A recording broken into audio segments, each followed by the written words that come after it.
Alright, ladies and gentlemen, my name is Shane. That's Shane is Games. I play the obscure, unusual, and nostalgic here on Twitch, and today we're playing The Longest Journey. This won't be our first time playing it, so if you'd like to see how we got to where we are tonight, look at my info below. You'll see a link to my YouTube channel where I archive this game and every game I've ever played live. Feel free to pop over there, see what I got available, and throw me a subscribe if you're so inclined. But for tonight, let us get into the game, shall we? So last time, we had got a plan. We had come together with a plan to figure out where the bad guys were in our world of Stark and how to get more information about them. But that was going to have to wait till the next day so we could get a fake ID printed. Unfortunately, while our hero was asleep, she accidentally fell through a portal, possibly of her own creation, to the other opposite world of Arcadia, where magic is real, and she isn't wearing anything but her underclothes. So, not the best start to days. Not the best way to get started on things. Geekthulu, thank you for the follow, I appreciate that. I need someone to validate my headcanon that Teller is a terrible demon. You know, I actually met Penn and Teller once. I actually stood in line to get Teller's autograph. And after I got the autograph from Teller, he said, "Have a good day." And I spent the rest of the week traumatized for the fact that I actually heard him speak. Because I wasn't expecting that. I wasn't mentally and emotionally prepared for that to happen. And still thinking back to it, I'm like, did I actually hear that? It can't possibly be a thing, right?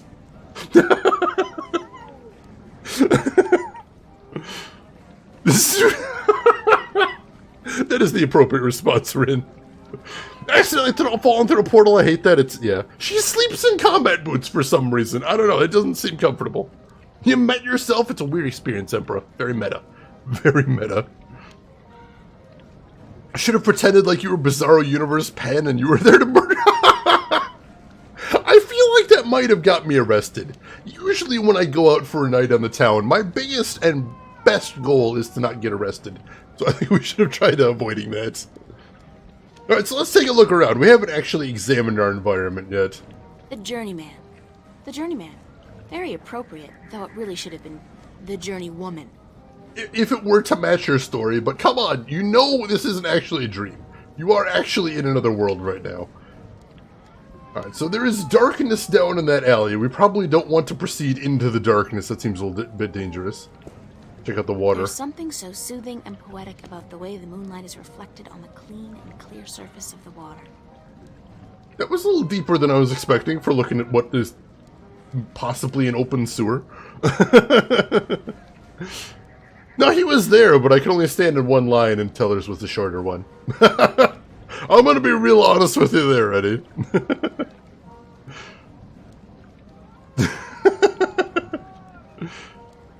Does this mean you met Flipper? Oh god, that would have been experience. Yeah, we did meet. Oh yeah, and here we did meet Flipper yesterday. We did. The Flipper, as he prefers. You gotta add the article in there. The Flipper. This is very important. Alright, see, let's not wander into the darkness then. Let's pop into the inn, and hopefully they won't find me too rude for wandering in my under things. Hey folks! What's going on? Alright, what can we see in here? It's their first date, I can tell. They're a cute couple. I wonder if romance is different here, or if the rituals are the same as back home.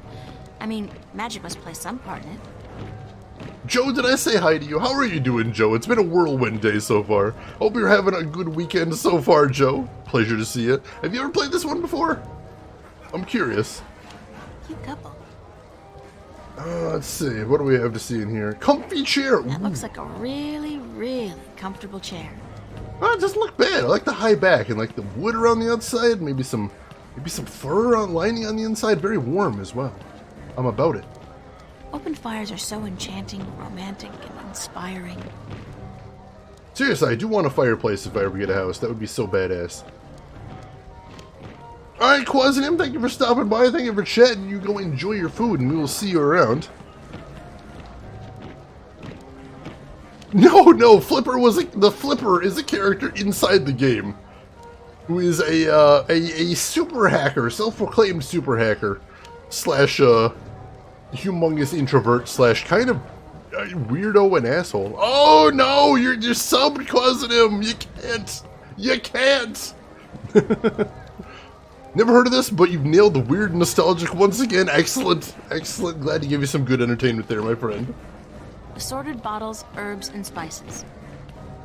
Alright, probably nothing too important. This place is hopping, by the way. Are you noticing? Lots of activity going on in this place. They don't look so different from farmers and craftsmen back home. It's a small world. Worlds. Small worlds. Definitely two small worlds. Alright. Honest working men out for a pint or two. I didn't actually see anything I could interact with. Only stuff I could look at in here. Did I miss something? Oh, here we go. She looks like she works here. Might be able to grab her then. I might miss her as she goes between rooms. Oh, she stopped over there. Excuse me. Hello? Hi, hello, do you work here? Do I work here, child? I'm the owner. I own and operate the Journeyman Inn. I'm very sorry, ma'am. Your apology is more than enough for me, child. What may I do for you? Take me instead, you didn't use enough. I increased the limit, because honestly, when I'm in chat, I use a ton of capital letters, so I'm like, it's a little hypocritical to time people out for that. On the other hand, it's hilarious to me, so I do that all the time. Need a Snorlax emote. Oh, that would be cool. That would be cute. Let's see.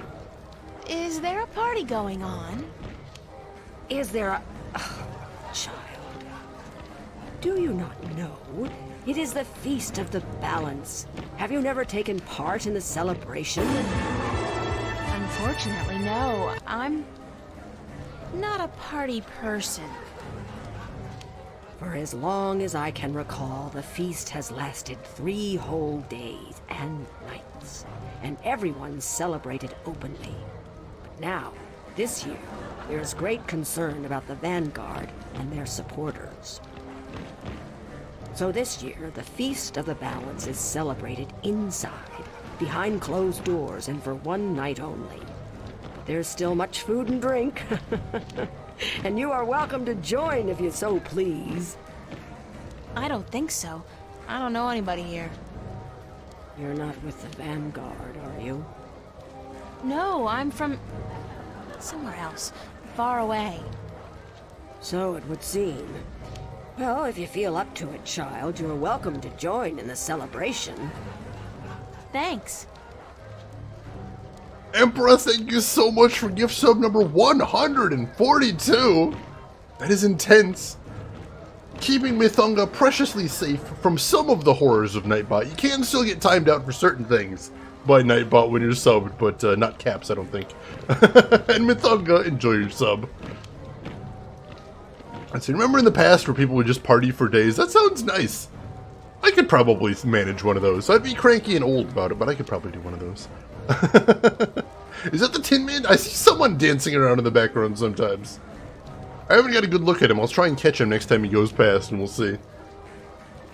Why do you celebrate the Feast of the Balance? You are a stranger to our customs indeed. The balance. You do know about the balance, do you not? Sure. The balance between magic and science. I know about the balance. The balance of all, child. Everything is in balance, and the Guardian watches over the balance and us.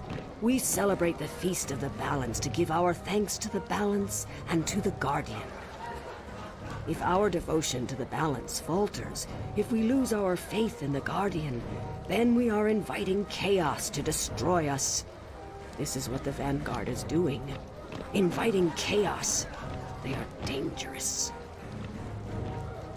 Alright, so this is interesting because when we talk to people in the market, that so far has been our only introduction to the commoners of Arcadia. And the people in the market were all really interested in what the Vanguard is doing, and interested in sort of changes to the traditions and ways of Arcadia. But now we see this woman, and by extension everyone that's in the inn right now, are still supporters of the old ways, still supporters of the Sentinels, is I believe what the order is called. So we know it's not everyone is behind this wave, and they do believe that the Vanguard is dangerous, and apparently it would be dangerous for them. Apparently it would be dangerous for them to even celebrate openly. Apparently the Vanguard might even come down on them just for celebrating in the old ways, which, you know, that sounds dangerous. It's something makes them sound like bad guys, most definitely. If you disrespect the balance, the Avatar will find you. I would like to see that crossover right there. That sounds fun. But how is the new Pikachu movie? I've heard people like it. I've heard people that have seen it so far have been liking it. What's the Vanguard doing to destroy the balance? They are not doing anything to destroy the balance, but they destroy people's faith in the balance. They speak to the people, telling them how the Sentinel, the Fathers, are holding our world back. And that if we were to use the balance to our advantage, we could return to the old ways, the ways of the ancient Earth, before the divide. Vanguard promised the people power and wealth and happiness, but they intend only destruction, death. Sure seems like it. Oh, by the way, What's your name? Benrima Salmon. I am the owner and proprietor of this inn. I bought it with money earned through honest trade in the Southlands. Tobacco, wine, slaves. That is where I'm from. The Southlands. I'm April. April Ryan. Well met, April Ryan. Have you come to meet someone, a handsome young suitor, perchance?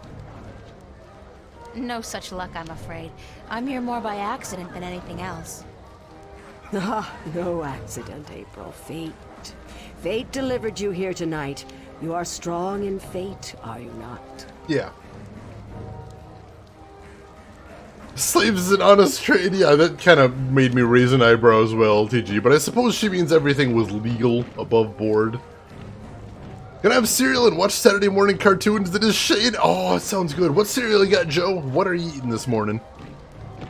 What do you mean by strong in fate? You shape your own fate, and not the other way around. You are what the Dark people call a wave. How can you tell? I am not only an innkeeper, child. I am a seer, taught by my mother, who was taught by her mother before her. And so it goes back to the dawn of our world, to the dawn of magic. Slaves to the rhythm. That's me, in a nutshell right there. Harvest Crunch. It's all granola and honey clusters with almonds, but you wouldn't like it? I probably wouldn't like that, but honey clusters and almonds does sound nice. I'm down with that. That's not how fate works. It's free will. It's basically, so she's... Yeah, so that would be weak in fate, wouldn't it? Wouldn't that be the exact opposite? Strong in fate seems like it's like you're driven somewhere, I think. I think you might be onto something there, Fickleroy. What's a seer? A seer is someone who can tell something about people, about events, about the past and the present and the future, just by looking at you. When I look at you, I see. What? What do you see? Most people are drawn along by events, by fate, like a carriage after a horse. But some people know how to steer the horse, to change paths at will. You are such a person, but there is more.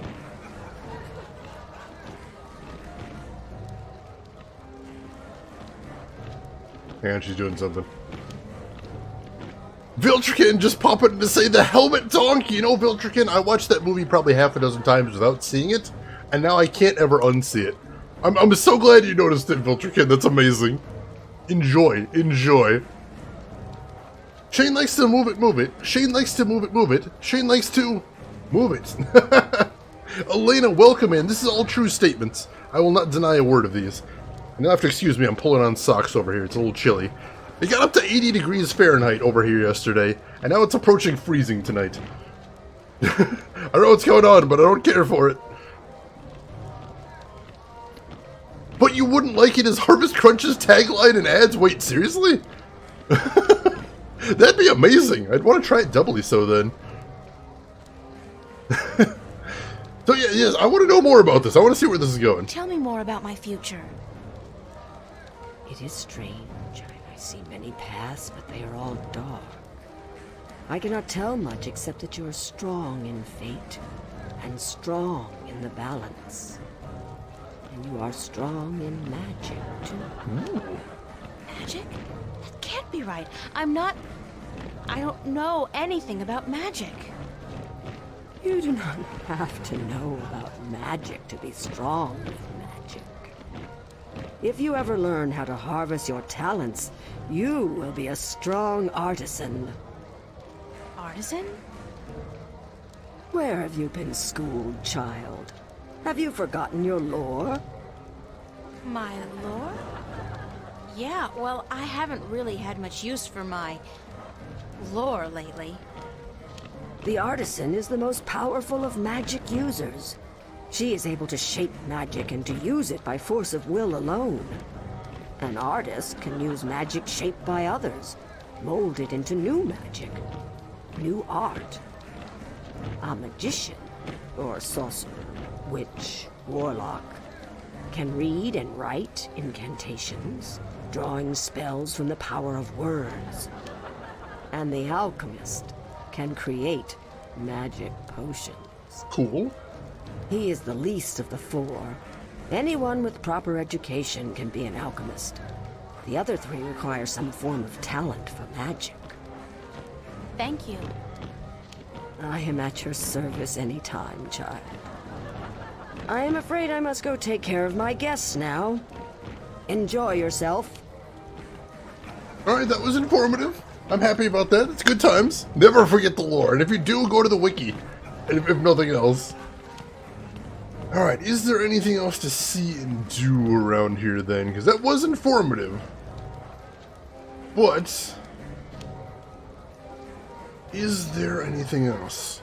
And also I have to keep that in mind. Usually in games like this, when I see characters walking around, I assume there's something we can't interact with. But that was a lot of dialogue for a woman that I assumed I wasn't even going to be able to click on. So definitely have to be a little more aware of that in the future. Can I click on anyone that dancing past the door there, or are they going to keep doing that? Can I go in there? There are 2 large rooms in the back, and they're both crammed with people. Alright, so I can't go in there, but I can sort of peek back there. Alright, I don't see anything else we can do in here. Let me go ahead and make our first save of the day. And then we'll head out and go down that dark alley that seems like a really, really bad idea to go down. Because, man, I'm just full of bad ideas. Seeing as I don't know the city and I'm dressed in my underwear, I'd really feel better staying inside until tomorrow morning, if they let me. Oh, alright, so there's something more I need to do in here. Is there any other exits? There are no other exits. Alright. Honest working man out for a pint or 2. Did I look at the barrel Filled before? with ale, probably. They never have beer in these taverns, just ale. True fact. The what? There's a lot of syllables in that word, and I'm not even going to attempt to pronounce it. I'm not sure I've seen that word before. Can I It's sit? a very comfortable chair. I cannot sit in a comfy chair. I can't even look at the stool over here. That's not going to happen. So she wants to get a room for the night. Can we walk in this room back here? Oh, hey. Hello? Thank you, April Ryan. What? What?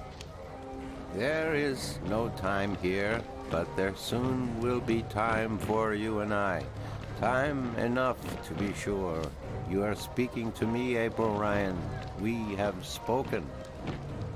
I don't understand what you're... And how do you know my name? Who are you? Have we not met yet? I was sorry, then, for confusing you.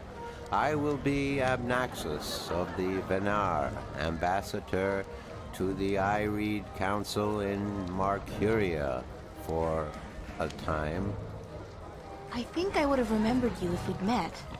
Who told you my name? You did. You are saying your name to me, April Ryan. In this moment, you tell me your name. You question why I know your name, and you speak to me the blessings of the balance for my long journey home. What? Sorry, I really don't know what you're talking about. It is difficult for us too, April Ryan, to understand you. We, the Venar, are not perceiving time like your people. Oh. In this moment, we are everywhere. In this moment, we are nowhere. Oh, that's weird. But there is a veil. Beyond this veil, we are not seeing, but you have. You will be seeing. You are seeing. What veil? The veil created in chaos, by chaos, with chaos. It is a dark presence in our future, yes, future. A dark veil which hides the things that have been and will be. What's all this got to do with me? It was late. You were tired. We have talked in the morning when you come to visit me. Now you understand everything. Do we? Thank you, April Ryan. The blessings of the balance to you too. Did you just invite me to your home? I will. I did. I invite you to my home, April Ryan. My home was in the Marcuria City Green, and you will find it in the morning, before chaos came. Yes. I am explaining everything, and you understood. It seems I've already accepted your invitation, so I guess I don't have a choice. That's video game logic. That is what you said. Good night. You will sleep well. What a weird conversation. Yeah, that's I was kind of thinking that, Argent, so it was cool that was what was going on right there. He's not drunk, he's a wizard. Is the cadence of his voice did make him sound very drunk, but somehow he knew April's name. So that one thing lends a lot of credence right there.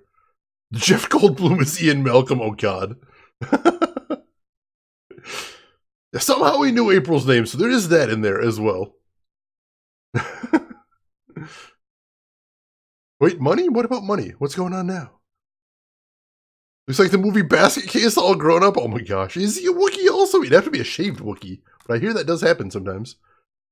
Have you read any Pratchett? I read Good Omens, which is partially Pratchett. I've got some of the Discworld books, but I haven't got around to them yet. They're on my to-do list. But I have to say I haven't got around to them just yet. I've struggled also with where to start with the Discworld series. I've heard a lot of conflicting things. I've thought a lot of conflicting things. But I will get around to them, most definitely. I've seen a lot of strange invitations in my life. Only a month ago, somebody, I didn't even know this guy particularly well, invited me to his suicide party with a cheerful card reading, Steve's Last Hurrah! I've been invited to a wedding between a 99-year-old terminally ill woman and a highway construction automaton. I've been invited to the senior prom of my best friend's father. But I think tonight brought the strangest invitation of them all. This is the first time I've accepted an invitation from before being asked, by a creature whose grasp of grammar ranges from poor to non-existent, and not realizing I did until after the fact. Unlike the invitations mentioned above, however, I'll probably honor this one. Strange or not, he may be able to answer some of my questions. He clearly knows something. I know something. Read them now, Allie Lordswood. Welcome in. How are you doing today? I plan to. I've got, like I said, I've got some of them. I've got at least like half a dozen of them around here, and they're on my list. Her mom wrote it on her underwear. Oh, that'd be an awkward twist to that conversation they're in. I love it. Let's see. One of them is passingly mentioned with a detached retina in her second sight. Oh, that's cool. I like that. I like that detail a lot. I know I used to read Douglas Adams, and Douglas Adams was a very big proponent of Pratchett. So I want to. I absolutely do want to. Alright, so he's taking off.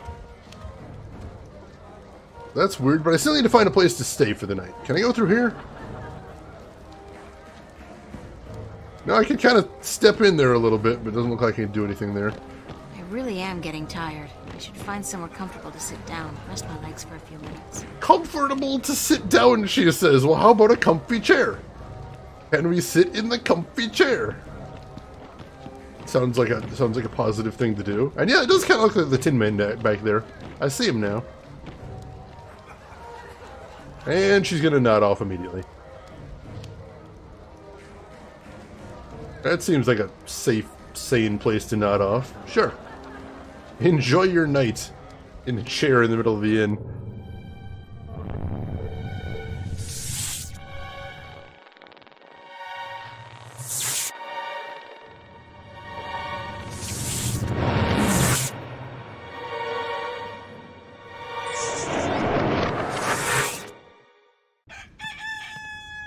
The hell was that all about?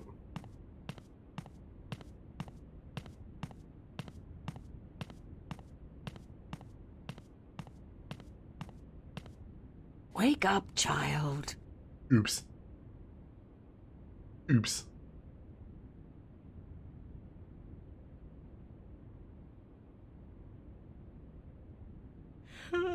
Sorry, I guess I fell asleep. Awkward. What time is it? It is morning. We need to clean before we open for breakfast, so I had to wake you. I slept right through the party? It seems so. You did not stir even when everyone was leaving. Oh well, I feel pretty good considering. That's a good thing at least. You look a little pale, but it's nothing a good porridge won't fix. We don't have any money. Literally no money.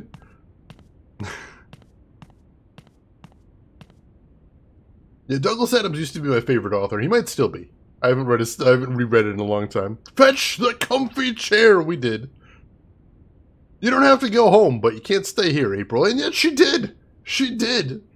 She doesn't listen to your rules, man. She's a rebel. You will sleep well. The prophecy has been filled. That guy knows everything, obviously. Yeah, at least offer to do a little bit of work, for crying out loud. Nothing but ashes left of the fire now. Alright, It's the innkeeper. She looks busy. can we talk to her any? Now, after she just let us stay here for free and was offering breakfast? Seems like it'd be a nice thing. Not to sound rude, but I've had my fill of her for the moment. That does, in fact, sound super rude. I'm just gonna throw that out there. Do you intend to walk about in that outfit, child?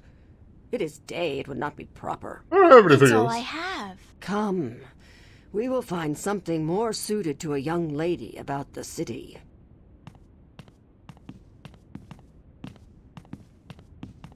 Well, this lady's conveniently very generous.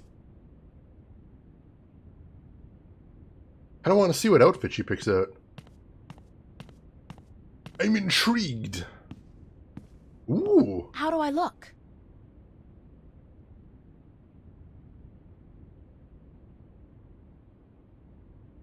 Well, it'll have to do for now. You do not have the most womanly of forms, but I'm certain you will fill out in time. With the right diet. Ouch. Thanks. Thank you for the clothes, for everything. This. You will have time aplenty to thank me while you are cleaning plates and cutlery, child. I'm sorry. Work? Those clothes do not come free, child, nor does a night spent sleeping before the fire.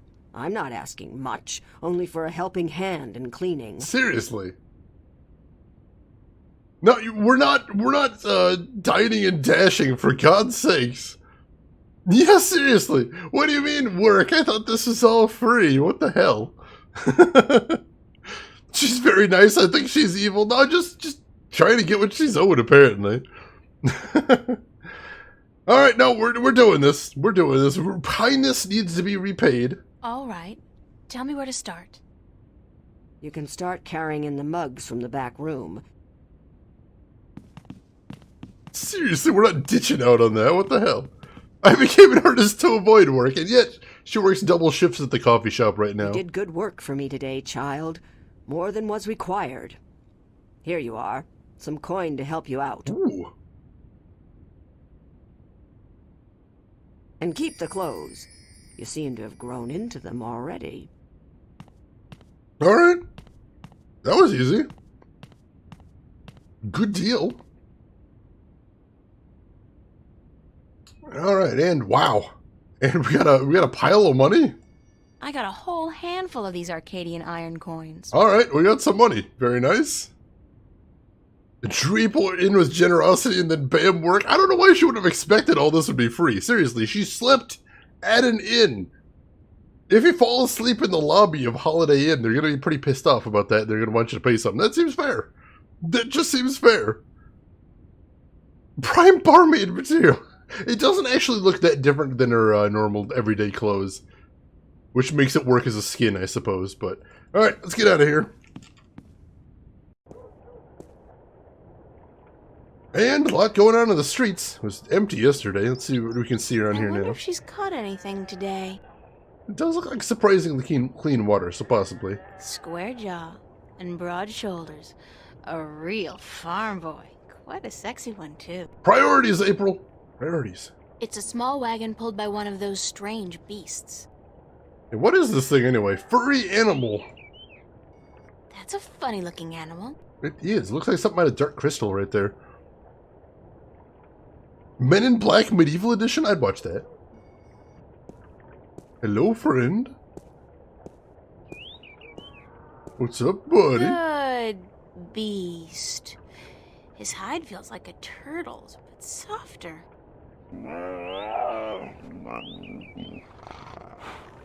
Yeah, good boy. Good boy.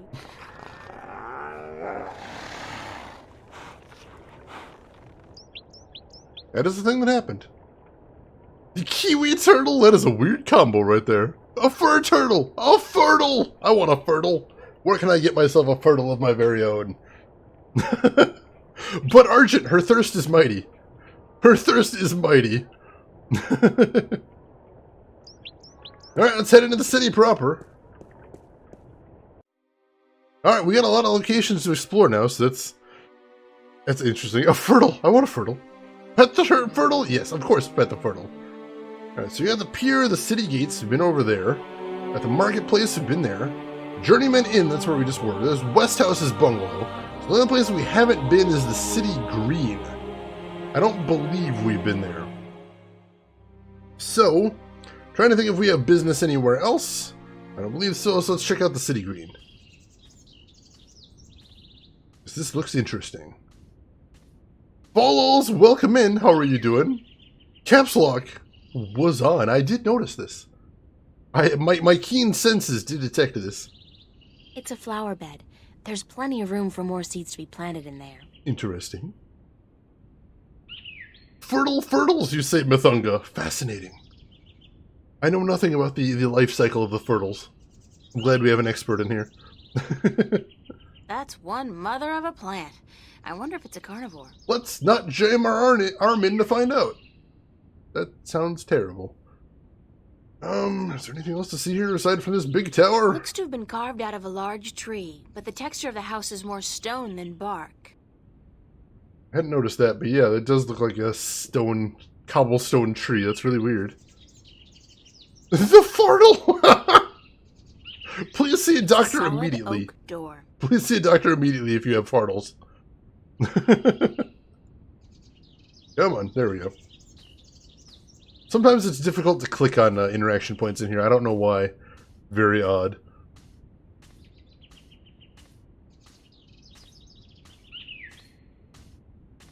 Is that pre-generated? Possibly. Enter, honored guest, and I would have been with you presently. We found the guy. That's definitely the guy.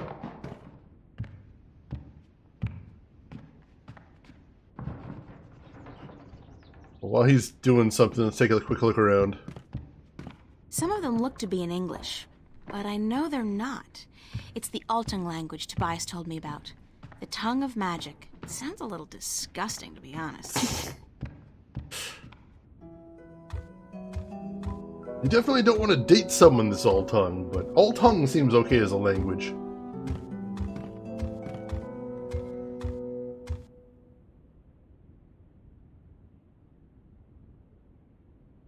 Hey. Be welcomed, stranger, to my abode. Stranger? Don't you remember me? You invited me here. Every moment we meet, and every moment we part. You are both stranger and friend, April Ryan.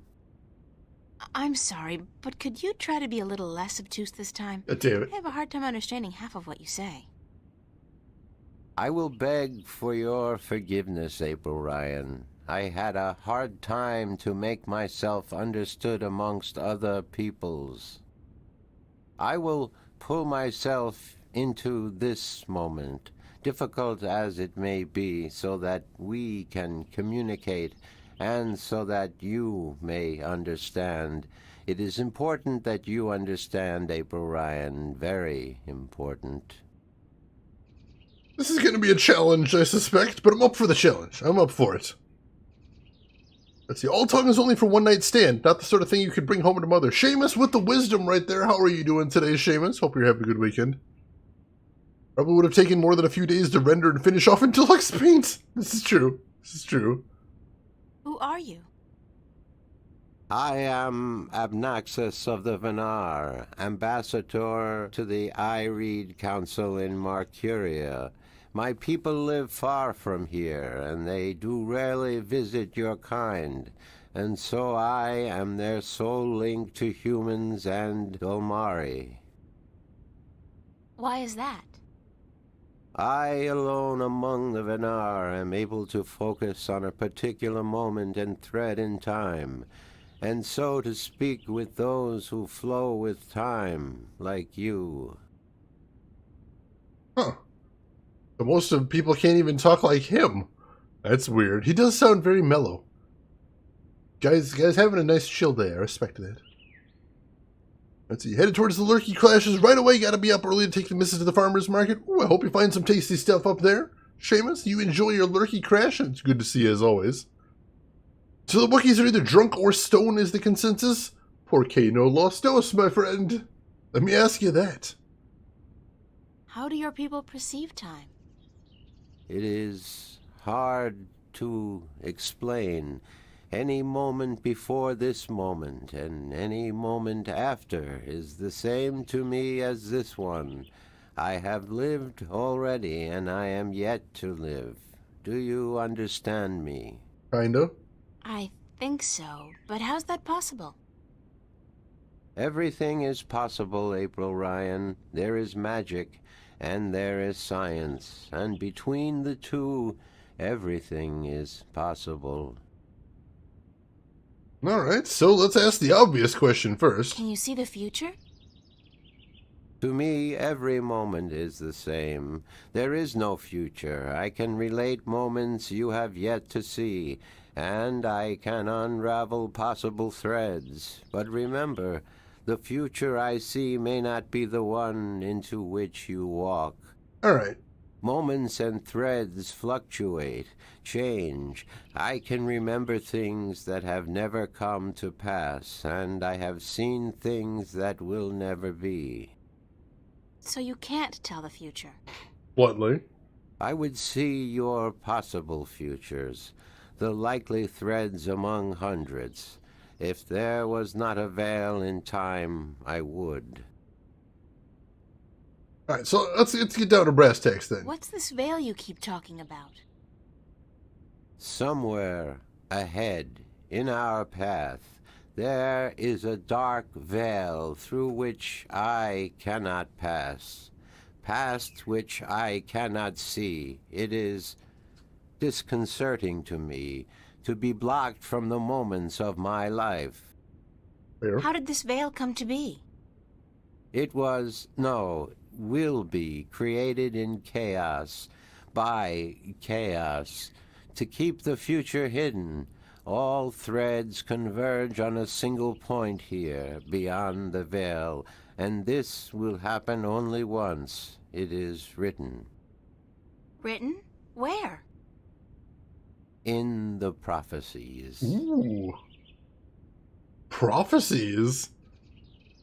Dark influences. So it sounds like the forces of chaos, or perhaps the elemental chaos itself, is attempting to cut off all forms of divination into something that's going to happen later on. So I assume that means they're worried we might actually be effective at this. Tell me about the prophecies.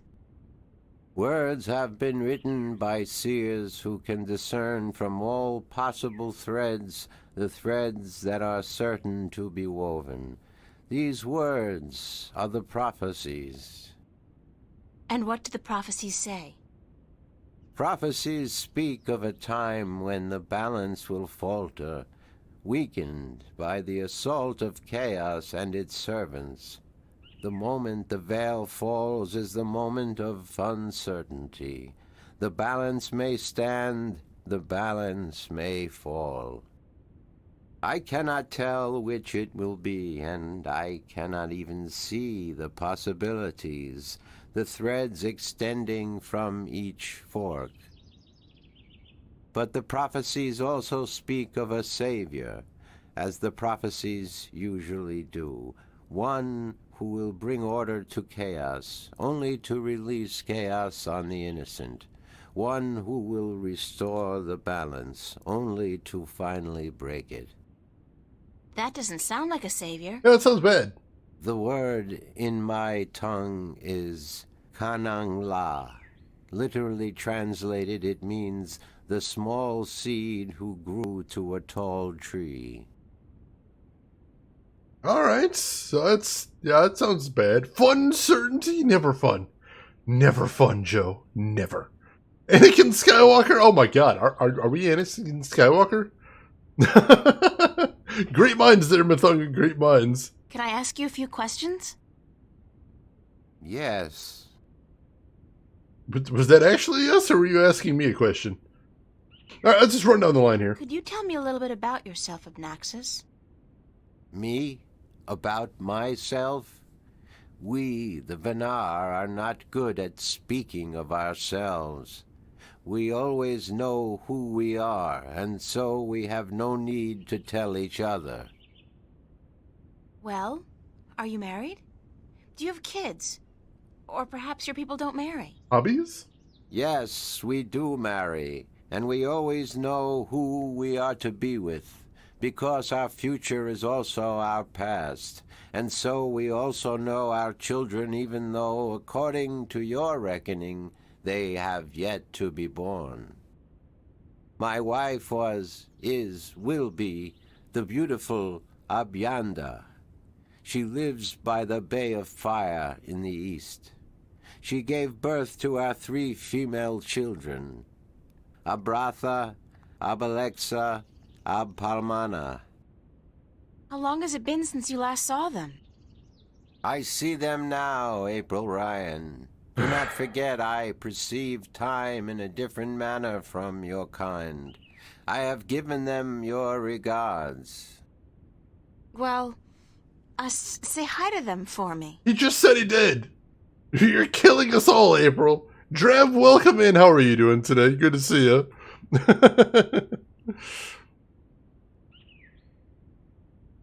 He'll never run out of A names. I'm glad he's got a good supply. I'd say in case he ever has any more kids, but I guess he'd probably know that. Why did you come here to Marcuria? I was chosen to be ambassador to Ireed when I showed a talent for seeing the flow of time from one point to the next. I was trained for a long time in locking myself into a single moment to communicate and understand your world. My people do not normally involve themselves with others, but the veil has forced us to do so. Why don't the Venar want to involve themselves with humans? In the wrong hands, our knowledge is dangerous. To know of the possible fluctuating futures, this can be a weapon to some who flow with time. We cannot interfere with your time. We are not allowed. Who says? The balance, the Guardian. The Guardian watches not only the balance between worlds, but also the balance within. Time is in balance, and if this balance is upset, the Guardian would know. That's fair. I thought the Guardian was gone. So he is, and that makes it even more crucial to my people that we preserve the balance and not upset it. Chaos is our enemy, April Ryan, and we do our part to keep it at bay, as do you. Let's see, I saw a comedy where there was a religion that worships Steve Jobs and anyone who jailbreaks their iPhone is executed. That sounds terrible. He is kind of a potato man, isn't he, Abby? Little potato man. Time-traveling potato man. Time-perceiving potato man. Are you planning on ever going back to your people? When we pass through the veil to the other side and time yet again opens up, I will return to my people. I look forward to that day. I miss my people, and it is hard to speak with your kind. It makes me tired. Feelings mutual. I know what you mean. I'm a stranger here, too.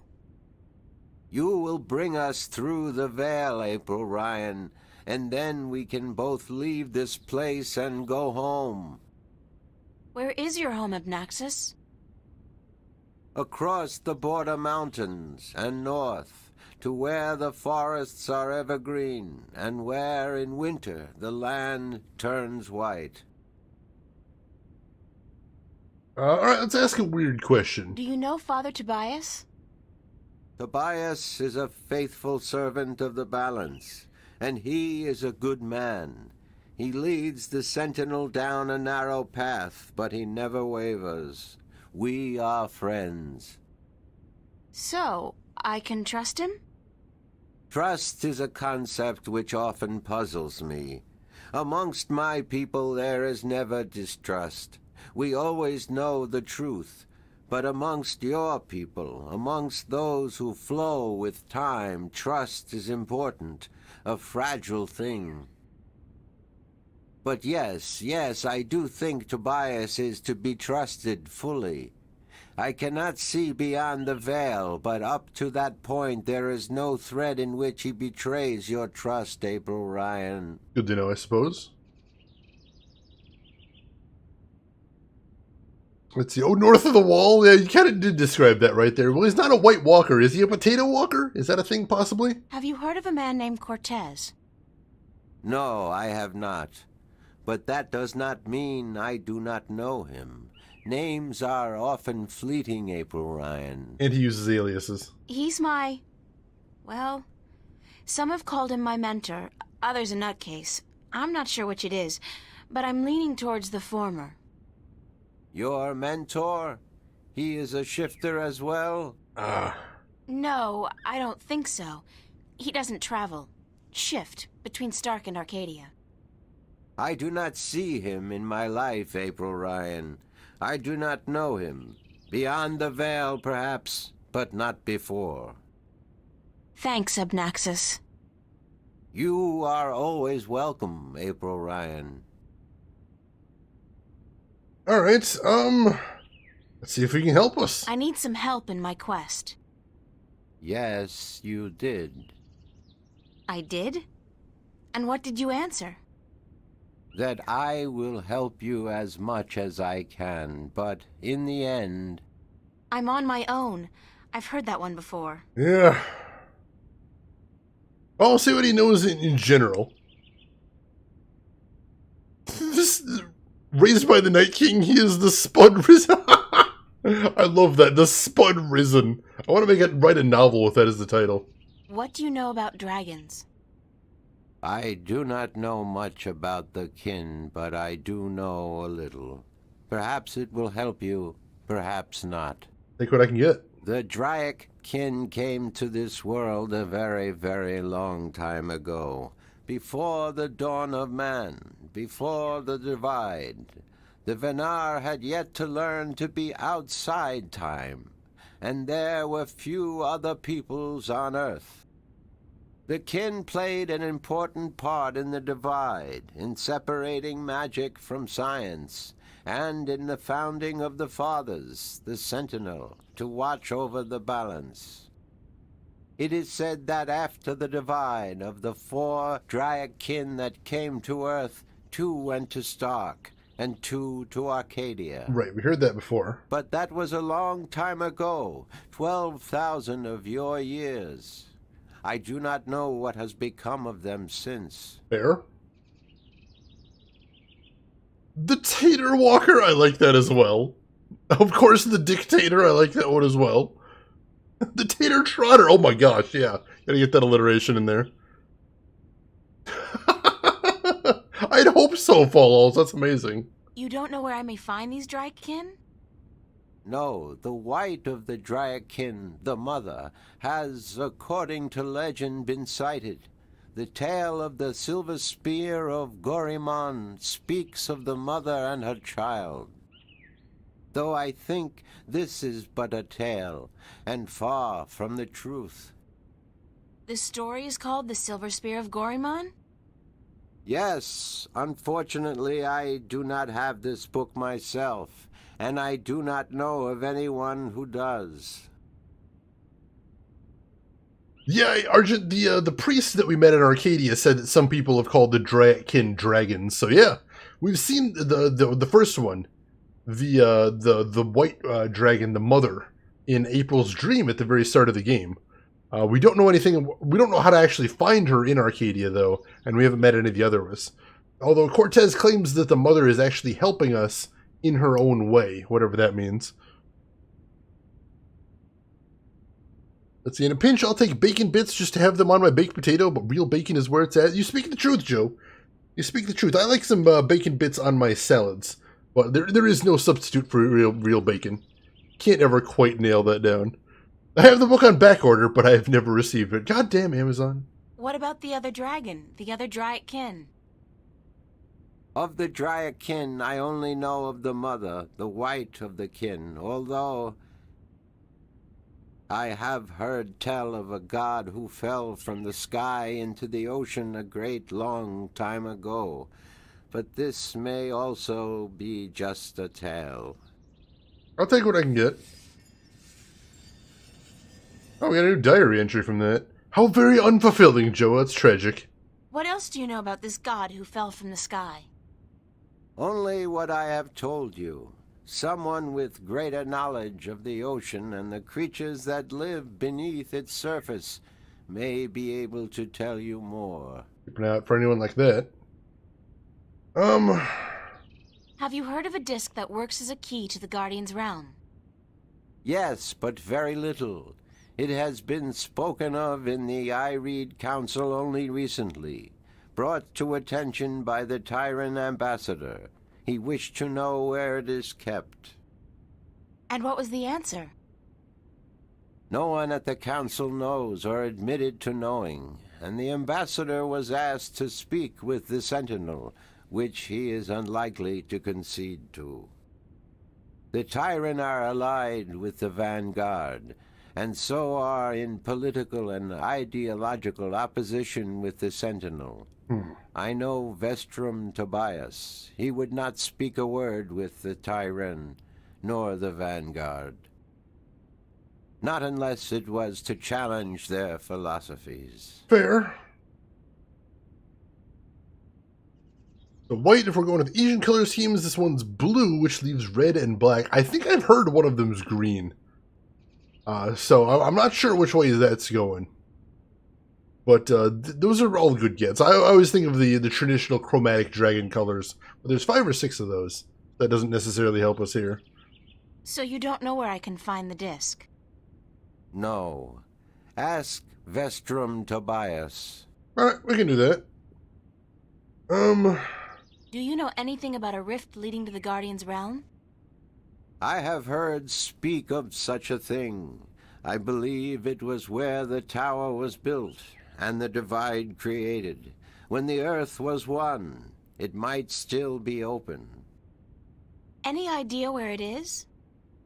I am afraid the Venar were never very involved in the affairs of the Sentinel, nor took any part in the divide except to agree to the necessity of it. We had little choice but to concede.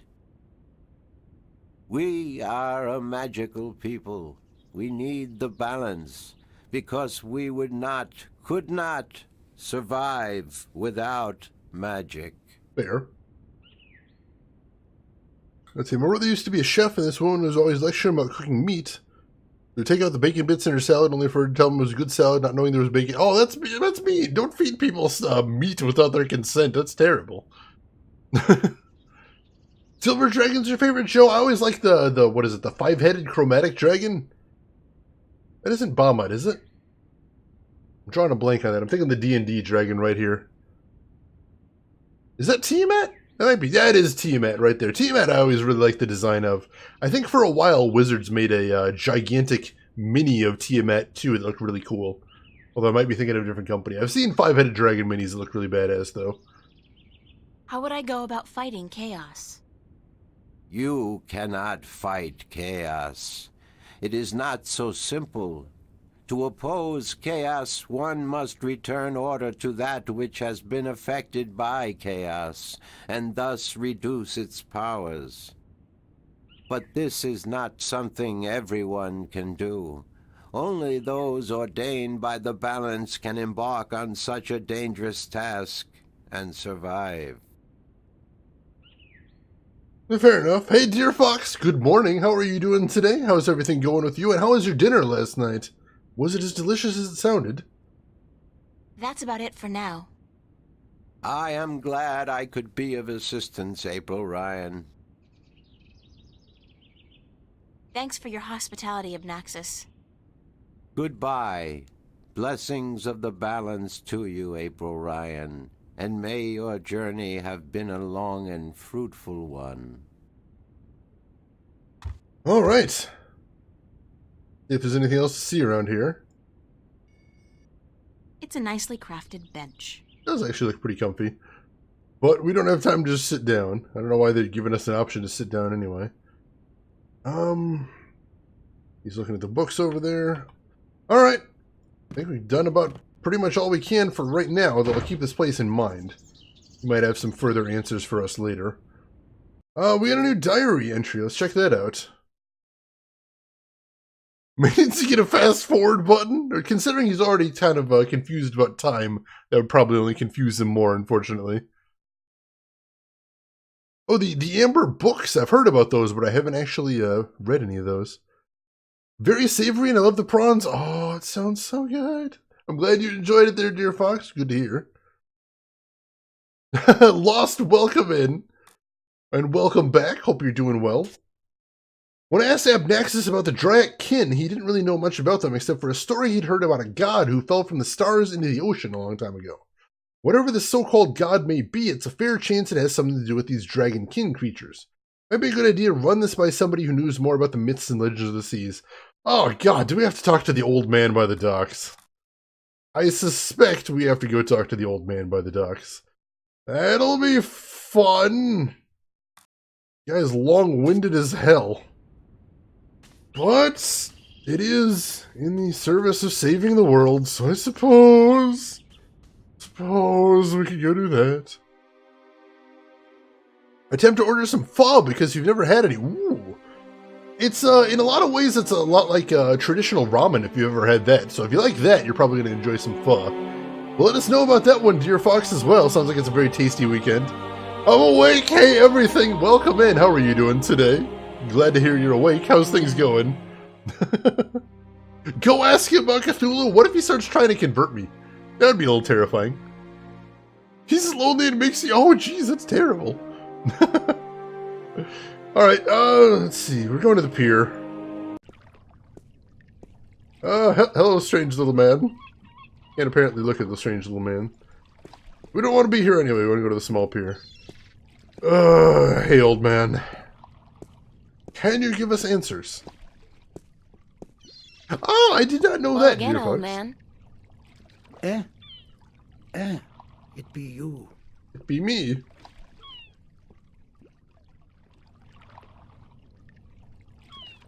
He's going somewhere? Oh, he's pulling out his pipe. I did not know that distinction, Dear Fox. That's interesting. Good to know. I'd love to hear some more maritime stories. Sure, sweetie, I be happy to. What story you be wanting to hear now? Full old. Alright, so let's ask about this story. Have you heard a story about a god who fell from the sky into the sea? Aye, that I be having. Although that be a story of man-eating mermen who ravage the sea of songs, swallowing sailors whole and spitting their bones out to dry. Are you sure you be up for hearing such a cruel tale? Sounds exciting. I've heard worse. Ye be a tough little lady, be you not? All right. Well, like I be telling yous, the sea of songs surrounding the island kingdom of Gien be a treacherous sea where countless vessels have disappeared without a trace. Now, this be near 30 long winters ago, mind, during me second term as captain of the trader Lucky Lady. We've been crossing the Sea of Songs for 2 seasons, and we'd yet to be seeing any sign of the dreaded bloodthirsty mermen who lurk in the waters off the Gien coast.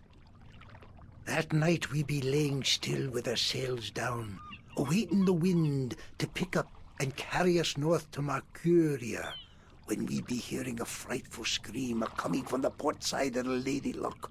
That's frightening. I be the first to rush over on account of me having me arm down the apple barrel. We just been to Arras to pick up 100 barrels of sweet Gien apples. And as luck would have it, I be there just in time to witness Sally Barney's horrible fate. He be in the water, screaming and waving his arms, and the water around him be red as a midwife's arms after a grueling birth. I get the picture. Go on. Then I be seeing, I glimpse a large, shiny, sleek body be pulling Sally down and swallow him whole. It be the mermen come to claim the body of the sailor who dare cross their sea. Are you sure it wasn't a shark? Obvious question. What? Big fish with sharp teeth and dead black eyes and a large triangular fin on top? Ye mean a black-eyed snapjaw? I guess it could have been, but it be no snapjaw. It be the dreaded merman of the Sea of Songs. Alright. Where does the sea god fit into all of this? Aye, I be coming to that. You see, the bloodthirsty mermen be not only happy with cannibalizing sailors, but they be sacrificing their own to their dark old sea god. Wait, Cthulhu? Actually, unless the mermen are human, they wouldn't really be cannibals if they ate humans. April. Blood sacrifices to their dreaded god who lives on the bottom of the sea. Aye, that be the truth of the mermen, fierce and bloodthirsty cannibals of the Sea of Songs. Thanks. Good story. Aye. Alright, so things we have learned. Mermen eat flesh. Cthulhu? I suppose that's more than we knew before, at least.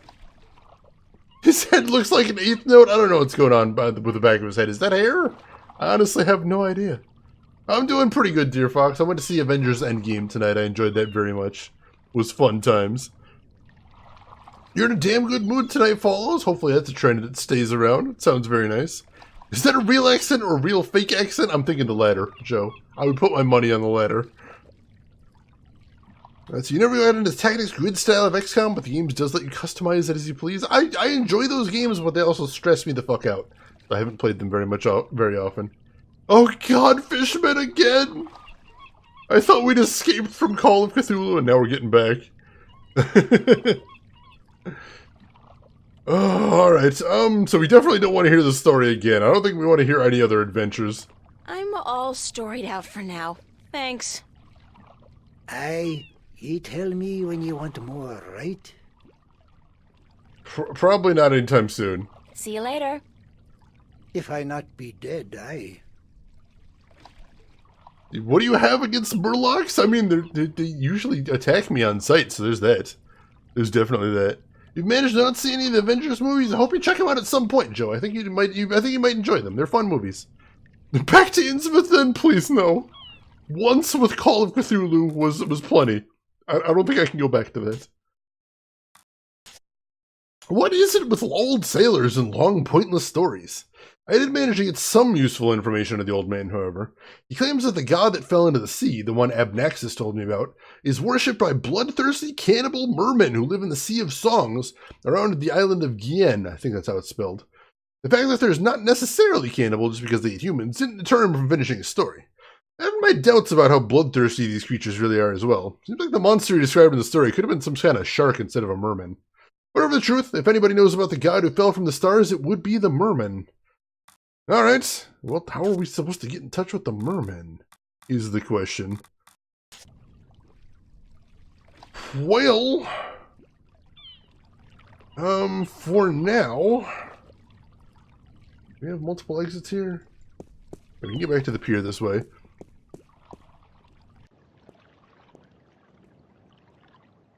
You can't fall for the male sirens, you just watch, she'll do it. She will do it. You can't stop her. Can't. Let's see. Your boyfriend got me into Marvel movies and we saw Endgame together when he came to visit. Oh, yeah, it got to me too. That was a very emotional movie. I'm glad you enjoyed it. God that fell into the sea, worshipped by... It's definitely Cthulhu. It's Cthulhu. We somehow got into another Cthulhu game again. Dang it. Dang it, he's following me around. The merman's getting really overused. It's definitely not a term I use very often. I definitely use mermaid a lot more often, it's true. Alright, so, let's go talk to the priest at the big temple in the city, because we were told to go talk to him, too. So let's go see if he has anything else to say. And then maybe we can stop by Brian Westhouse's place, see if maybe he's got anything he can add, any information he can share with us now that we know kind of a direction that we're going. With our investigations, maybe we can narrow things down.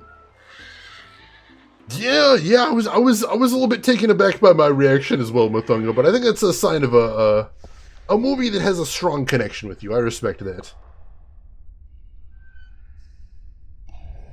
Alright, so Vestrum Tobias. Let's see if we can press him for some further information. Good morning, Tobias. Why, it's April, my friend from Stark. Have you come to visit us again? Kinda. So it appears. I didn't exactly come here by choice this time, though. Oh? How so, if I may ask?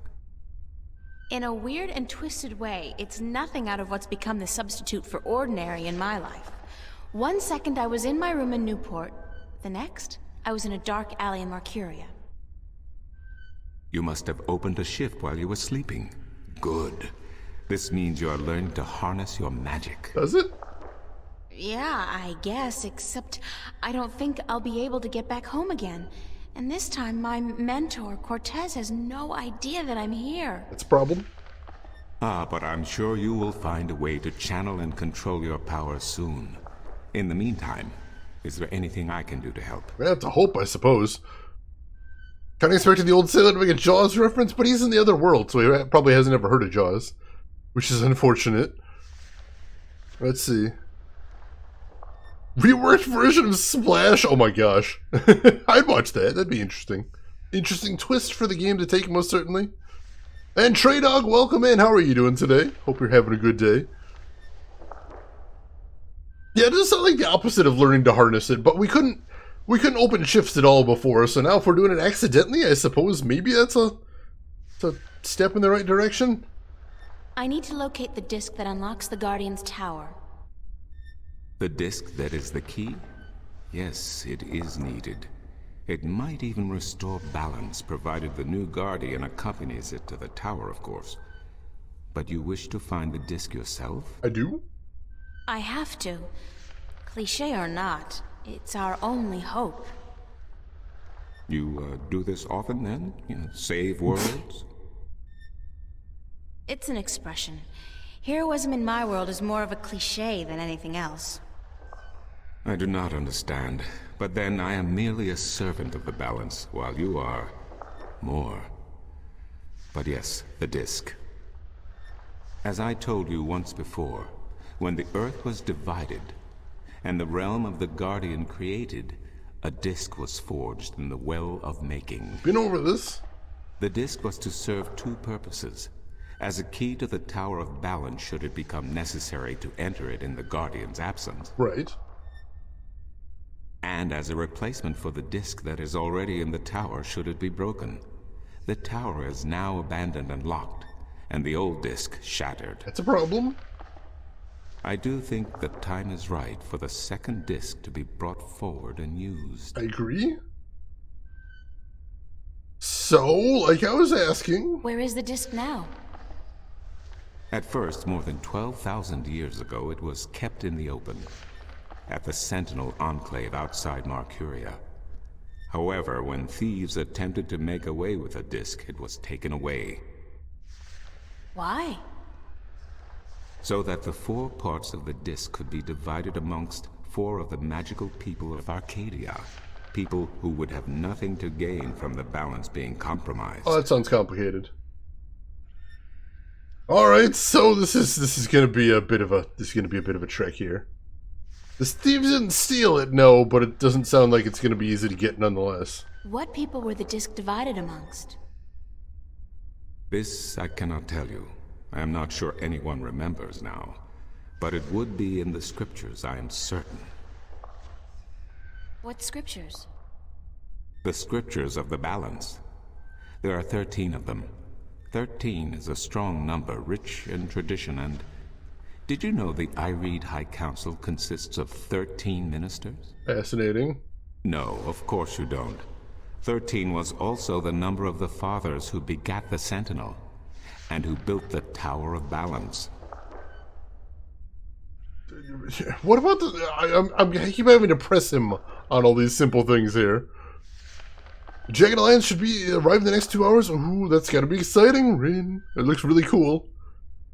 Floppy disk, zip disk, laser disk, herniated disk. Well, you know, it is supposed to be 4 parts of the disc, so maybe it could be all of the above. That's possible. Also, 13 Ghosts of Scooby-Doo. This is true. Trey Dog, clearly well versed in the lore of this game. Where can I find the scriptures of the balance? Pay a visit to the Sentinel Enclave, located outside the city to the east. The great library of the Enclave contains every book ever written by an Arcadian minstrel, and most others as well. Speak with Minstrom Yerin, the keeper of books. Tell him I sent you. Alright. Accretion disk, sure, if we've got a large enough gravity well, that's a possibility as well. I mean, you might need to sort out more or better board game storage soon.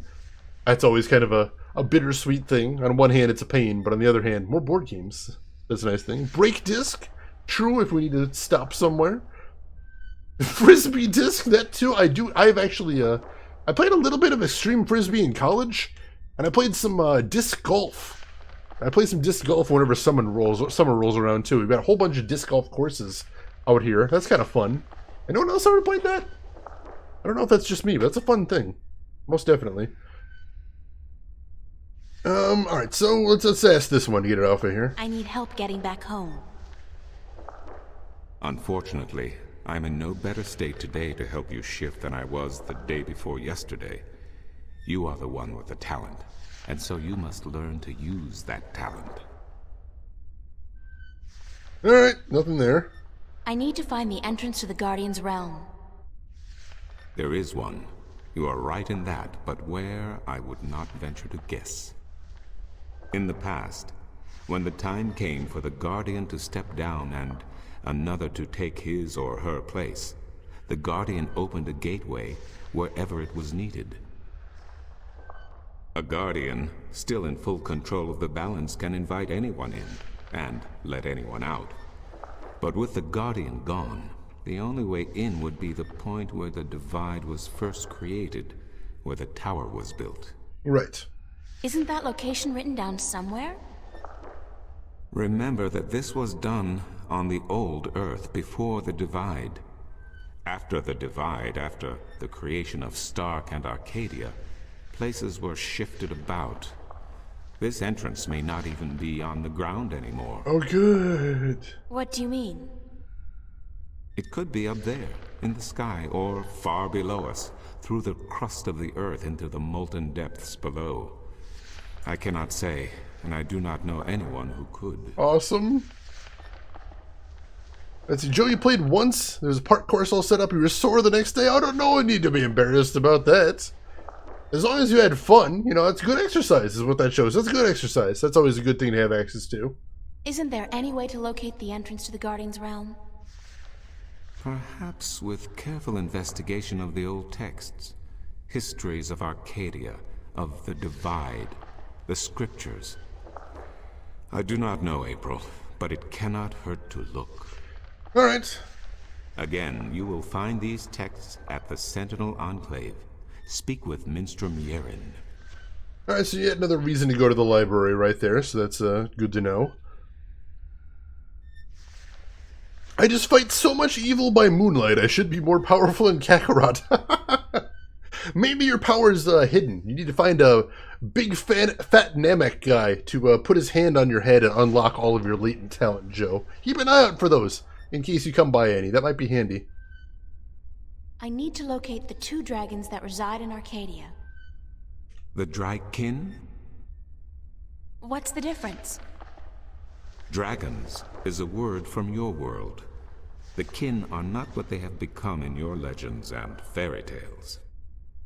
But they're real, aren't they? Hope so. Oh, as real as you and me, April. And old. They have been here since before our time. As you probably remember, the kin were instrumental in the Divide, saving mankind from a terrible end. But I know so little. Only what I can remember from my studies when I was a minstrel at the Enclave. So basically, telling me to go back to the library again. So I'll ask one more time just in case, but I imagine he's going to tell me to head back there again. How can I get more information on the Drakkin? Books, daughter, books. The wisdom of the ages. There is one tome you should study, called The Secrets of the Drykin, by Minstrom Elniak. It is old but informative, and it captures the imagination. Where can I find this book? Library? Again, you will find these texts at the Sentinel Enclave. Speak with Minstrom Yeren. Alright, so not only did he give us tell us to go check out the scriptures in that book, but if you remember that time-confused guy we talked to before, Potato Man, he actually mentioned a book that we should look into about that fallen god that he was unable to provide a copy of as well, so I'd check it out. Read-only media! I don't think I've ever actually heard a book referred to as that, but I may have to steal that, Nano. That's too good. Alright. Thank you, Tobias. Good to know I could help you, April. Well, we've definitely got another destination now, so that's a good thing. Monday. I have no concept of what the Arcadian or Mercurian calendar is like, but at home it would be July 31st. I'm gonna think of it. What year is it here? Anyway, that's not really the reason I'm writing an entry in my diary. Tobias told me about a library where I may be able to find some answers. The library is at the Sentinel Enclave just outside of town. I'm supposed to speak to a ministrum named Yeren. He's the keeper of books or something like that, which probably translates into the equivalent of a librarian. I imagine, more than likely. Go ahead and save. Yep. I basically said read the fucking manual. Basically is what he's saying. Thanks, Tobias. Wait, isn't he a priest? Aren't priests supposed to be well-versed in this stuff? Shouldn't he have done the reading on my behalf? Seriously. You can make notes in books, you can, but you shouldn't. Don't damage your books. Leave them pure so you can pass them on to someone else when you're done. That's the textbook. Go ahead and mark up your textbooks. That's fine. Alright, here's the Sentinel Enclave, so let's head over there. Ooh, that's a... What? What in the heck is that? It's a stone dragon gazing down into the center of the dome like it's guarding the entrance. It's a magnificent piece of work. I see that thing on top, but what is... I'm not sure I'm seeing it. I don't really know what I'm looking at here. The road to understanding is paved with self-study quite often. Quite often, that's true. Textbooks are already marked up. True, unfortunately. Really big fan of these pre-rendered techniques in old games. I remember having to switch so many CDs. Oh my gosh, Riven. Oh, Riven. I was a big fan of the Myst series as a kid, but I don't think I could ever go back to Riven. Riven nearly killed me in my younger days. I don't think I could do it a second time. Some kind of sandstone, very malleable, but also very vulnerable to the elements. These cliffs probably have huge, naturally formed caves and tunnels. That's pretty cool. Alright, what else do we have here? Oh, that's the entrance to the Enclave right there. Alright, let's head inside then. Oh, wow! His head is actually stuffed into the center. That's weird! That is really weird, and I didn't expect that. Alright, yeah, I guess I can see it now. That's bizarre. Myst is the epitome of getting lost in a good portal book, a good linking book. Linking book is the term from there. I know because I'm kind of a huge nerd. Including, I actually own the Myst Tabletop RPG. It's not bad, it's alright. It's okay. It's kind of a Fate derivative. Don't buy your textbook used. What if the person who had it right before you was a crazy person and just highlighted things at random? Oh, I wish I had thought to do that in college. That sounds fun. Evil, but fun. The dragon's mouth is pointing straight down at the middle of the floor. What is this thing he's got on his nose?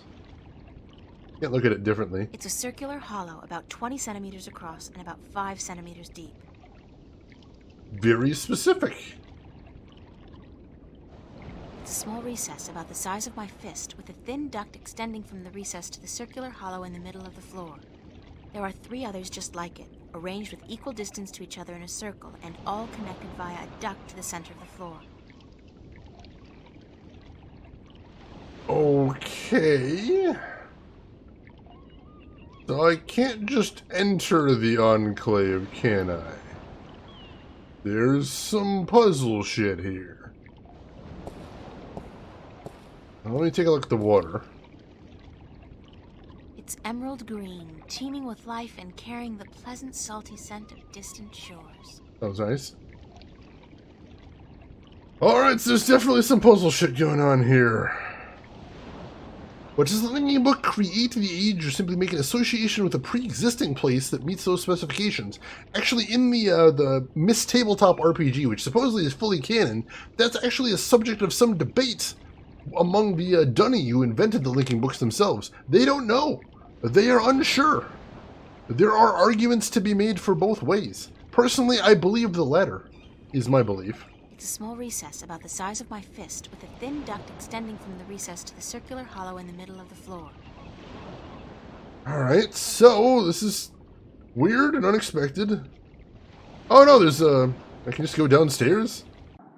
Maybe I don't need to mess with that right now. Maybe I won't need to mess with that, as a matter of fact. I'm glad. I was a little confused. I'm like, wait, what am I supposed to be doing with this thing? Am I supposed to have a bunch of items? I'll probably have to come back to that at some point. That seemed puzzly enough that I imagine we're coming back to it. It's one of the Sentinel Minstrel. Hopefully this is the guy we're looking for.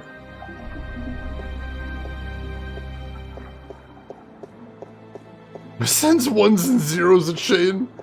I'll take them all. Oh. Ah! Oh, goodness me, I didn't hear you come in. By the way, you haven't seen Volume 6 of the Complete Annotated History of the Northlands, have you? I could have sworn it was here yesterday. Sorry, no. I guess someone else must have taken it. I try to tell them to write down what they borrow on the list, but they never listen. Only last week I spent 3 hours searching the entire Enclave for the second scripture of the balance, the scripture of song, before I realized that Vestrum Tobias was studying it back in the city. Now, such incidents could be avoided if only, and this applies to you too, young lady, people would sign out the books they borrow when they borrow them, and sign them back in when they're done. Sounds reasonable. Such a simple procedure. It shouldn't take more than a few seconds to jot down your name and the name of the book you borrow. It makes my job so much easier. Now, which book did you want me to find for you? Hashtag Minstrom problems. Sold it on eBay $1. Oh god. Are you Minstrom Yaren? Yes, of course. What a silly question. Is it? How would I know? I don't know you. I am Minstrom Yeren, keeper of the Great Library of Marcuria. In fact, this is the greatest library of all the Northlands. Perhaps of the entire world. Although they say the Dark People have a library as big, if not bigger, than this one. But of course, we're not allowed anywhere near there. Have you been there? I don't think... What a silly question. Of course you haven't. You're not of the Dark People, are you? You don't look like any Dark People I've ever seen, so I can't see how you could possibly... Now, where did Volume 6 disappear to? Oh, God. Everyone we're talking to today is a chore, I'm noticing. It seems to be a theme. Tobias said I should talk with you. Tobias? Vestrum Tobias? I haven't seen him for... Well, he was in last week, but before that it must have been days at least. How is he? Still eating enough for 2 mules? I must tell you of this funny story I heard the other day. You must not. Of how Vestrum Tobias eats enough for a table full of minstrum. Or was it one Elguan? What? Although the Elguan don't, as a rule, eat very much at all. Oh, my God. Did you know that the Elguan can smell water more than half a day's journey away? Amazing, amazing creatures, perfectly suited for life in the desert. The balance provides, that's for certain. The balance provides. But anyway, he didn't actually get to the story either.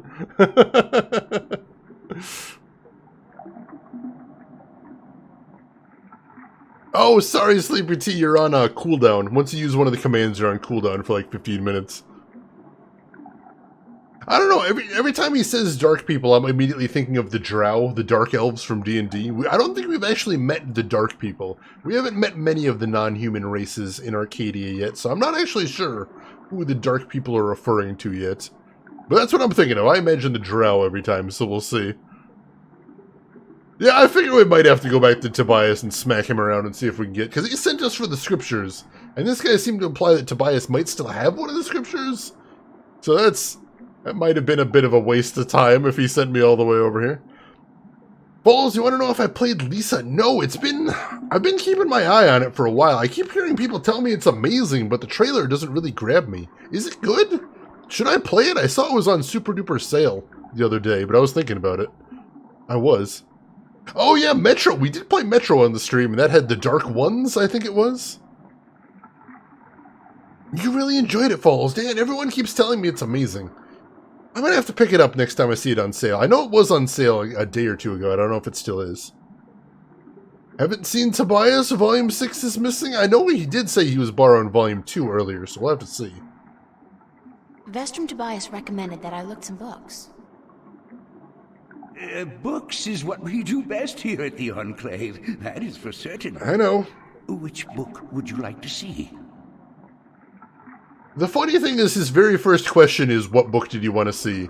And then for some reason, we needed to tell him that Vestrum Tobias sent us? And then all that got us is back to, what book would you like to see? That seems a little bit odd.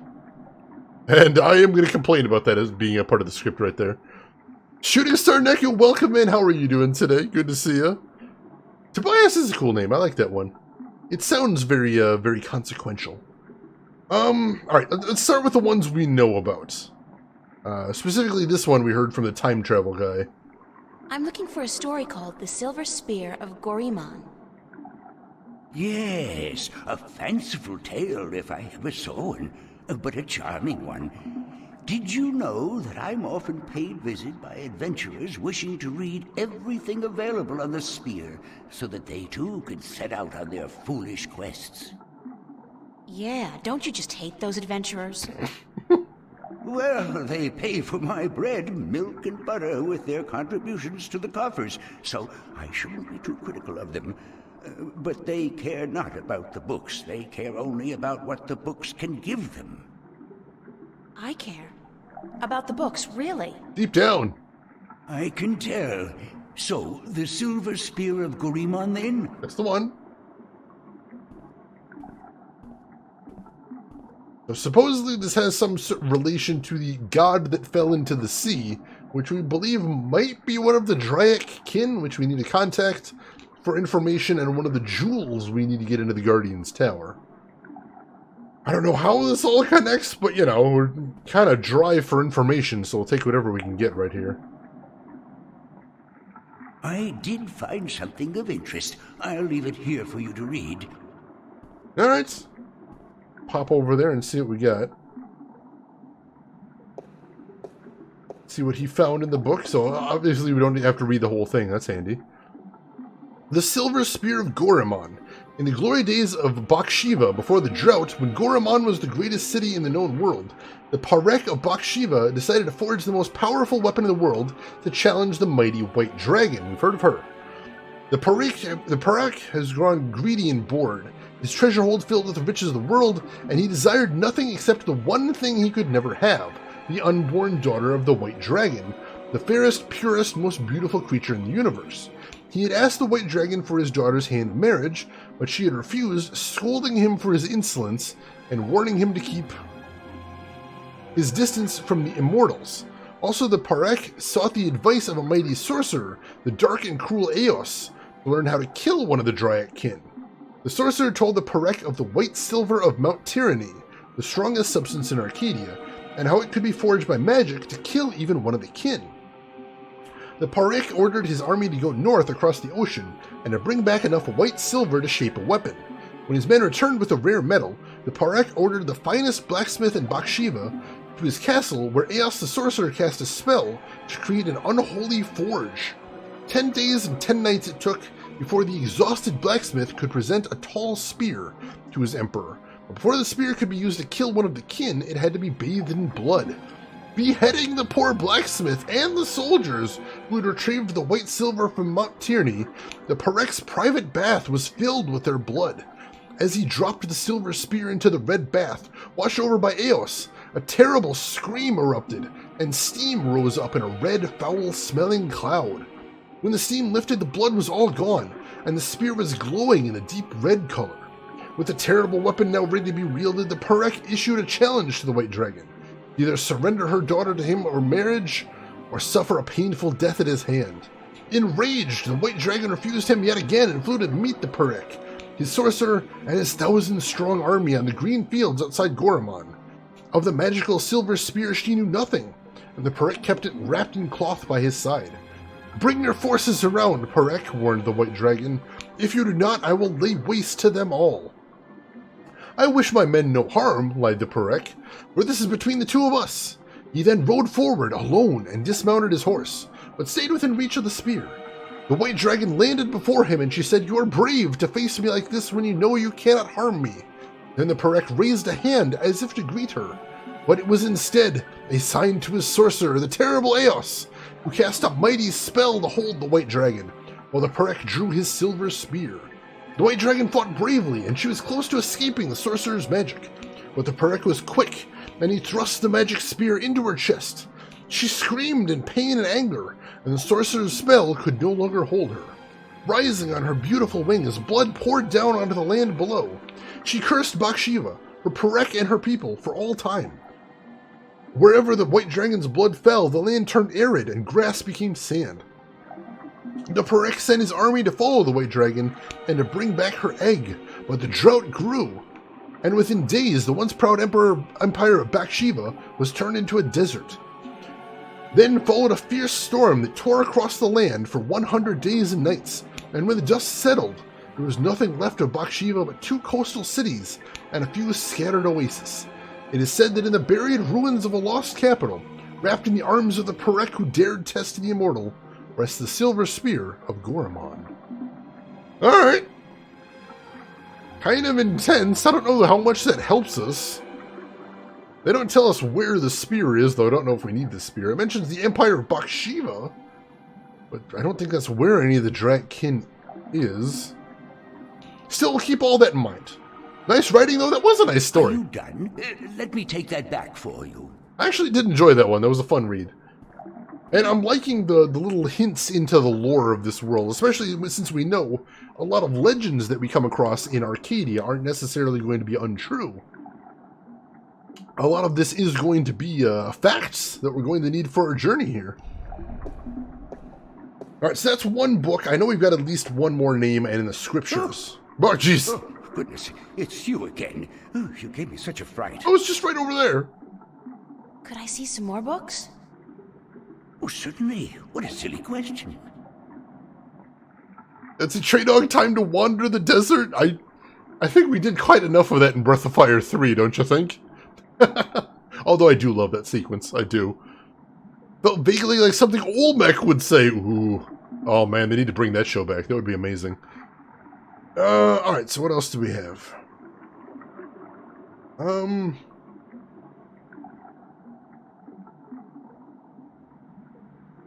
Let's start with this one. A book on the history of Marcuria would be interesting.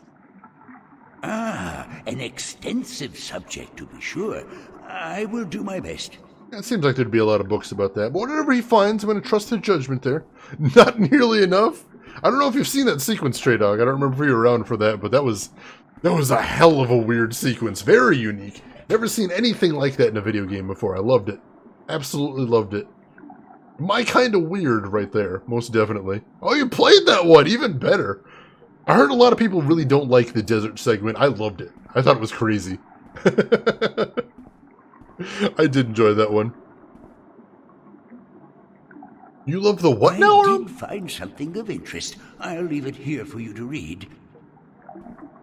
Wait, the what around the columns? I don't know that term either. Alright, let's see what book he brought us here. See what information we can get out of this one.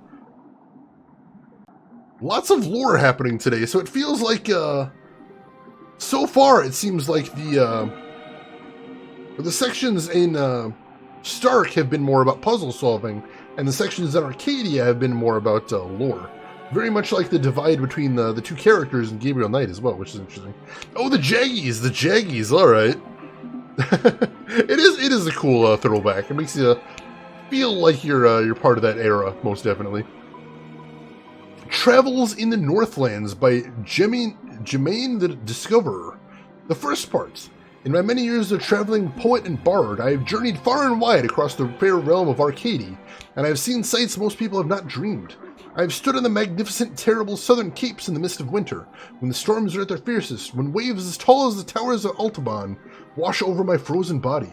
I have witnessed the monstrous beasts that lurk in those dark and deadly waters of the south swallow brave galleons whole, creatures the size of mountains that with a flick of a tail can touch the depths of the sea and the stars themselves. I have crossed the great ocean from north to south, and from east to west, and in that course been stranded on desert islands with no sustenance but what I could gather from the sparse vegetation, for months at a time. I have ridden the great Elguan across Changagriel, I think we've heard that pronounced before, I don't remember, the wasteland, from Altaban to Monturba, and further south, where the Turuk, the oasis, are far and few between. And I have seen the shifting dunes above the ruins of Gorimon, precious jewel of the Bakshiban. Ruins! Maybe that's where the spear is, then. Concealed by centuries with the coarse and treacherous sand. And I have journeyed far west, carried on goodwill and destiny by shadow ships. The strange and unknown cliffs of a world unseen by most. A world of an unfamiliar tongue and customs. A world of great wonder and mysticism. I have seen all this and more, but the fairest sight still have I seen in the lands of the north. From Ireed to the border mountains, from Tyron to the Bay of Fire. No sight can ever compare to dawn at Mount Tyranny, looking out to the plains of Nedra, where wild stallions run free in the thousands. And to look on the city of Coruscant, the Pearl of Fire, where the boiling sun sets in the ocean beyond. The slow waves reflecting dark yellow and red as they lap slowly upon the sandy shores is an experience truly treasured and never forgotten. These lands are blessed by the Creator, shaped by men, yet wild and free and fertile, home to the greatest cities, the most precious sights, and the most cultured and civilized people in Arcadia. Of all the fires I have rested my weary legs by, of all the taverns where I have learned the legends of tale spinners and memorized the songs of bards, Of all the lands where I have wandered from city to village, it is the Northlands I return time and time again to learn ever more. Join me now, for I will evoke in you the very emotions I first experienced when visiting the sights and treasures of the Northern Lands. Join me, and I will surely bring you there, the exotic midst of the blessed land, and you will pine for its rugged coast and green woods and its hardy people, and like me, you will ne'er rest until you can return to yonder shores. This guy's flowery, but I'm liking it. I'm liking it. Should we call them aliases, or are you anti... I remember we used to call them Jaggies, but honestly, I haven't heard anybody use that term in years and years. Probably because they aren't as prominent as they used to be. Maybe it's to do with the version, but I remember the type for these books being more stylized and harder to read. I believe, Namira, one of the final patches ever put out for this game actually made the text a little bit easier to read, so that might actually be the case. And welcome in, Namira. How are you doing today? Good to see you. This game loves long-winded speakers and proper nouns. It's a fantasy book. So that makes sense. I can see it. Don't join him, it's a trap. Oh no. Quackers, welcome in. How are you doing today? Marcuria. O Marcuria, thou unkempt diamond, of capitals thou art by truth the fairest. Thy counsel many seek, for knowledge kept within is centuries sought and gathered. By men wiser than the ages, brought hither by word of mouth, Marcuria, changed thou not the course of war. Between thy people, diplomat, wise men, magician, all this and more, thou hast without equal the mark of merit and virtue. Written by Jermaine Earthen, the poet. The august capital of Ireed, the united country, Marcuria lies to the hardy southern coast of the Northlands, halfway between Tyrone and the Coruscant. It is a port of call for merchants, traders, adventurers, and pilgrims from all continents. A place of commerce and diplomacy for millions of humans and other species. Millions? I didn't even realize it was that big of a city. Hey, Totally Not King, welcome in and thank you for the raid. How are you doing today, King? How was your stream today? It's good to see you, as always.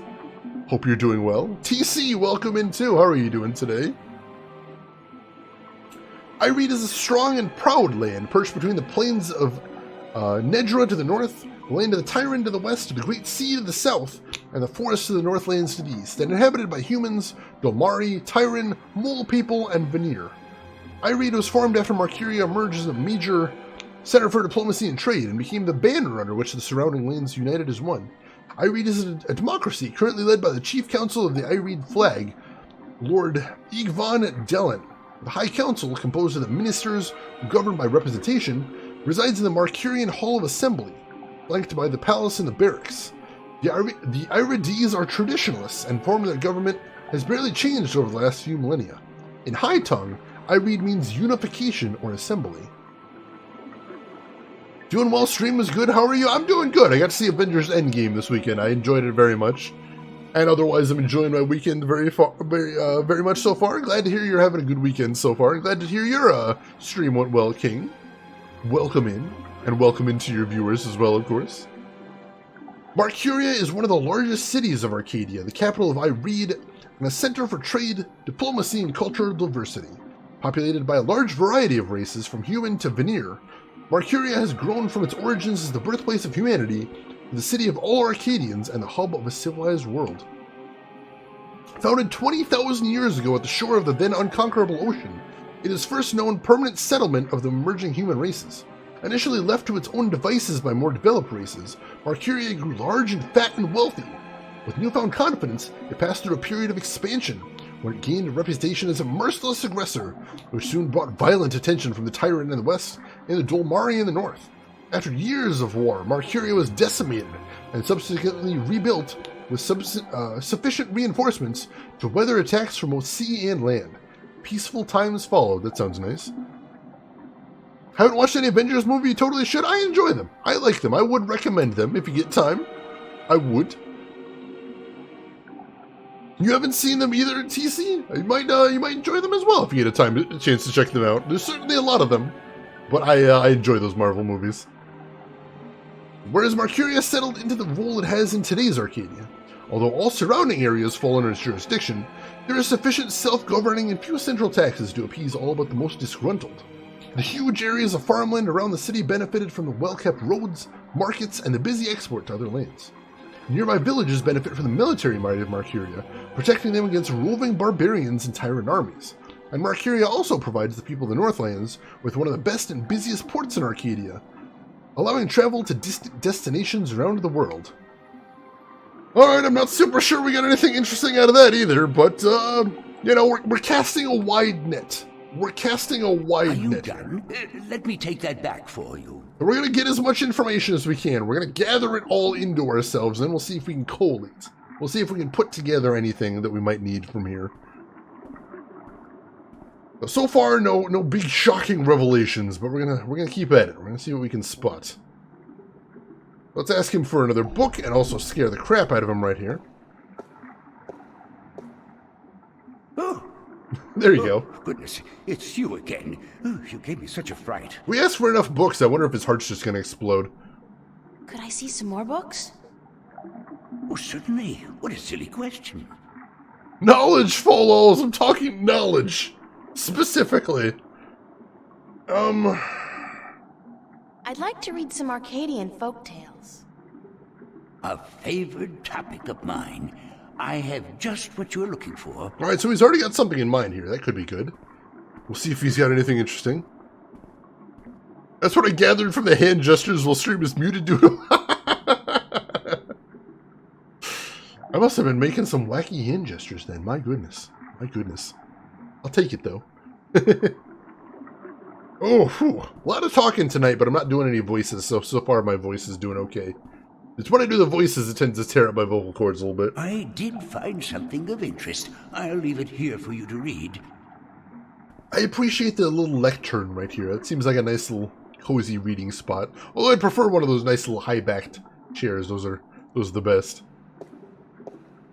See what we got in this one. Sadra the Faithful Wife. Sadra was married to a brute of a man named Care. He was a bully who drank, cursed, gambled, and beat up his wife when he lost coins at the cups table. Still, Sadra treated Care with respect and care. She fed him when he was hungry, she made his bed and washed his back, and she laid down with him when he told her to. She never complained of her hardships to anyone, even though some days she woke up with bruises all over her body. Despite her husband's treatment, Sadra was a beautiful woman with lovely dark hair and green eyes, and men would admire her when she went to the market for food or the town.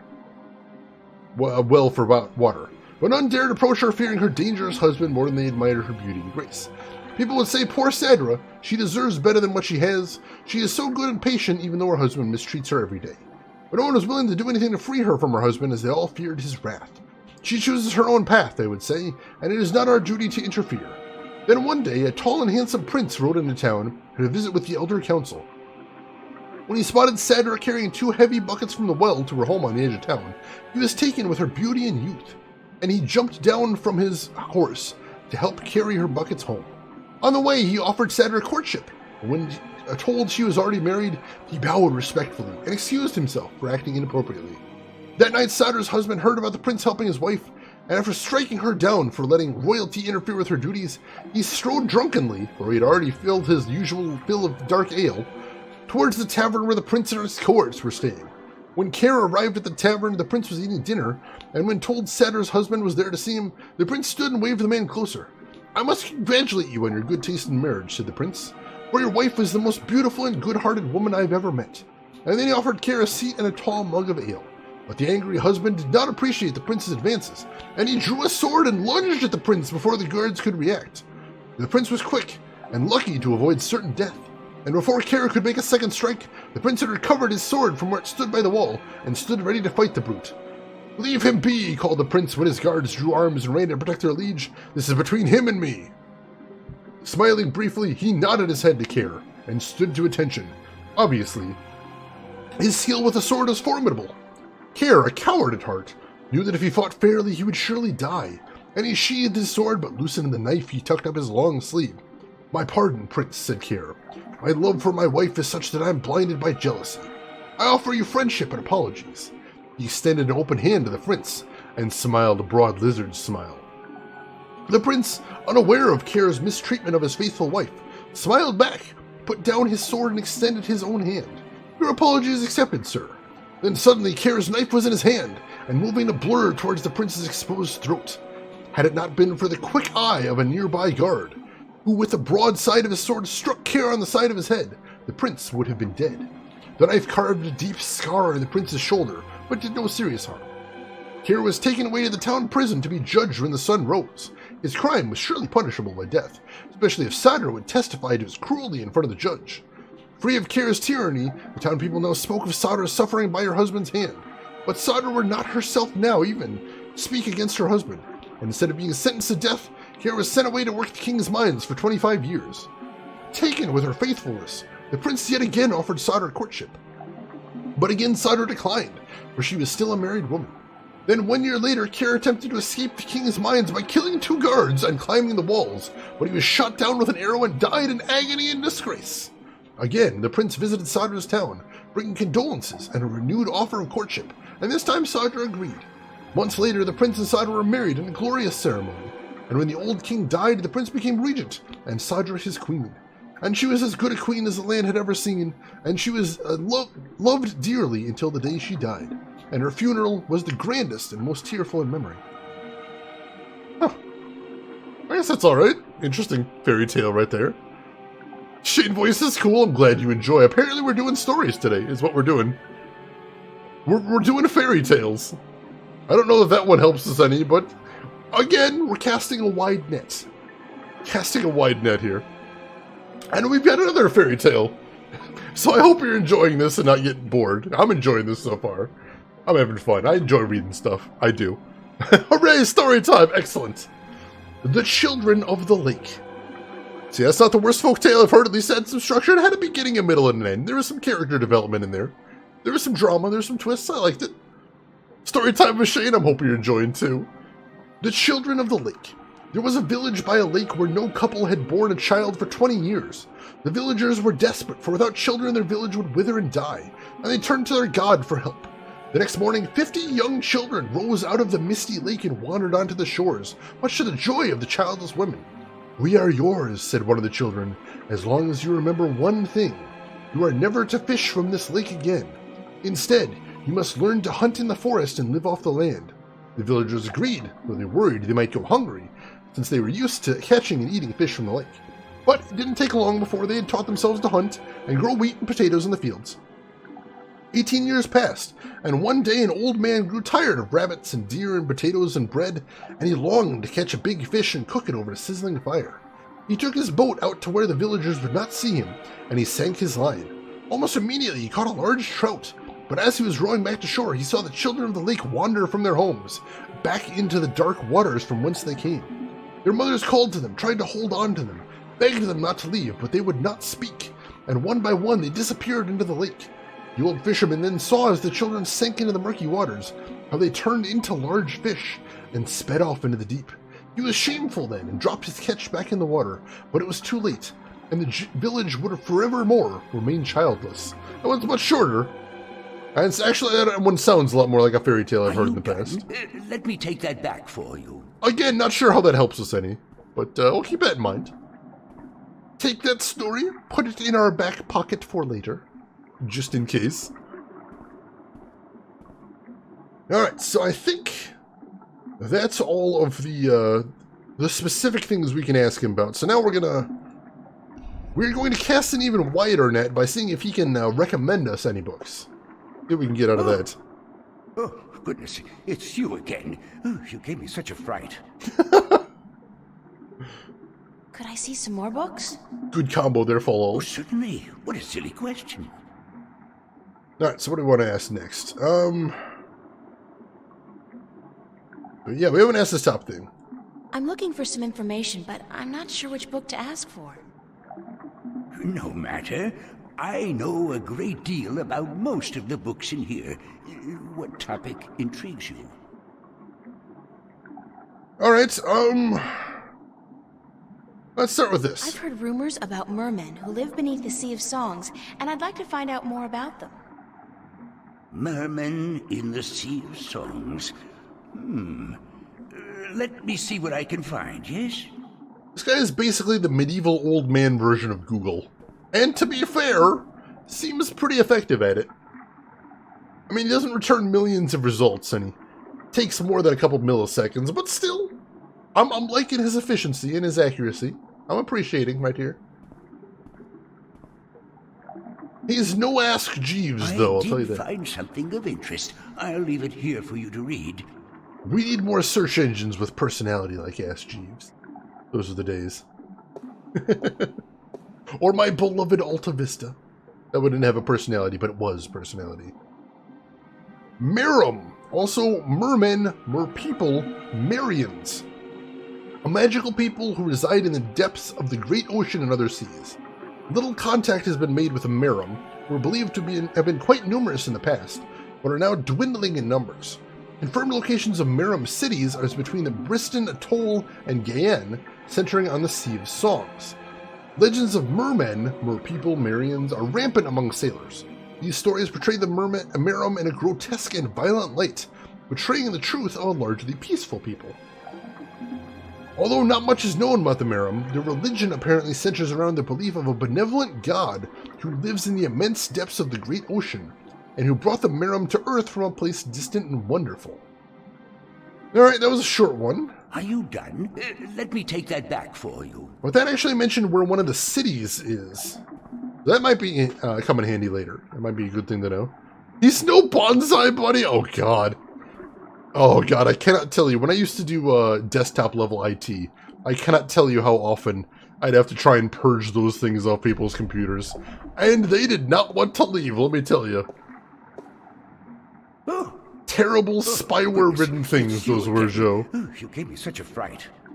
Not quite as bad as Weatherbug. That was the worst software in the entire universe, but they were bad. Could I see some more books? There were some bad times. Oh, certainly. What a silly question. I'm looking for some information, but I'm not sure which book to ask for. No matter. I know a great deal about most of the books in here. What topic intrigues you?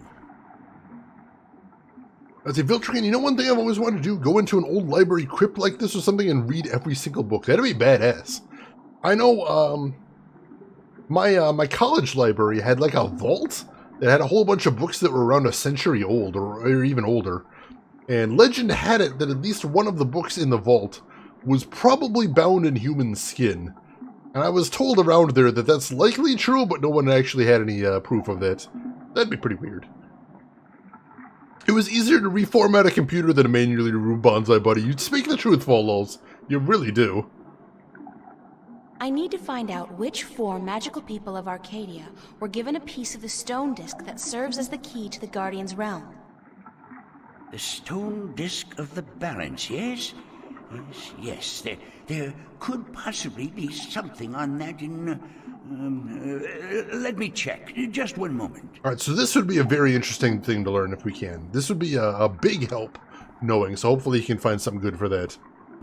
You'd love to go into that vault. It was a cool place. I've been in there. It was a fun thing to look around in. And I definitely poked some of the oldest looking books just in case one of them was bound in human skin. So I could say I might have touched a book bound in human skin. You have a fascination for time capsules? That's a cool thing to be fascinated with. I did find something of interest. I'll leave it here for you to read. Actual little encapsulated bubble of history right there. Very cool things. I can respect that. Do you remember that computer IBM Apple commercial? Yes! Yes, that is the original Apple computer commercial right there. Keep thinking of that when they mentioned the disc. I think if you probably go on YouTube and search for Apple 1984, I think that'd probably give you the commercial. Keep thinking of that when they mentioned the disc, that'd be an interesting crossover. Alright, chapter 16 in the 8th scripture, the scripture breaking. Regarding the disc of the balance of the events that came about when the disc was broken. The scriptures tell us that the disc was kept in the Enclave for many thousands of years, safely guarded from any threat by the respect held by every man and woman for the authority of the fathers. But with dissent came disobedience, and disobedience brought immorality, and immorality begat theft. Tyrant soldiers, aided by sentinel traitors, attempted to make away with the disc, but were thwarted by the White of the Kin herself, intervening, although forbidden to do so, on behalf of the fathers. The disc was brought safely back to the Enclave, but the threat would linger in the minds of the Ministrum and the Vestrum. So it became that the disc was melted in the forge of the Dragon's Mouth, reshaped into the elements of 4 magical people, and given to those respective people for safekeeping until such time that it was decreed the disc would once more be whole. 1 stone to the gentle souls that sing in the dark and shape the earth between. Is that the dark people, maybe? Could that be, like, dwarves? Dwarves, maybe? Could be dwarves. 1 stone to the watchers of the woods, the ones who are outside. Elves? 1 stone to the 2 that make one of air and sea. Not sure about that one. And 1 stone to the keepers of the dark flame, the eternally dark, the mariners. I'm all kinds of lost about that one, but that might be the dark people again there.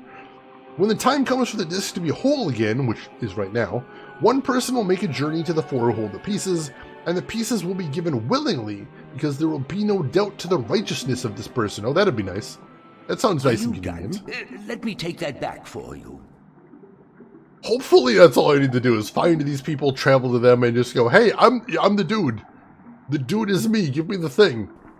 I'm in need of the thing right now. 1984, what a time to be alive. I tell you. Yeah, throwing a big hammer at a big TV screen, that's kind of epic. Kind of metal. Oh, goodness, it's you again. Oh, you gave me such a fright. And just think, Joe, that was a time when Apple was a young upstart. Rebellious young upstart. Go figure. See, I'm one of those people that definitely uses dude as a gender-neutral term. It's about attitude, not gender for me. Oh, you showed your grandparents Shazam? They were blown away? For anybody that doesn't know, if you have a Apple, or not an Apple, if you have an Android phone with a modern OS, Android Assistant can actually do music recognition as well. Built into the OS right there, so that's pretty handy.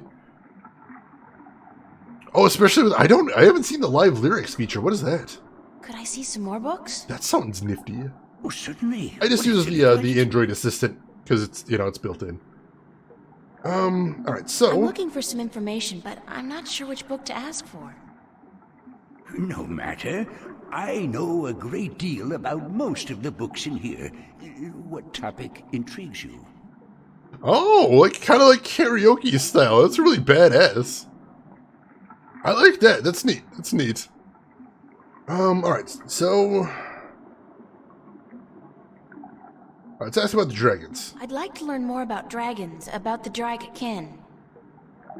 Oh, yes. We have some wonderful books on that topic. Stay here. I think this might be the last one. I'm not sure. I think this might be the last topic to ask about anyway. This will give us a lot to go on. I'm not sure if we have our next destination yet, but this feels like a lot. Oh, hang on a sec. So it said that the disc was melted down into 4 pieces. So the thing right above the library had 4 indentations that flowed into 1 circular indentation, and above it was a dragon statue. Is that where I have to forge the disc? I did find something of interest. I'll leave it here for you to read. That might be where we have to actually forge the disc once we get all 4 components. Ooh, I'm going to have to keep that in mind. It probably will be a while before we actually do that, but I have to try and remember that. And Cat Food, I love that name. Thank you for the follow. Welcome in. Secrets of the Dragkin by Ministrum Eliak. Forward, the Dragkin are known by many names throughout the Twin Worlds. In Old Tongue, they are referred to as the Drekkin. In some variations of Low Tongue, Drekin. In the Southlands, the word Duragich refers specifically to the winged lizard shape traditionally associated with the kin. In Irad, the eternal spirits of the kin are simply called Drak, regardless of their current shape. In Stark, most cultures refer to the kin as Dragon, or Drag, Drak, Dragon, though this usually refers only to the winged lizard-like shape and not to the spirit inhabiting the shape. In fact, while in Arcady, the kin are respected and revered as eternal spirits, with great significance in the balance and all, in Stark the kin are mostly creatures of mythology and fairy tales. However, in some Stark legends and scriptures, notably the Christian Bible, the name dragon is associated with the forces of evil, and thus the religious connotations do seem to have carried over in some distorted form. Who or what are the Drakkin? Why not ask who is the creator, or what is the all? Questions thus asked will remain in perpetuity unanswered, or they are in truth unanswerable. To condense all knowledge of the Creator into one answer is futile, as is any attempt to define the all without describing every single element that makes up the all. So, also with the Drag Kin, we cannot answer who is the kin or what is the kin, but we can provide some answers as to the simpler questions, the questions that deal with what we see and hear and feel, and what we've been told by the kin themselves. Answers that together may give us, if only the faintest hint of the whole truth, then at least some indication of who or what the Drat Kin are. Born of the emptiness between the stars, reads the 11th scripture of the balance, the scripture of time. Shaped in unison with the all, part of the all, yet outside the all. Drakekin, notice the ancient high tongue variation of Drakekin. Why so many variations and interpretations of the Drakekin from culture to culture? The kin have always been shrouded in mystery, and from mystery rises legend and myth. The kin seem content to be seen as nothing but tall tales and figments of a bard's fertile imagination. We didn't actually learn too much there. Find out in the Bible too. Oh my! I want to track that down. I hope we actually do stumble across that. That's probably just a throwaway joke, unfortunately. I see Cat Food. You played this game some 18 years ago. It still holds up though. Same goes for Dreamfall. So I haven't played chapters either. This is actually my first time through the series. I'm enjoying it so far though. It's a bit slow, most definitely, and there's a ton of lore. But it's been good lore. I've enjoyed the lore, and the puzzles haven't been too bad so far. I'm noticing one problem with modern operating systems. I don't know if you saw this. So take a look at the text right here. I noticed it's going to do... Yeah. You can see when I run my mouse over the text, it gets kind of smudgy. It gets kind of smudgy and kind of trembles. And that's really weird and I don't like it. Are you done? Let me take that back for you. That's the biggest problem with running this game on modern operating systems is you see little trails sometimes. Little visual artifacts around movement, unfortunately. Now, I've actually played with it and lessened them as much as I can, but you still see little glimpses of them sometimes. Alright, so we're going to check with him one more time and see if he's got anything else to say, but I think we might have read all the books there is to see.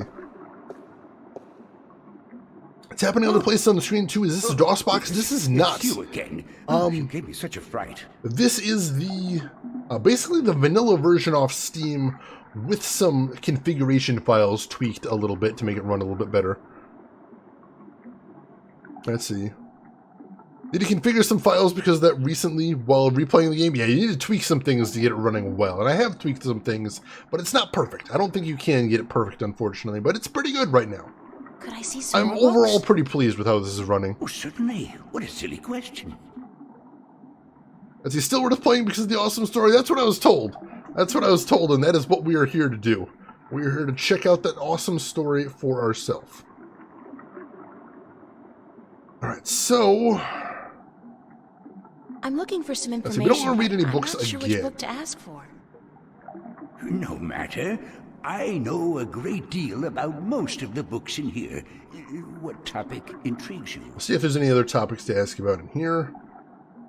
We don't need to see that again. We don't need to... let's see if we can ask more. I'm curious if there's a thing we can ask about more. I'd like to read more about the Drakekin. Why, of course. I will get the book you're looking for immediately.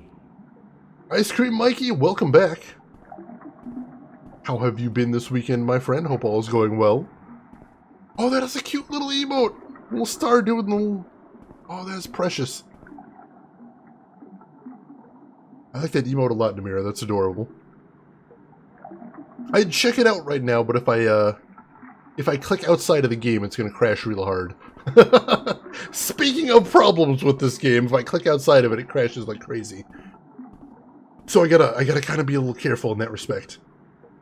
I did find something of interest. I'll leave it here for you to read. Alright, so let's see if this is a different book. Because I notice sometimes the game does kind of hide information behind having to ask for something 3 or even 4 times. So we'll see if maybe the second book has any interesting information right there. Working as intended, you cruel bastard. No, this is the same book, isn't it? Yeah, it's the same book, unfortunately. Alright, I don't think he's going to have anything more for us then. Are you done? Let me take that back for you. Alright, so I think we have, in fact, read all of the books he's got for us right now. Now, if we get some more topics of questioning, we might be able to ask him some more stuff from there. But I think for right now, we've got everything we're going to get. Which, unfortunately, did not add a new diary entry. Which is not good, because usually when you've completed something completely incorrectly, you get a new diary entry. What is this? Oh, she can actually go downstairs? I didn't realize I could go downstairs. It's a rusty wheel. Can we play with it? It's stuck. Alright. I didn't know what it did anyway, so I suppose it's not a huge loss. Can we look at the pool? It's a pool of seawater. You'd think that it'd be a bad idea to have a pool inside a library on account of the moisture. But I guess magic makes everything possible. It does seem like a terrible idea. Agreed. Can we interact with it? Let's see. Also, it looks like there's something in the center of it. I can't quite tell.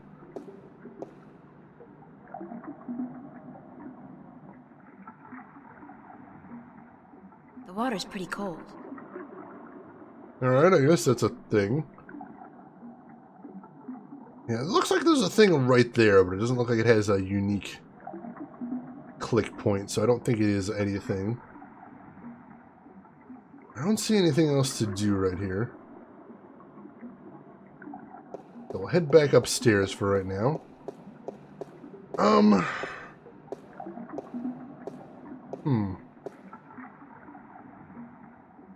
don't know, I feel like we got just about everything. I'm going to save because we've been reading a whole bunch of stuff. I don't want to lose any of that progress. That would be tragic.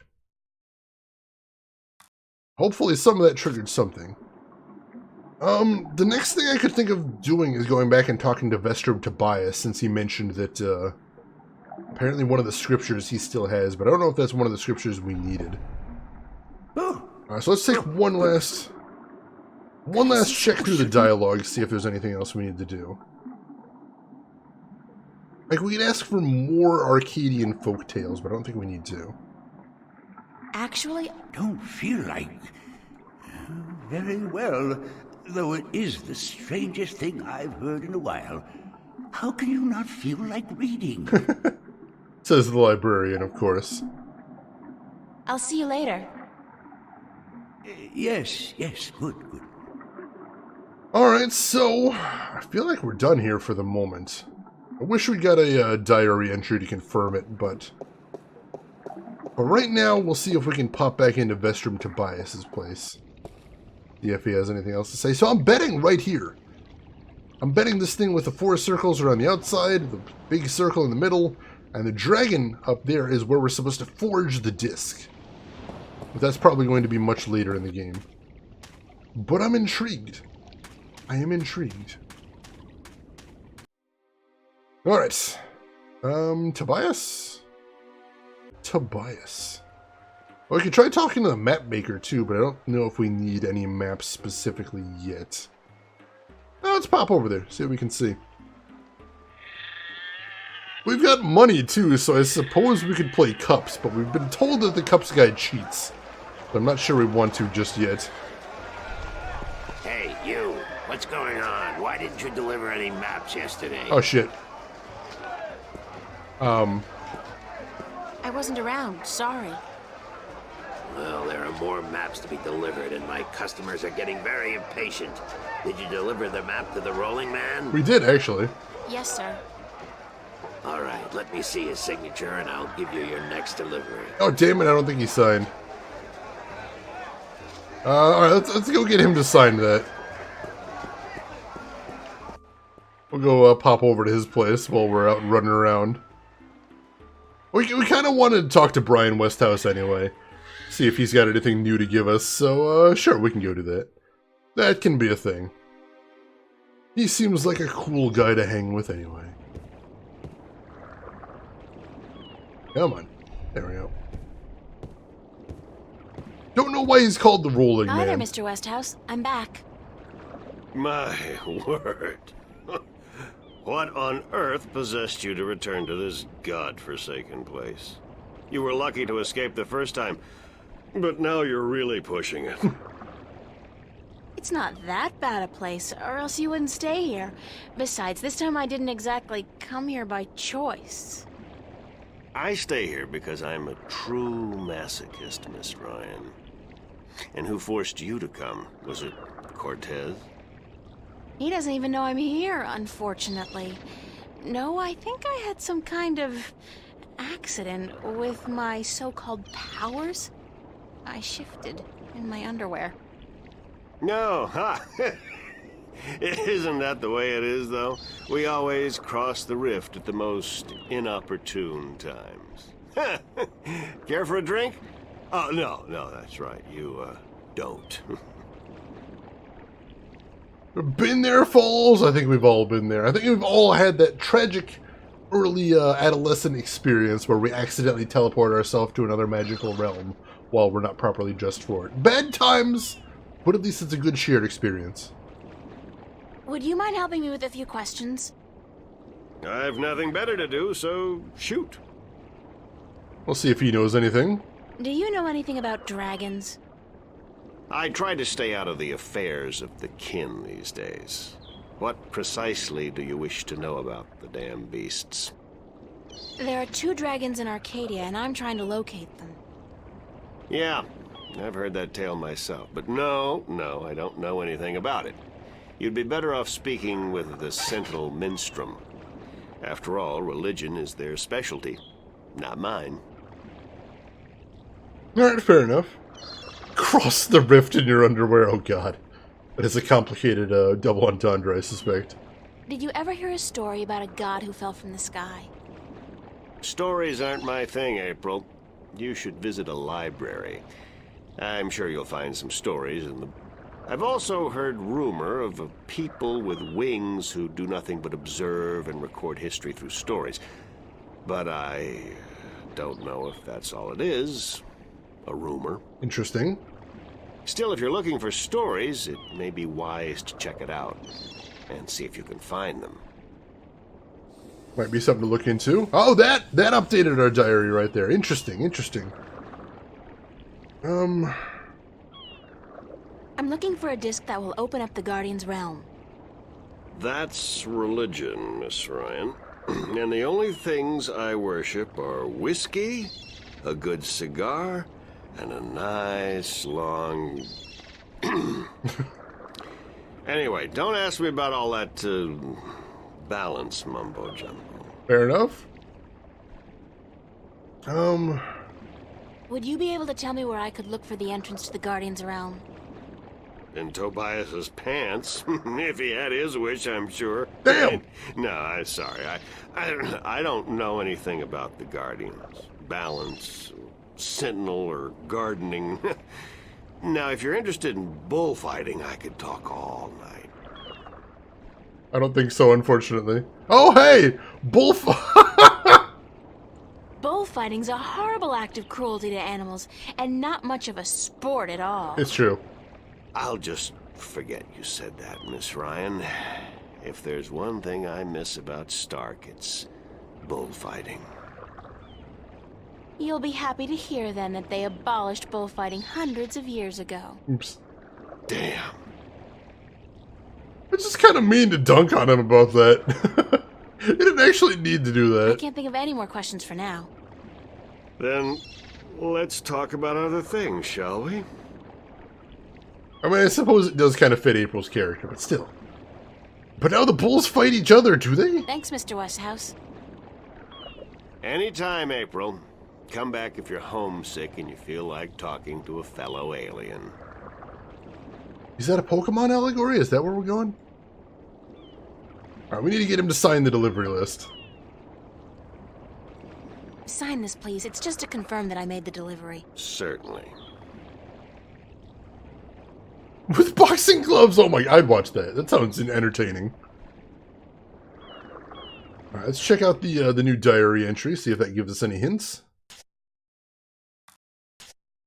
Ryan Westhouse just told me something I should remember.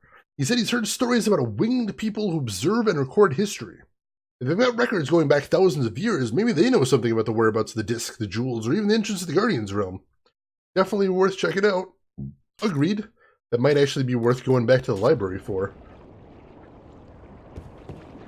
But before we go back to the library, we're going to finish what we were originally up to. We're going to go to the marketplace. We're going to stop at the map maker. We're going to show him that signature.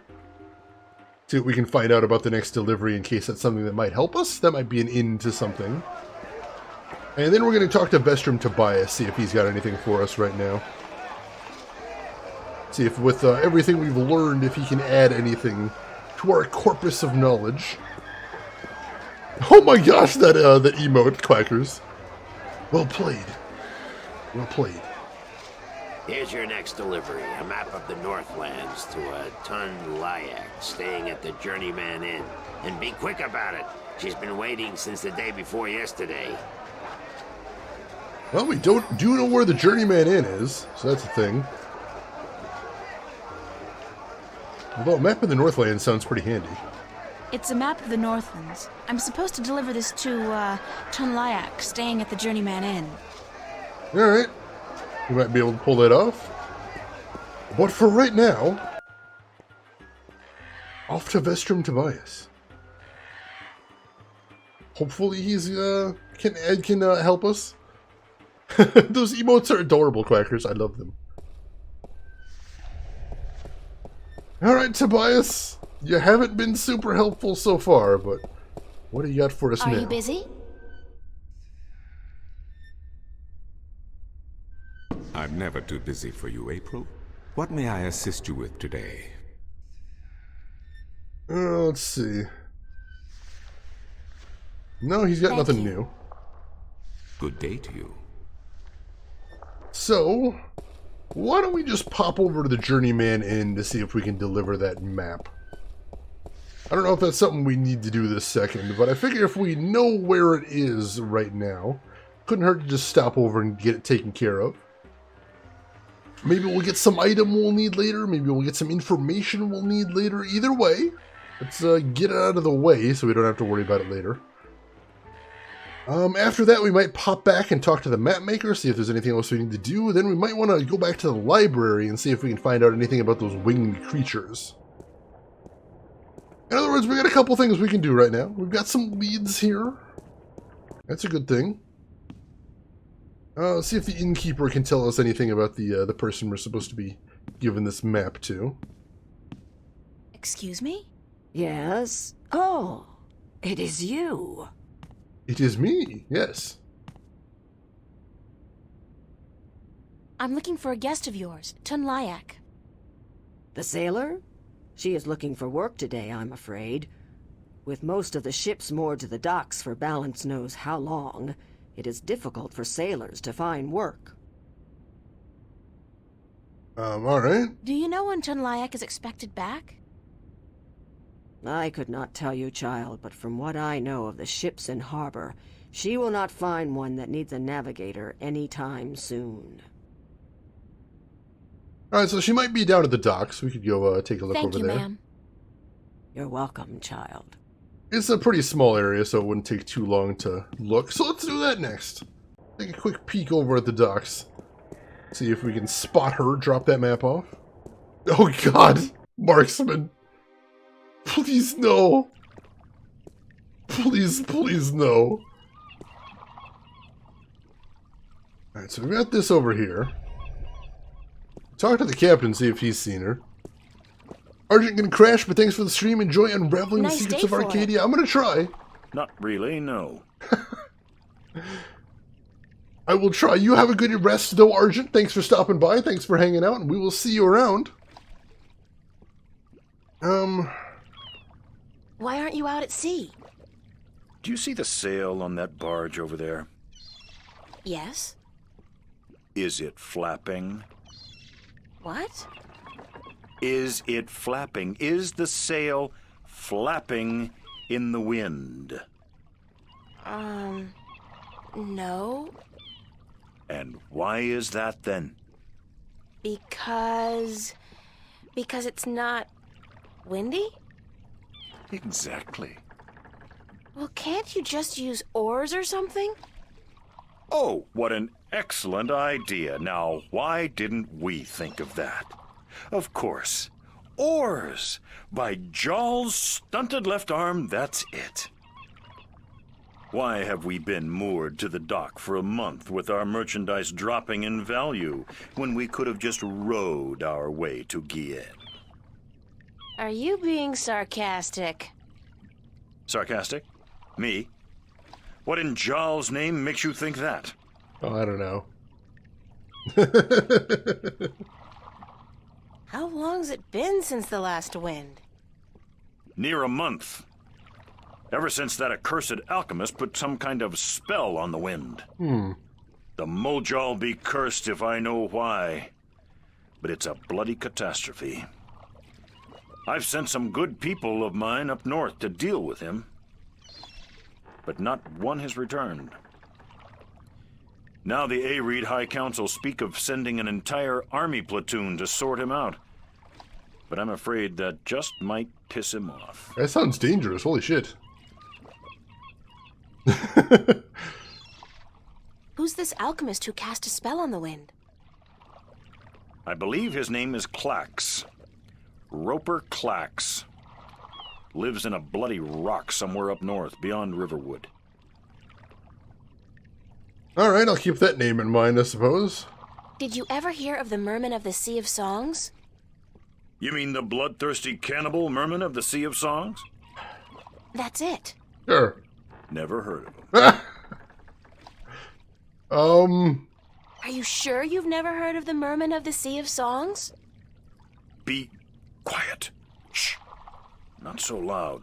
Why not? What's up with the shushing? Legend says that if you speak openly of the bloodthirsty cannibal merman of the Sea of Songs, they will hunt you down until they've caught you and devoured you. And you believe this legend? No, I'm just trying to scare you off. What a jerk! Do you know anything about a god that fell from the sky into the sea? Of course. You find fallen gods most everywhere these days. They're an air and a hand. Really?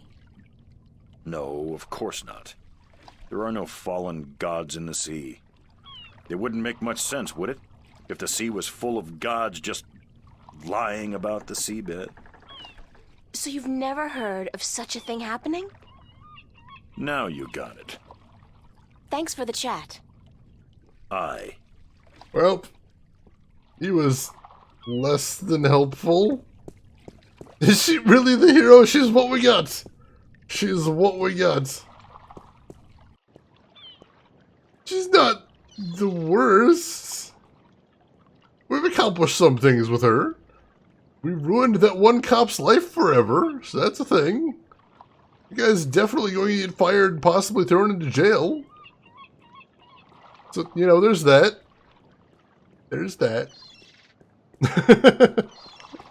That guy really fishing? I don't know. He might just be wasting time. Sometimes that is a thing that happens too. Alright, how do we get back to the world map from here? I'm not 100% certain. Try popping inside this. There we go. Alright, so Vestrum Tobias didn't have anything for us. We wanted to head back to the library and see if we could find anything out about the people with wings. See if we could learn anything about them. That could be handy. Could be a thing. After before we solved the eye puzzle, what ended up happening? Oh god, Marksman. We had to go back down to the alley from the first stream. We had to find that toy monkey that we used to scare off the dude. We had to rip out one of the toy monkey's eyes. And then we had to drop the toy eye on the floor after we picked up the real eye. And then the cop put in the toy eye and thought he was having a seizure because it was a toy and not a real eye. And then we just kind of left him like that. So yeah, that's a fun puzzle right there. A delightful puzzle. We're kind of destroying that guy's career. Also, after that, we used his password and tried to access somewhere we weren't supposed to be, and it logged it, so he's probably going to get in trouble for hacking, is what they think that he's probably doing. Alright, let's see. So we want to ask about books we're not sure where I'm to ask looking for for. some information. No, Matt. Here we go. Are there any books about flying people who observe and tell stories? Winged storytellers, hmm? Let me see what I can find. Hold on. Excellent. This could be useful. I mean, we're in a library basically looking for even more lore.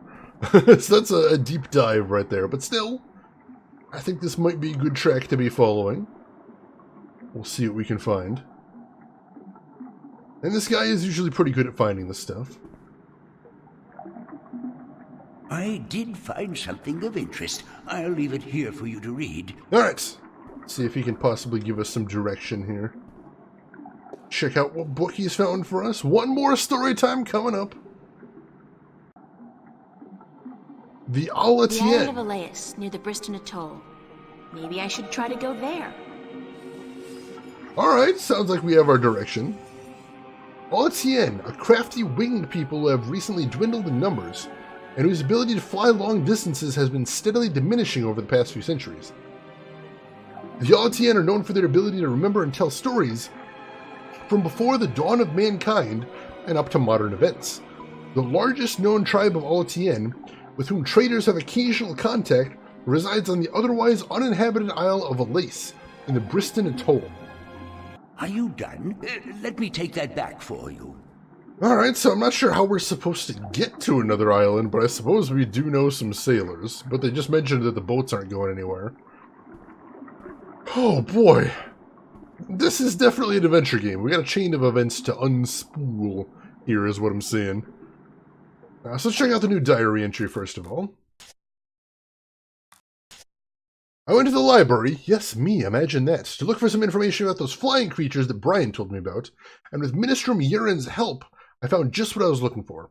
They're actually called the Alatien, and there's a tribe of them living on the island south of here, Elias, which is such good news considering the way I love water. That was my sarcastic voice, by the way. Now, who do I know with the ship? Well, Tony Whalen, thank you for the follow. Welcome in. How are you doing today? Mythunga, you brought a spin-off of Pokemon Game Online. It's a tactics game. Turn-based tactics. Unusual. What's it called, Mythunga? I'm curious. And where'd you get it at? Fill me in. You got my attention. So we'll save there since we got a new diary entry. That's a good thing. So she said, who do we know with the ship? So let's talk to the guy at the harbor. Pokemon Conquest! I think there actually may be a copy of that in the apartment somewhere. That's the one that's kind of like I got a Dynasty Warriors bent? Are we thinking of the same thing? For what system is I think what I meant to ask. What system is it for? Is it DS? I think it's DS. Quackers, oh god. It is DS, alright. I think I have a DS emulator, because I don't currently have any way to output video from a DS. I could see if I could play it on emulator, possibly. I'll have to look into that. Thank you for the suggestion, Mythunga. I take it you enjoy it? Is it something you have had a good time with? Would you recommend checking that out? Alright, so this captain guy hates us with a ferocious passion, so let's ask him for a favor. How are you today, then? Like you care. Off to a good start. There you go. Do you know the island of Elias? The vacation paradise of the ancient Delmari? Certainly. How do I get there? It's near the Briston Atoll, but boats rarely travel directly to Briston from Marcuria. You'd have to travel via Guyenne. Alright, so... Can you give me a lift to Guyenne on your ship? There are 3 problems with that scenario. Alright. Number 1, there's no wind, so we can't set sail south. That's a problem. Number 2, I lost my navigator a few weeks past, and I have yet to find his replacement. We might be able to help with that, that's good. And number 3, you're a woman. We don't let women on board the White Dragon. Oh. Isn't that a bit sexist? Sexy is just what I worry about. What with a boat full of men being out at sea for months at a time? Not sexy, sexist. Wrong word. I'm a sailor, girl. What do you expect? Good bedside manners? He totally likes you, he's just bad at showing it. Possibly the worst in that case. There's a difference between, I don't know, being a little bit tsundere and driving me to the next country, and he's definitely doing the latter. Hasn't arrived yet, but look, you watched a few vids and it looks interesting. Let me know once you play it, Mythunga. I'd like to hear your opinion once you've tried it out. I don't think this world has that word, but we're adding it to the lexicon then. I'd really appreciate it if I could hitch a ride with you to Gien. Ain't gonna happen. Sorry. Alright, so we're not getting Bye. anywhere then. He's the only person we know of with a boat, though. Maybe if we can get him a new navigator? Maybe then we can negotiate something? I suppose it's worth a shot. Alright, so... where do we want to head to next? Raid 2 seems to be poorly received. I don't know who you've been talking to, Drev, but every streamer that I know that's been playing it has really loved it. And all the streams I've watched where they were playing it looks like a blast. Looks like a really fun game. Rain front flowers are up on the balcony. 20C outside, windows open. Finally, spring has arrived. Oh, that sounds nice. Got a job well done there. Got some nice temperatures, some nice breezes there. Oh, that does sound wonderful. Hope you're enjoying it. Hope you are. It does sound, it sounds delightful. Now, if only we could get some nice consistent temperatures over here, would be set. Comments, let me know, of course. Ouch. So let's pop back to the Journeyman Inn real quick. See if perhaps that navigator is back. Doesn't look like it, though. Doesn't look like anybody's in here, unfortunately. We'll ask the innkeeper real quick, though. Just to double check. Excuse me? Yes? Oh, it is you. And then after that, I'm not sure where to head back. Do you know when Tunlayak is expected? I could not tell you, child. Nope, alright. Thank you, ma'am. So nothing there, so You're that's probably welcome, just a timed child. event, so we'll just have to wait a bit for that. Where else could we head, then? I don't know, Metacritic user score doesn't really seem like a good gauge of user interest. There seems to be a lot of, forgive the term, rage around what goes into those scores. A lot of groupthink as well. I don't know, it doesn't seem like a good metric for me. It hasn't seemed to really reflect any users that I know when I use the Metacritic score. Winter temperatures by you, Mythunga? Goodness. Alright, Alright, so where do we want to head next, then? Where do we want to go? I don't know, what else do we have? I guess we could go back to the city green and see if Weird Time Guy has anything else he can tell us. I don't know. We know what we need to do now. We need to find some way to get on a boat and head to that island. But I don't know... We need to find the navigator for that, and I don't know where to start with that. I don't know if we've finished this segment, or if we need to do something very particular. I'm unsure. I am uncertain. Enter, honored guest, and I... Yeah, we got it. They nearly break you every year, and you live there your whole life? That sounds brutal, Mythunga. I'm sorry. I'm so sorry. Does not sound like the most pleasant place to live.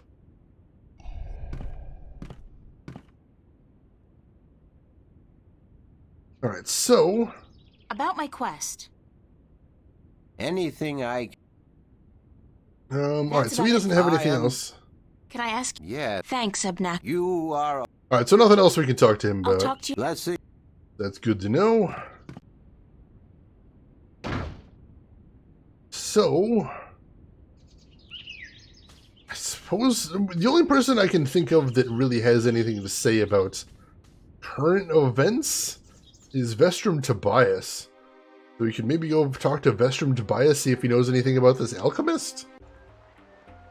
He might have some information about that, because with no wind, that boat isn't going anywhere, even if we do find a navigator. That might be someplace we can pop in and see if we can get some information about it. Although Tobias didn't really have much to say last time we were in there. So, I don't know. And if there's someone else we know of that owns a boat, I'm unaware of it. I'm trying to think, though. Brian Westhouse doesn't have a boat, as far as I know. I mean, we don't know many people in the city to begin with. I'm never too busy for you, April. What may I assist you with today? Oh no, I know he doesn't have anything else to say. Thank you. Shoot. Good day to you. Alright. So...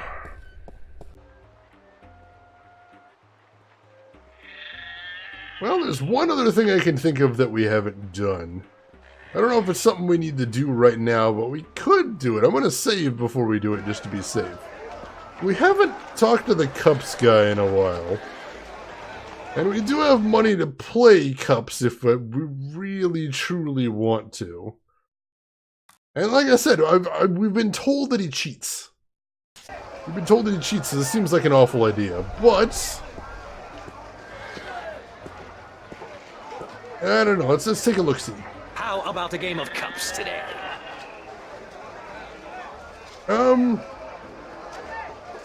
Okay, let's go, sure. Okay, let's go. Just place your bet, investment, on the table and the game will begin. Alright, so we've got this whole pile of Aaron right here. Let's grab one of those. Hopefully it's not the Here's whole my pile. coin. Now, how do I play? I place one cup on top of your coin like so. Alright. Then I shuffle them like so. Now, you guess which cup hides your coin. If you get it right, you win another coin. 3 in a row, and you win a prize. Wait, am I supposed to guess based on that little thing from that tiny angle? Oh, it's terrible. Alright, is there anything else I can see here? Anything else of use? No? Just the cups? I kind of think it might be the one on the left, but it was really hard to tell. Hey, Barley, welcome in! How are you doing today, Barley? Barley, you vote right. Well, I was going to say left, but if Barley's voting right, then number one, I trust his judgment. And number two, if he's wrong, then I can blame it on him. So let's go right cup. It's gotta be this one. Looks like you've got the wrong cup. You screwed me, Barley! A 1 in 3 chance, you know. But with coin in your pocket, you can always try again. Oh, God! Everything's gone wrong. How are you doing today, Barley? Good to see you. Hope the morning has been treating you well so far. Ask that guy that knows the future which cups to pick. It seems like a very specific thing to ask.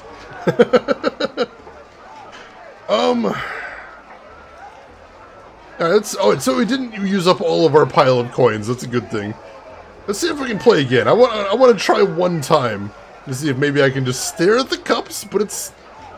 I don't know how we're supposed to see because the frame rate of the cups isn't very good as well. I'll try one more. Keep your eyes on the cup.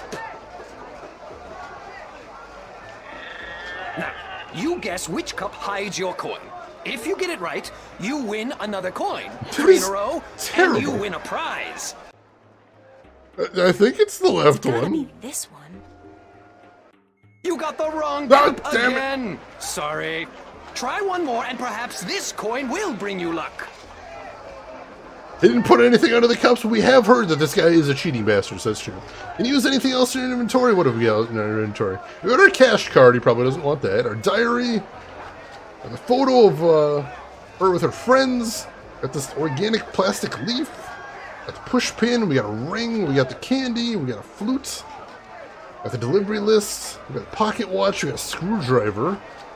Got a monkey, and we've got the map of the Northlands. I don't think anything is gonna help. The guy's a shyster, I figured. He probably is a bastard. But the frame rate does look terrible. Like, there's no way I can keep my eyes on the cups. Because they kind of jump all over the place. We could ask the bird. It's a talking bird. No, that's all that happens when we click on the bird, unfortunately. Is the screwdriver magnetic? There's a good idea. There is a good idea. Let's see. No, doesn't look like we can use the screwdriver with the coins, unfortunately. Unless I can... I got a whole handful of these Arcadian iron coins. No, it doesn't look like it. Does not look like it. It's a magnetized screwdriver. Oh, it is magnetized, though. It is magnetized. Alright, so maybe we could... Alright, let's try this. Let's try this. Rin, I think you're onto something. I like this. I like this a lot. Now, the guy said we're not allowed to use magic, but... he said if we use magic, it'll trigger the amulet he has nearby. Clearly, the screwdriver is not magic, so it shouldn't trigger the amulet, so we might be able to get away with this. I'll try one more. Keep your eyes on the cup. Science, bitches! It works! Now, you guess which cup hides your coin. If you get it right, you win another coin. 3 in a row, and you win a prize. Alright. Let's go into our inventory. We'll grab our magic divining rod.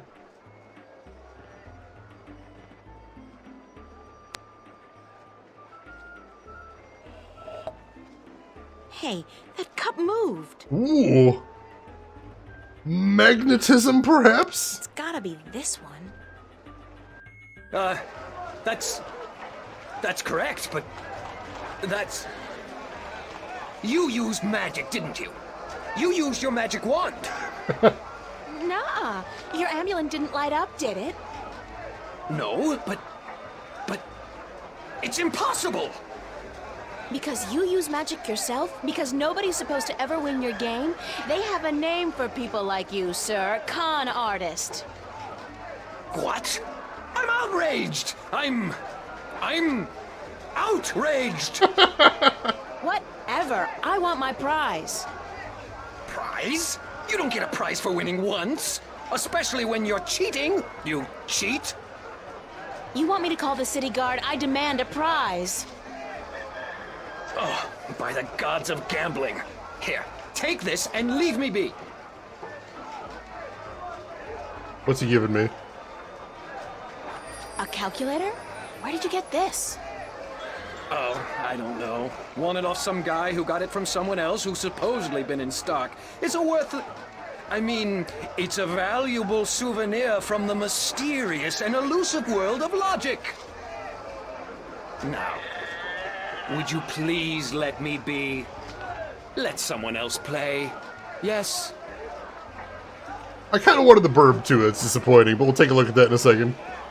Yeah, Drab, this seems super duper long for an adventure game, but I'm intrigued. I'm intrigued. Ned Stark or Tony Stark? Possibly both. They might be related. You never know. Crossover incoming, perhaps? Alright, so let's take a look at our new acquisition. Strangely enough, it's an old-fashioned calculator. Like the ones they used back in, like, the Elizabethan times. I think you mean 90s and 2000s, perhaps. But, yeah, close enough. Close enough. Alright, so I don't appear to be able to do anything with it right now. This game looks really cool. I'm enjoying it so far, Barley. It's pretty fun. This is my first time playing it, but everyone has told me this game has an amazing, amazing story. And the writing has been absolutely fantastic. Absolutely top-notch. What happens if we talk to this guy again? I'm not talking to you, you cheat! You won't talk to me anymore. Alright. Alright, fair enough. It's pretty funny. The second Elizabethan times, of course. Of course, how could I forget about that? I'm a little weak on history. Nergalagrin, welcome in. How are you doing today? Alright, so we got a calculator, which is not a burb, but that is a thing, I suppose. Made in England by Da Vinci. He's all mad because I actually won his stupid game. Screw that guy. Alright, so I'm going to take one more peek at the Journeyman Inn, and after that, I'm not sure what else we have to do, so I might take a little peek at the hint file. That'll be our first time tonight, so I don't mind doing that so much. Let's see, we can't do anything at the City Green. I don't think there's anything to do with the... We can pop back into the pier as well, I guess. See if she's over there. Yeah, let's do that first. We'll pop into the pier real quick. Doesn't look like there's anybody new over here. Nope, nobody new over here. So we'll go to the Journeyman Inn and see if that navigator is back there, because we need to talk to her about a couple things. Made in England by Da Vinci. We have seen April mess up things about history before, particularly when she was looking at the old marquee at the movie theater. That was hysterical and infuriating all at the same time. So I wouldn't be surprised if that's something she actually believes as well. It gets funnier and funnier. I'm glad you're enjoying it, Nergalgrin. The dialogue in this is ridiculous. He's still fishing! That guy might actually be asleep at this point. I'm gonna acknowledge that as a possibility. Dude might just straight up be asleep. Which, you know, I've heard is a very common thing to happen when you're fishing. Alright, nope, nobody is in here yet. So, I'm gonna take a little peek at the hint file, see if it can give me a little nudge in the right direction. I feel like we've been doing really good. We're on chapter 4, and we came really far. We came really far today, so we just need to see what we need to do next. Well, let's see, what do we need to do here? What do we need to do next? Ooh, I'm not actually sure here.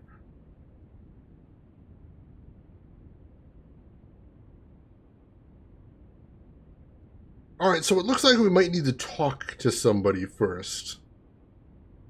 So let's see. I already did all that. Talked to Brian Westhouse.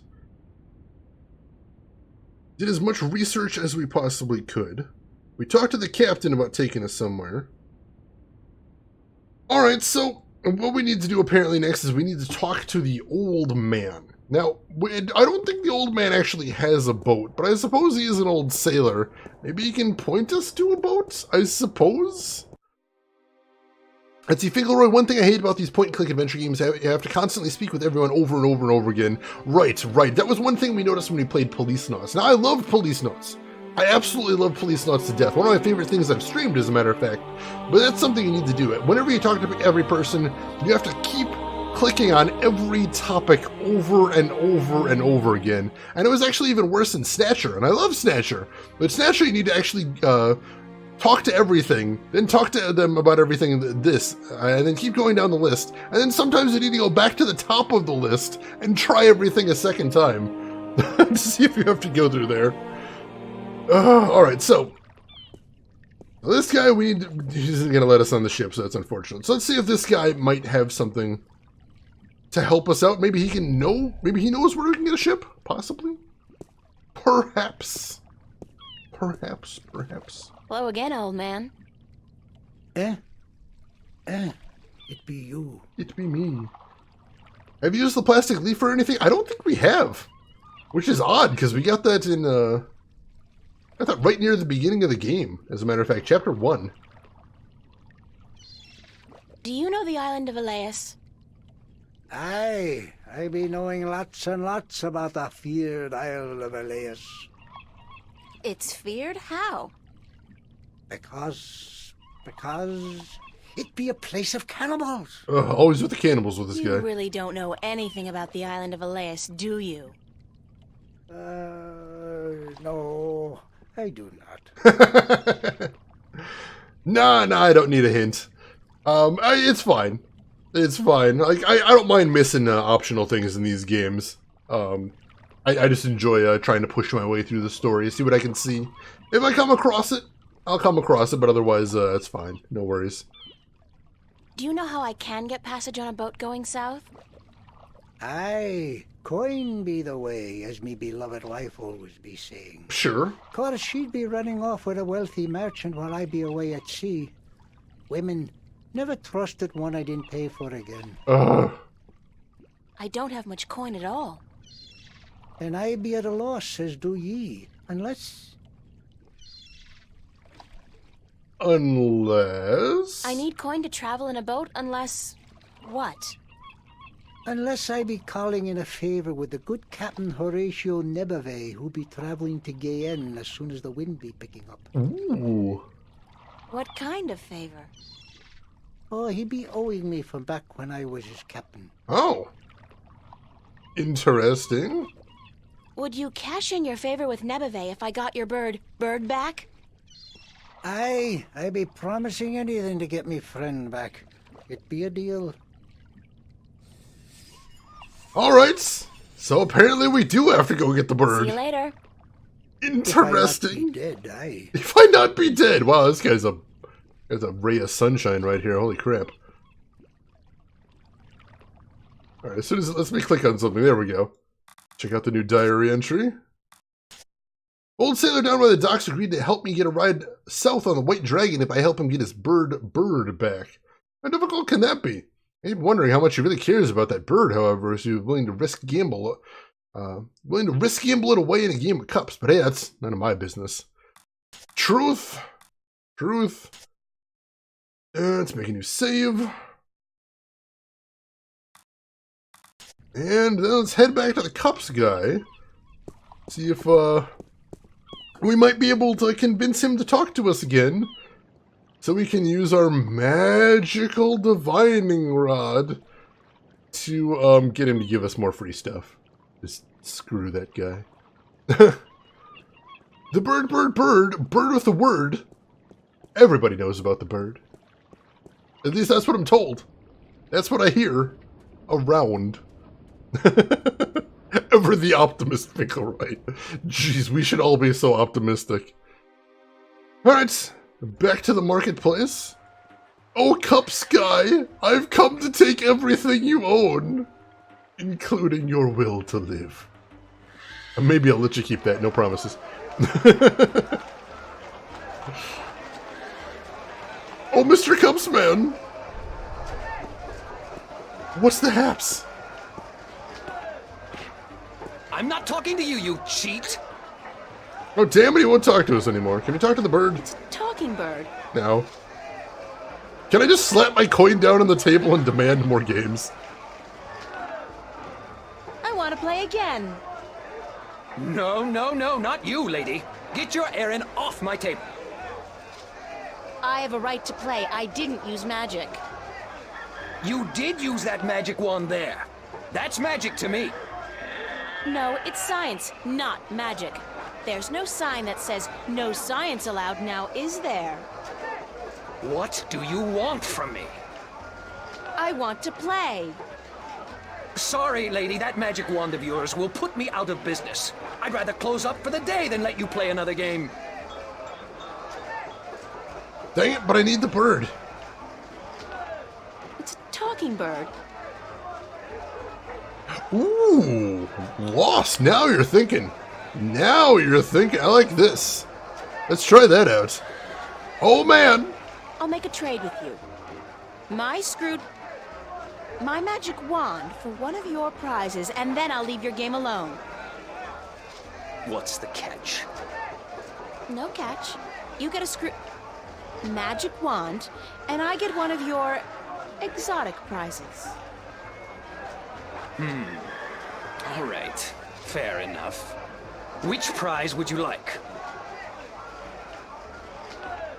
The bird? The talking bird. That scraggly heap of... A fantastic choice, young lady.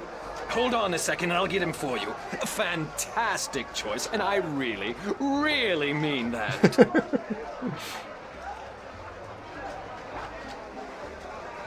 No more screwdriver, though, and it is an adventure game. Unfortunate to not have a screwdriver in an adventure game. We got a bird! We put a bird in her pocket! Oh my god. She actually put the bird in her pocket. She literally actually put the bird in her pocket. So, you're a bird, huh? Yeah. Wait a second. Did the old man send you to get me? Yes? I guess he did. My name's April. Oh, God, is there no escape? I mean, not that I like being cooped up in a cage for gamblers to gawk at and children to spit at all day, but give me a break. It's better than being locked away in a stinking chest. Thanks a whole bunch for rescuing me, April. You're welcome. No, hey, that's not what I meant. I was being sarcastic. Do you know what sarcastic means? Speak all tongue? Yes, No, actually, I don't. I speak English.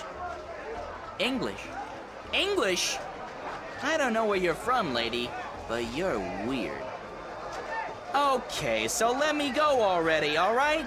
Enough with the I'm human so I can boss the bird around shtick. We're all impressed. Sorry, I promised the old man I'd win you back. I need a favor from him badly.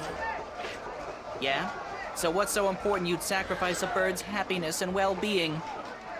The fate of 2 worlds, billions of people, and the balance. Yeah? Yeah? So... No, forget it. So were you always just Bird? Or did you have a better name? No. It's always been Bird. My full name is That Damn Bird. I learned that when I was 2 weeks old. That damn bird, the old man would say. No good ball of feathers.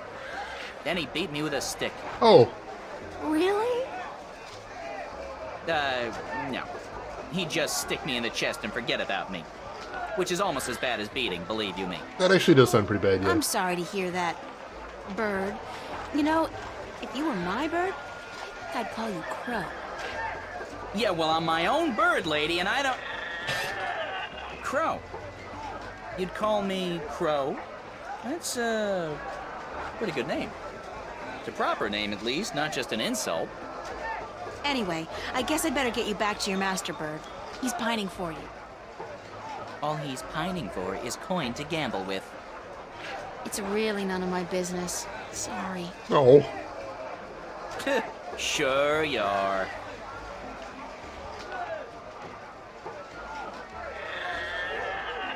So yeah, Finkelroy. Let's go over this Finkelroy. So she takes an object, a living object the size of a basketball, and by some not small insignificant miracle, somehow crams the entire living creature into the pocket of her very tight pants. And then what does she do?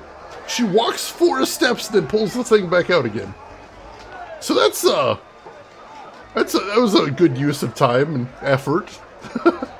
It's a good procedure right there. I'm glad we did this. And apparently now she has put the bird back in her pocket too. Gabriel Knight did put an entire blazer in his jeans pocket, and also in Gabriel Knight 2, Grace put a live pigeon inside of her trench coat too. That one we actually got to watch at least part of it happen. But the blazer going into the pocket, that scene of him trying to cram the blazer in there, I love that. That was amazing. A bird in the chest is worth 2 in the cups. Also, thanks for the idea, Lost. That was a good one. The 2 words pocket universe. What? We've already got 2 universes, maybe 3. Now we got a 4th one. Oh, this is getting confusing. It just magically appeared in front of her. I assume she just sort of, like, tugged open the seam of her pocket and the bird just exploded out violently, like being shot out of a cannon. It's got to be pretty tight in there. I imagine that's the only way that bird is coming out. Let's take a look. Can we inspect the bird? It's Crow. Apparently we're just calling him Crow now, too. Alright. Let's save again. After having done that. Let's save right here. And then we do really need to save the world. It's really important that we save the world. So let's head back to the pier. I don't really want to give the bird to the abusive old sailor, but I don't think we have a lot of options here. I don't think we have a lot of other things we could do. Reminds her of some text from one of the Ben Jordan adventure games. You pick up the chain and somehow manage to fit the entire thing into your pants. They do have a lot of convenience. I kind of enjoy when games make a little nudge about that. Oh hey, you put the thing in your inventory. How did you do that? I remember we played at least one video game on the stream where we had an entire ladder in our inventory. And I'm like, how? How on earth did we pull that one off? It seems painful. Alright. I'm sorry to do this to you, bird, but literally, fate of 2 worlds, billions of people. Sacrifices gotta be made. Here's your bird, sir. It wasn't easy, but I got him back. I sure hope you're grateful.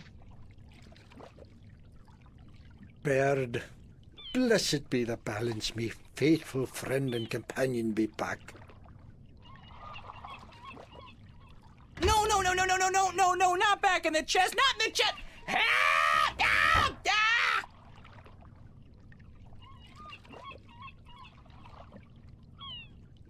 can you help me get passage on a ship? Okay. I be a man of me word. Speak ye with Captain Horatio Nebevale, the White Dragon, the ship behind yous.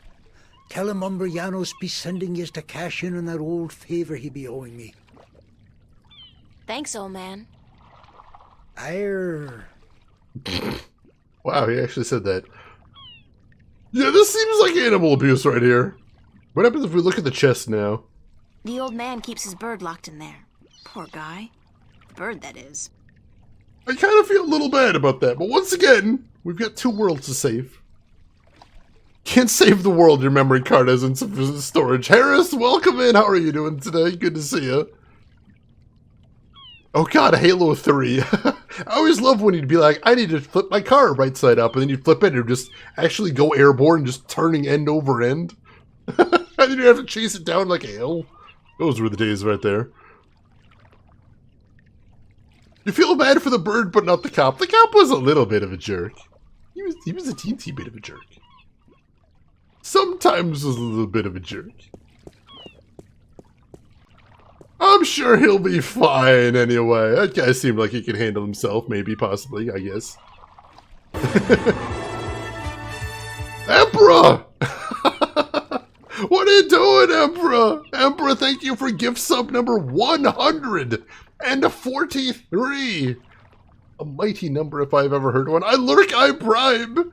Thank you for the lurks and thank you for the bribes, Emperor. I appreciate all that support. And Drav, you've been resubscribed once again. Do you enjoy that badge and you enjoy those emotes there, Drav? I hope you like them. The horse one, though, the horse is for free.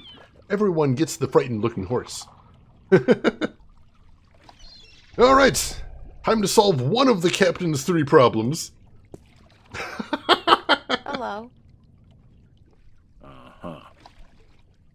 He'll give us 3 problems, there's no wind, he has no navigator, and he won't let a woman on board. We've got the solution to one of them. You know old Umbrianos, don't you? The old drunk? Aye, he be a good captain once. But ever since he lost his ship, he hasn't been much worth to anyone. Be that as it may, you do owe him a favor, right? Aye, that I do. He saved my life more than once. And I wouldn't be captain of this beautiful lady if it weren't for him. Guess what? I'm here to cash in on that favor. I'll be damned. What did you do for the old geezer? Promise him your hand in marriage? Don't you mind that, old boy. Just get ready to sail south. You're giving me a lift to the island of Elias. I mean, since you're already heading for Gien. I am? That could prove a little tricky. How come? For one, there is no wind. That accursed alchemist up north has put some kind of spell on the wind. Clax, I believe his name is, Roper Clax. Lives in a bloody rock somewhere beyond Riverwood. As long as he's got his dirty claws on the wind, this vessel ain't going nowhere. All right. Then there's a little problem with my crew. I can't very well leave the harbor without a navigator, and my last one decided he didn't much care for the sea anymore and went off to marry a serving maid. Good for him. Okay, let's say I manage to free the wind and find you a new navigator. Then will you drop me off on Elias? You think you will be able to defeat Clax, free the wind, and find me a new navigator? By Jaw's pus-filled left eye, if you do such a trick, then I'll take you wherever you wish to go.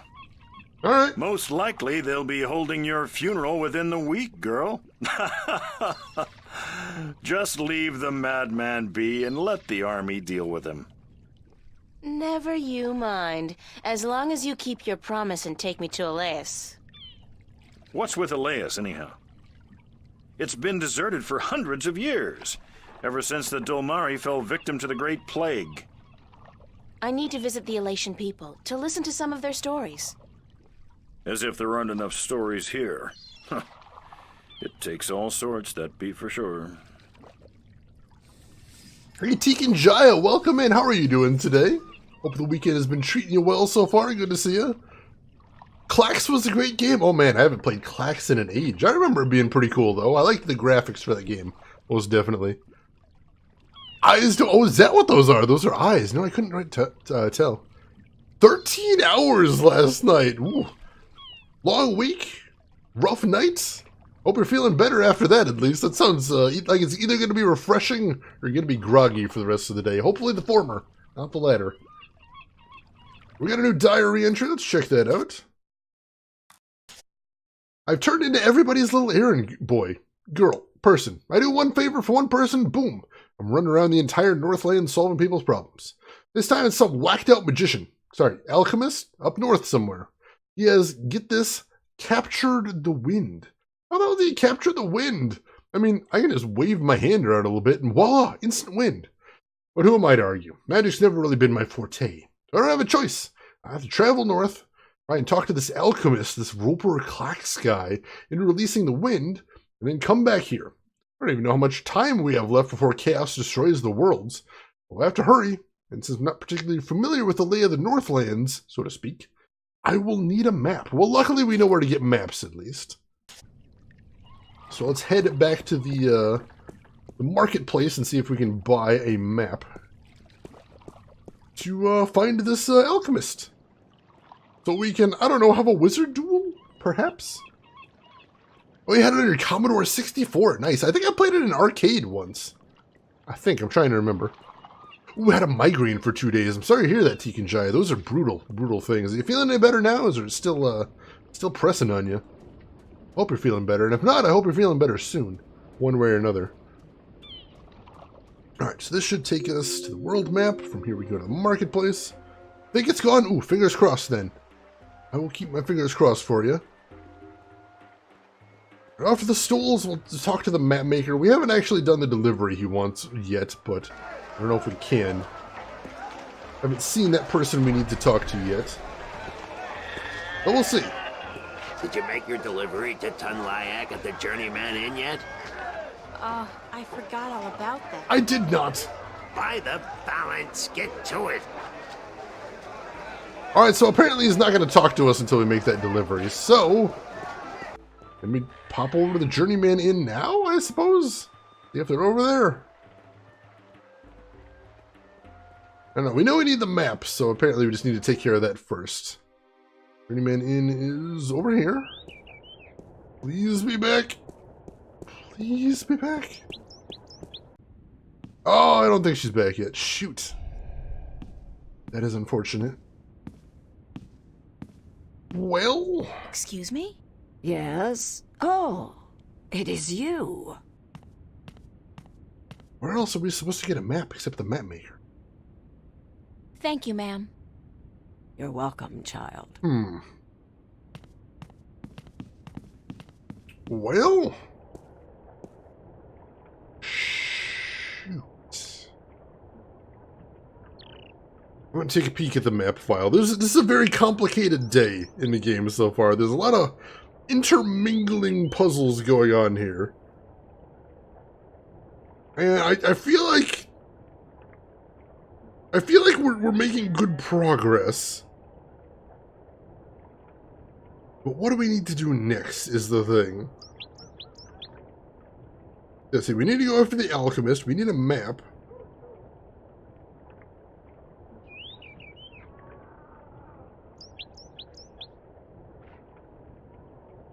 Oh, wait, shoot! I forgot. Oh my god. The map we're supposed to deliver is a map of the Northlands. It's a map of the Northlands. So we kind of already have one. Well, does that mean we can already go there? Maybe? Oh yeah, alright. That was all we needed to do then. We already had the map in our inventory. Dang it! I forgot about that. That was my bad. The road... Wow, it's a hell of a vista right here. Look at this. Scenic as hell. I love it. Let's see what we can take a look at. Some kind of cattle, but not the kind of cattle they breed in Kansas. We're definitely not in Kansas anymore. Odo. Those monuments, they're enormous, like man-made mountains. Wonder what they are. What they were made for. All good questions. Most definitely. What else? It's a farmhouse. It doesn't look like there's too much to see Small here. barn. Nope, I don't see anything. So let's head to the forest. Perhaps. See what we can find over there. Looks like about the... Oh, hey!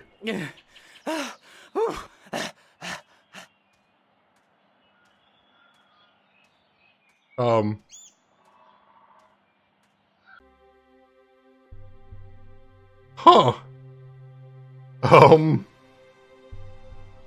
Alright, so that's the bird. I don't know what he's doing there, but I'm glad he escaped one way or the other. Let's head into the forest then, see what we can see. I'm going to make a new save here as well. Where are we saving this one? Right over here. There we go. Alright. See what we can see now that we got a new location. Anything to notice in here? It's a discarded wagon wheel. Interesting. I see these green sparkles over here, but apparently I can't look at those. Weird. Oh, hey.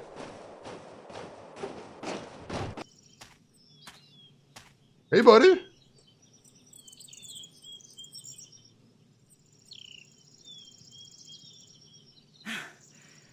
Do you always travel like you got a two-headed Besparian nymphate on your tail? I couldn't keep up half the time. Crow, is that you? Of course, there was that pair of stunning robin redbreasts. Twins, did you know? Not as if I could just leave them without a kiss or two. Or 12, as it turned out. That's a story I needed to hear. Maybe I'm just out of shape after being stuck in boxes and cages and knapsacks for the past 20 years. I guess it is you. Of course it's me! How many birds do you know with both good looks and a sense of humor? You got a sense of humor. Ouch. Oh, funny. Nah, that's funny. What are you doing here, Crow? What am I doing here? What am I doing here? How about a nice to see you, Crow, or I've missed you so much, Crow, or at least a glad to see you out of that chest, Crow? It is nice to see you, Crow. How did you escape? Cunning, milady. Of course, that keg of Androgen stone liquor the old geezer got his hands on didn't hurt. I've never seen such a shameful display of public drunkenness in my life. Nice. Well, not since the last time I had a thimble full of wine. Phew, boy, were those ladies in for a surprise. When they were told I could talk, I'm sure they didn't count on my encyclopedic knowledge of Dolmari obscenities. Oh. The old man was gonna gamble me away again, you know. Went straight back to the cups handler after the, celebration. So, I decided to split before they put me back in the cage. That place was like a prison without the amenities. And let's not even mention the food. Did you ever try roasted Elguan dung? Ugh, pooey, duh, don't, ever. Wasn't planning on it. So, I pecked a button here and some soft tissue there and fled. I had nowhere else to fly, so I decided to join you on your, quest. It sounded like a spot of good old-fashioned fun. Like a Bird Zone adventure. It's not as if I came after you because I like you, though. You don't have any feathers. Of course. Thank God for that. Okay, if you want to join me, I wouldn't mind some company. I'm guessing you'll be using your wings, though, and not your feet? The ground's no place for a free spirit like myself, baby. Besides, I hear there are a lot of good-looking birds in this forest, and let me tell you, they don't parade about on the ground like winged chickens. Just try to slow down once in a while. Let me catch up. Sure. But how do I get your attention if I need to talk to you? Can you whistle? Like this?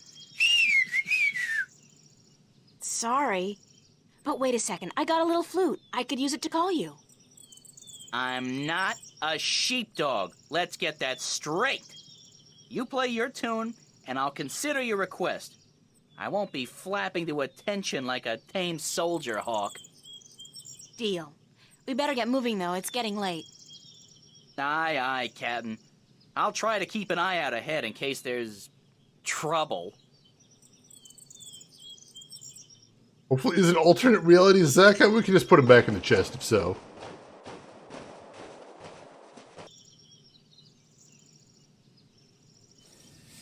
He couldn't have done that whistle without lips. He couldn't have done much speaking at all without lips, I imagine. But somehow he's managing. It's impressive. Impressive. He's a champion. Roasted dung fancy. Oh god. I'll pass. No thanks. None for me. I'm good. I'm feeling okay. I have heard parrots whistle. That's true. Monday, July 31st. I have no idea what year it is in Arcadia. On the road north. I made a friend. He's very nice, he's very funny, and he's a bird. Talking bird. Crow, formerly known as Bird. Not actually a crow, but he reminds me of one. His personality is a lot like Crowboy, is my favorite cartoon character. He escaped from his owner, or captor to be honest, and decided to join me on my little adventure. I'm just so happy to have somebody to talk to, and with luck, he'll be able to help me out once in a while as well. We agreed that I'll use my flute to call on him whenever I need him. You may not be able to tell from my writing, but there's a big silly grin on my face right now. Duh. Friendship acquired. Alright. Continue into the forest then. See what else we can find here. Into the forest, there we go. Look like there's anything else to see here, so I think there's a transitional area. There we go. Take a look around, see if there's anything to click on. There is not, surprisingly. Keep going then. Hello? Oh. Hello? The hell are you? Oh dear. Oh dear me. Please, human, don't kill me and skin me. I haven't even sung to the soil yet. Don't worry, I'm not going to kill you or skin you. Oh my. That is good news. Very good indeed. Who are you? My name's April. What's yours? In my language, it's Bandu Umana Banta Au Rubana Bitana Benort. It means the little one who tries hard to live up to his father who sings to the soil. Gotcha. That's a mouthful. So, what do I call you? You can call me Ben Bandu, the sad little one. Banda is the name of my people. We are the little ones. I think this might have been one of the creatures that we saw by the jukebox in the cafe earlier in the game. But fluffy coats! But we gotta see if friend or foe first. Then we skin if foe and not if friend. Very important distinction to make right there. Hunchback of Winnie the Pooh. My favorite of the Winnie the Pooh stories. Not usually considered in the mainstream canon, but I personally am a connoisseur of the expanded Winnie the Pooh universe. Why are you sad, Ben Bandu? I'm looking for my brother. He's been gone in the forest for many days, and I've not heard him sing to us. Our people don't walk about the forest much. It's too dangerous for us. You haven't seen my brother, have you? He's short, about my height, with a tan coat and a mischievous glint in his eye. You're the first mole. The first Banda I've met. Oh dear. I hope he's all right. A lot of our people have disappeared this summer. What happened to the Banda that disappeared? We don't really know. But there's something evil in this forest. Something that doesn't like the Banda. I shouldn't be out here looking, but I must find my brother. If I see him, I'll let him know you're looking for him. Oh, thank you. Thank you ever so much. Alright. Good luck on your search, Ben Bandu. Sad little one. And the best of luck to you, April. Please, if you see my brother, tell him to come home. We're all so very worried. It sounded like an old text-to-speech right there. And best of luck to you too, April. I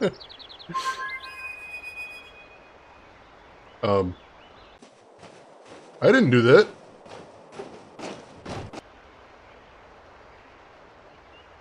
What's going on? What are we doing here? Hey, Crow, would you mind doing me a favor?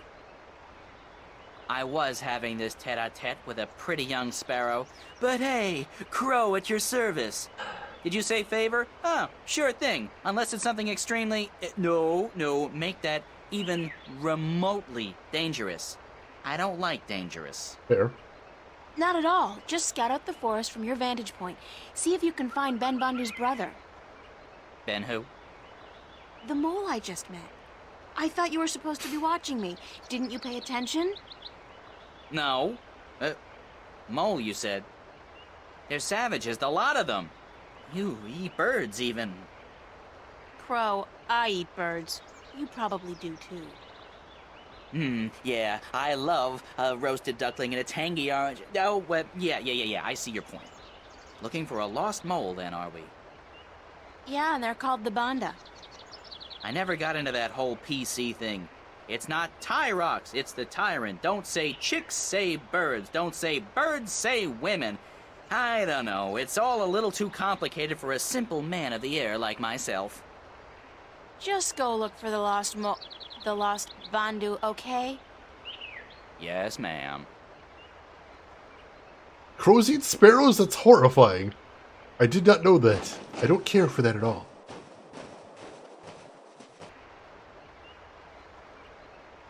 The Pooverse certainly has a ring to it. Alright, let's check out the new diary entry and let's make another save real quick. He's already ravenous. I like it. It works. Let's see. I had my first encounter with a bandit today. Saying Mole Man is apparently like a racial epithet. A big no-no with these people. His name is Ben Bandu. He was a really sweet man, or boy, or whatever he was. I can't really tell. But he was sad. Ben lost his brother in the forest and he was looking for him. I told him to keep my eyes open. I urged Crow to do the same. Hope he's alright, because if he isn't, the forest is probably not such a friendly place after all. Yeah, it does seem like a good proverbial canary in the mine. So let's hope everything's good. Fingers crossed. Right, so let's go ahead and save over this one. And let's continue into the forest. The bridge is out! Damn! Well, that was a short expedition into the forest. The bridge has been completely destroyed. Well, Edges are shit. charred. Whatever caused this, it couldn't have been floodwater or simple wear and tear. I'll have to find some other way across. This gorge is too deep to cross and the river too fierce. Well, that went bad in a hurry. Think of Ravens, the first clutch in 30 years was just born at the Tower of London. What took 30 years to make new ones? Or why was it a 30-year gap? What happened there? Bridge is destroyed, just use oars. Oars are apparently the solution to all of life's little problems, Joe. Or so I'm told. Large one-eyed crow in the car park. Oh, that's creepy as hell. That is absolutely creepy as hell. The road continues on the other side. I really need to cross this gorge. Didn't ask the Ravens? Oh, just rude. Just walk on by. You always want to at least make a little small talk with the Ravens right there. You know, at least try and establish a little bit of a dialogue, you know? You never know when some Ravens might come in handy in your life. You just don't. You just don't. Odin? Oh, jeez. You think maybe? Think maybe we might have had a little run-in with Odin? The All-Father himself? Pretty impressive. I'm impressed, if nothing else. Let me see if we can call Crow back down right now. Have you seen anything? I'm not sure where else to I guess go. he's not around. I should try again later. Alright. Are there any other exits? There's not. Go ahead and head back this way. Oh, hey! An old woman. It's a woman, I guess. An old woman, and it looks like she's in pain. Well, let's see if we can help her out. Since apparently, you know, we're doing favors for everybody today, we may as well spread it around. Oh, please, pretty lady, pretty, please help me. I've fallen and I can't stand up. Oh, God. What happened to you? Oh, I was out picking bones. Berries. Berries for my stew and flowers. Yes, pretty flowers. Right. Then I tripped over a big old root and twisted my ankle. It hurts so. Please help me home, pretty lady, please. Oh, this seems like a deadly trap. Anybody else kind of getting a little bit of a whiff of deadly trap here? Baba Yaga! Oh no, not with her chicken foot house. I want none of this. Where do you live? I live not far from here, not far at all. No, help me home and I'll cook you a fine stew, I promise. Yes, I promise. Just help me home and I'll reward you for your compassion. Yes, you'll have your reward. Please help me home, tasty lady. The hissing is putting me off just a little bit. Just get her a kid to help. Oh god, we won't actually throw other civilians in this. Seems like a bad idea. Who are you? Oh, I'm nobody at all. Just a frail old woman picking bones. Picking berries for her stew so she can feed her prisoner. Guests! Feed her guests and fatten them up for the long winter. I love this voice acting so much. This voice acting is so good. Why do you keep swallowing your words? Because I'm just a frail old forgetful woman, yes. Oh god. Well, what should we do, chat? Are we too busy to help a nice old lady, or should we give the nice old lady some help home? I mean, she's in the middle of a forest, she twisted her ankle. I mean, what's she gonna do? Tear us limb from limb, rend the flesh from our bones, hook it up, feast upon our entrails? That'd be silly. That's far-fetched. I don't believe any of that. Alright, I see Harris Corvée says, let's help Joseph spring the trap. I don't know what that means, but I'm assuming that means help the old lady. Mythungi, you say, I like this old lady, but don't help her. That seems so cruel. Give her some candy? No, we're supposed to ask her for the candy. I'm seeing a lot of people say help. You're very generous and compassionate, chat. I love you for that. Alright, I'll help you home. Alright, I'll help you home. Oh, yes. Thanks, plump little treasure. A nice, pretty girl, thanks. You got it, old lady. Anything you need. Alright, let's give her a little hand. There you go.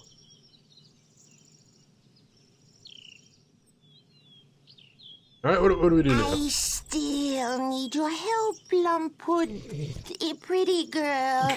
I can't walk all the way home by myself, you see. Help me home and I'll cook you a good, thick, creamy stew. Yum, I'm getting hungry myself. Let's go. What is that noise in the background? Do you hear this? Lead the way, man. Sure. Yes, let's go. Come on, just follow me, my sweet treat. Growling noise. Alright, lead the way, nice lady. Oh, wow, what a lovely part of the forest you live in. My, what a...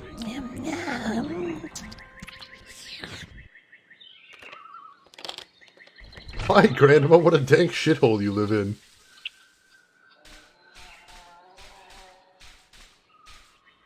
Alright, let's take a quick peek. Go back into the forest if we wanted to, I guess. Take a look at this window. That is not a gingerbread house. That is a little disappointing.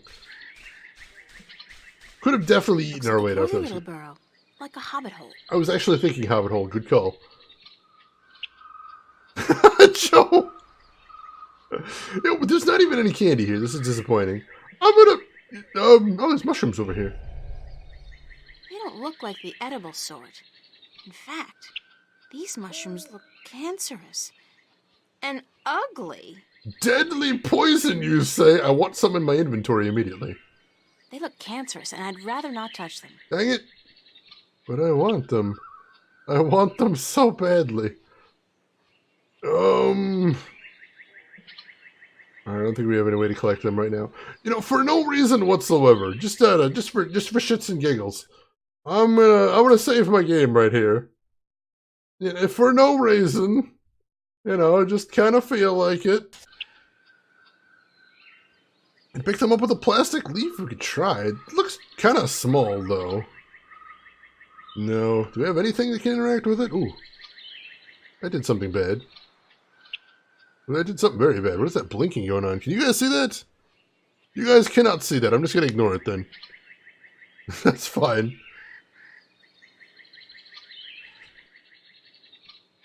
I can kind of make it go away sometimes, so I can't flip through my items either. I might have to see what's going on. Yeah, something's going wrong with this client, but luckily, as long as you can't see it, it's no big deal. I had a little blinking thing that says Build 161 in my top left corner. It's very weird. Did you break, maybe? Can we rub the candy on it? Oh my god, yes.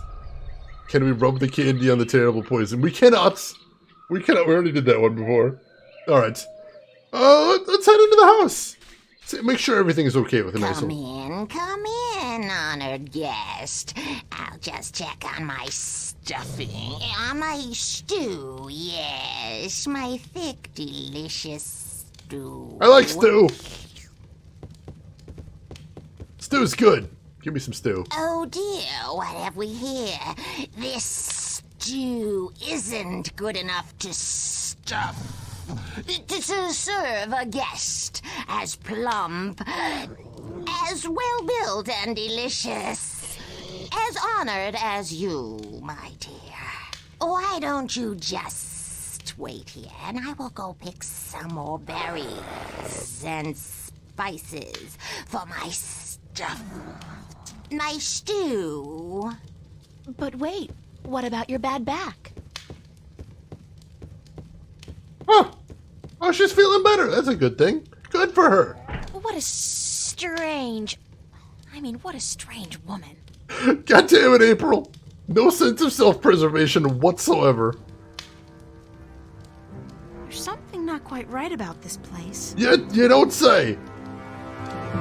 Oh. Like those skulls, for one. They look disturbingly humanoid. A little bit. Sounds like she's gonna tell me a Schloop story. Where's it coming from? I want to hear a Schloop story. That sounds amazing. Looks like a solid piece of furniture. It's got a chain tied around it. That's weird. There's that strange knocking sound again. Gotta be coming from the cabinet. Can you open it? Is that a thing? I want to hear a Schloop story. Let's do that. It's locked solid. All right. It sounds like somebody's trapped inside the cabinet. Definitely gotta see if we can open that up then. It's a broom. By the looks of this place, I don't think it's been used much. Can we take it? It's too big for me to carry around. But maybe I could use it somewhere in this room. Use it with the cabinet? Ooh. Oh, dear me. Oh, hey! Little guy!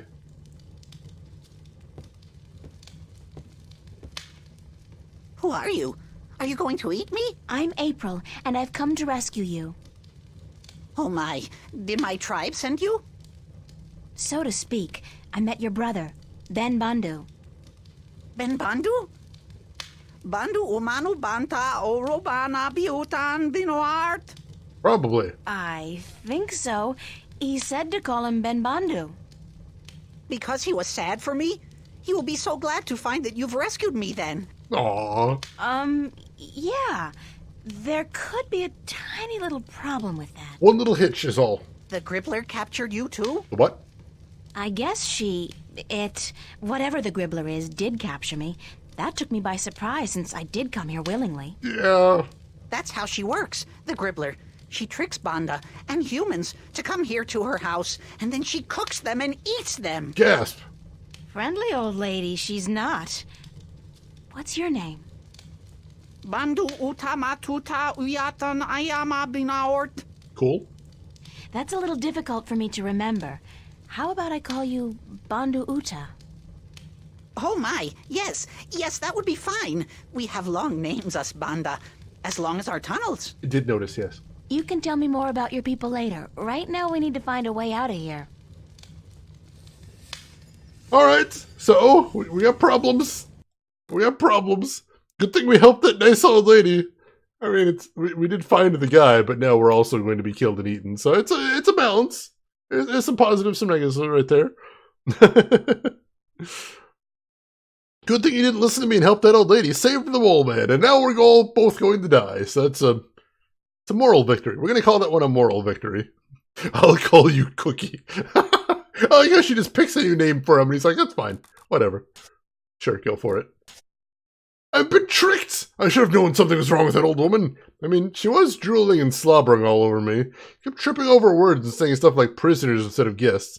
And her teeth were abnormally large. But still, you can't trust sweet old ladies who've hurt their leg picking berries in the forest. Who can you trust? Hansel and Gretel, my heart goes out to you kids. All kidding aside, we need to get the hell out of here before the bitch comes back. But how? But how? Let's make another save game. Now that we are actually in the den of the beast. Alright, let's look around. What are those things? They look like... Is that blood? What does this creature do to people? Oh, that's bad. What else? What else? Any little window? Oh, it's a window, but it's too small for me to squeeze through. Oh, the bitter rend the meat from your bones, my dear. Oh, God. I can't climb up there. Besides, I'm too big to fit through that tiny window. Alright, he might be able to. Oh dear, whatever shall we do? What's the hand for? Oh, I can use him on things. Come over here. Let's try something. Oh dear me. This is happening now, accept it. What are you going to do? I'm gonna get you out of here. Hold on. Can you break the window and get through? Oh dear, I'm so sorry, but it doesn't seem like I can do that. The window is too thick for me to break. Dang it. It was worth a try. Crack her face over to the broom? We'll see how the sword fighting mechanics in this game are. Let's hope. Let's hope. Grotesque decor. Most definitely. It's a small humanoid skull, like that of a child. Good God! Hopefully it's just a Bandu. I mean, that isn't that much better. It really isn't. Can we, like, throw the little skull at the window? Maybe that'll do it. It's grisly, but we'll see what we can do. There we go. We got a skull. I wonder who this guy used to be, back when he had a face. Wait, no, that's just too morbid. It is really morbid, actually. Alright, let's see. Can we use that? Break the window? Perhaps? Maybe?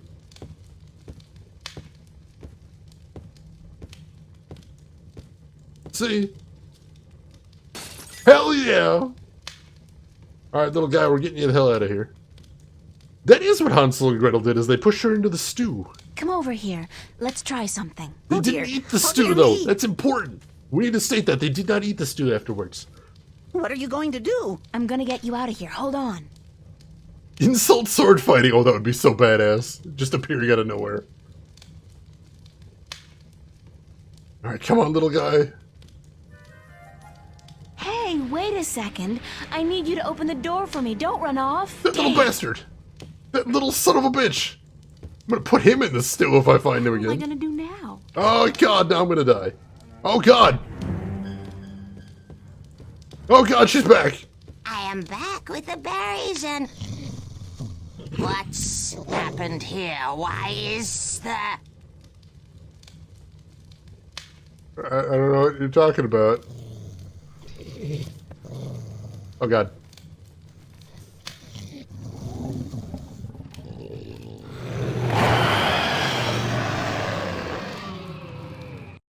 Ah. Abandoned ship! What have you done, you stupid little human. Oh god. I just saved an innocent person from being your dinner, Gribbler, so there. Yeah. So, you think you could come into my house and set my dinner free and get away with it? Yes. Well, I will get away with it because soon a lot of people, armed people, will come to get me and to kill you. So you'd better run away while you still have a chance. Yeah. I guess you will be my dinner tonight then, and I had hoped to save you for tomorrow. Oh damn. Oh, come on, Gribbler. You can't honestly think you can eat. Step aside. I know karate. Beat it. Get out of here. Oh god, it's not working. Oh, shit. Oh shit. Run! Run, April! Oh god. Oh god, what are we supposed to do now? What is that? That pillar looks a little shaky. Oh, maybe we can do something with that. Alright, every time she walks over, that pillar shakes a little bit. It's kind of shaky. Alright, we gotta do something with the board. What can we do with that plank?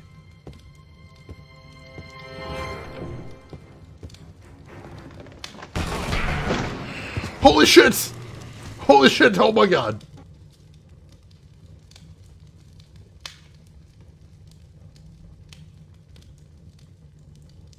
Thank you, shitty old lady architecture. Okay. Okay, she's definitely dead. We definitely, we technically knocked over a plank, and then the plank shoved her into the fire, and now she's just cooking. Just cooking. Hey, Bandu Bros, supper's ready. Slames on glasses. Thank you for the GG. Don't forget the double tap. How do we double tap that? Do we have to throw another plank at her? Now we eat her. No. No, I'm not into that. No, thank you. No, not the stew. Please, no. All right, let's just leave. Let's just leave this terrible place. Never return. Oh, hey, you little son of a bitch. Where were you? Hi, Ben. Oh dear. Where's the monster? She vanished like smoke up a chimney. Sure. Do you know what happened to your brother? He just ran off, didn't even stop to say goodbye. I met him back on the road. He was running like the wind. Said that when you helped him out of the window, he spotted the Gribbler returning, so he went to get help. Oh. I told him to alert the village, gather as many of the Banda as possible, and come back here. And that I'd try my best to aid you in the meanwhile. Thank you. That was very brave of you. All right, I'll take that. Brave of me? Oh my. You defeated the Gribbler. You are a hero. I owe the life of my brother to you, the life of everyone in our tribe. Ooh. I know my fellow Banda will want to reward you for your gracious deeds. You are invited to our village with me, and I will tell my people to prepare a grand feast for you. That's so classy. You don't have to do that, Ben. I just did what anybody would have done. Murdered a witch. But you did it. Give me your map, and I will show you where our village is. Then I must run ahead to tell the Banda that the Gribbler is no more. Yay! Shooting Star Neku, thank you for the 10 bits. I appreciate that. Vanish. Odd choice of words. It's just been revoked. Slams on glasses.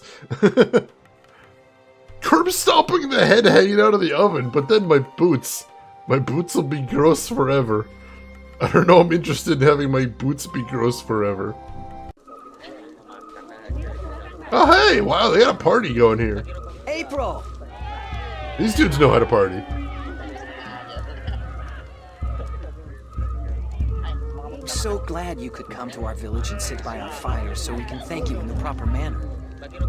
It's my privilege, Ben Bandu. I wouldn't want to pass through this forest without visiting your village and seeing for myself how the Banda people live. Sure. Oh my, you speak so eloquently. My brother sits by the fire.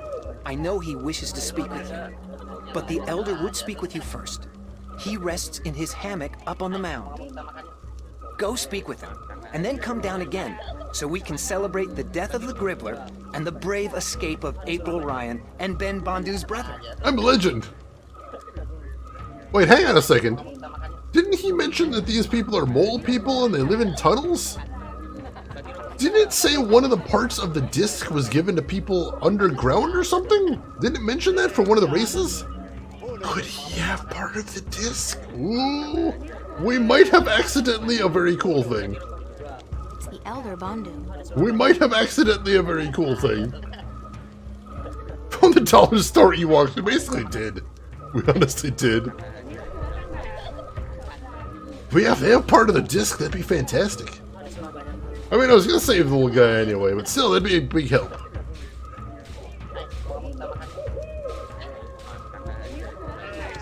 The hero of the day comes to visit the old Bondu. What up? Let me see your face, human. Make yourself shorter.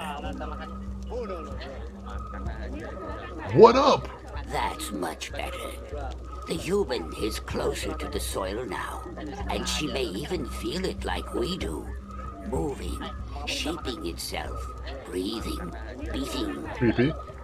I don't feel anything. Sorry. So the human is not a digger, but we don't judge her because of that. The human is a hero, she is. Don't call me that. I'm not a hero. I was just in the right place at the right time to help somebody out. And murder a witch. She destroyed the evil that haunted our forest and rescued one of our little ones from the creatures of chaos. And so she is a hero. Chaos, he She's says. the one spoken of in our songs, is she not? Ooh. The one who will deliver us from an evil presence and who will go on to save the balance. You are she, are you not? I don't know. Probably. Well, we will see. We will see. You will sleep in our spirit dig tonight. You what? And then tomorrow, we will see. But now, you must enjoy yourself. This feast is in your honor to show our appreciation for your courage. Thank you. Spirit dig? Go, eat and drink and dance, and then go to sleep in the spirit dig. What?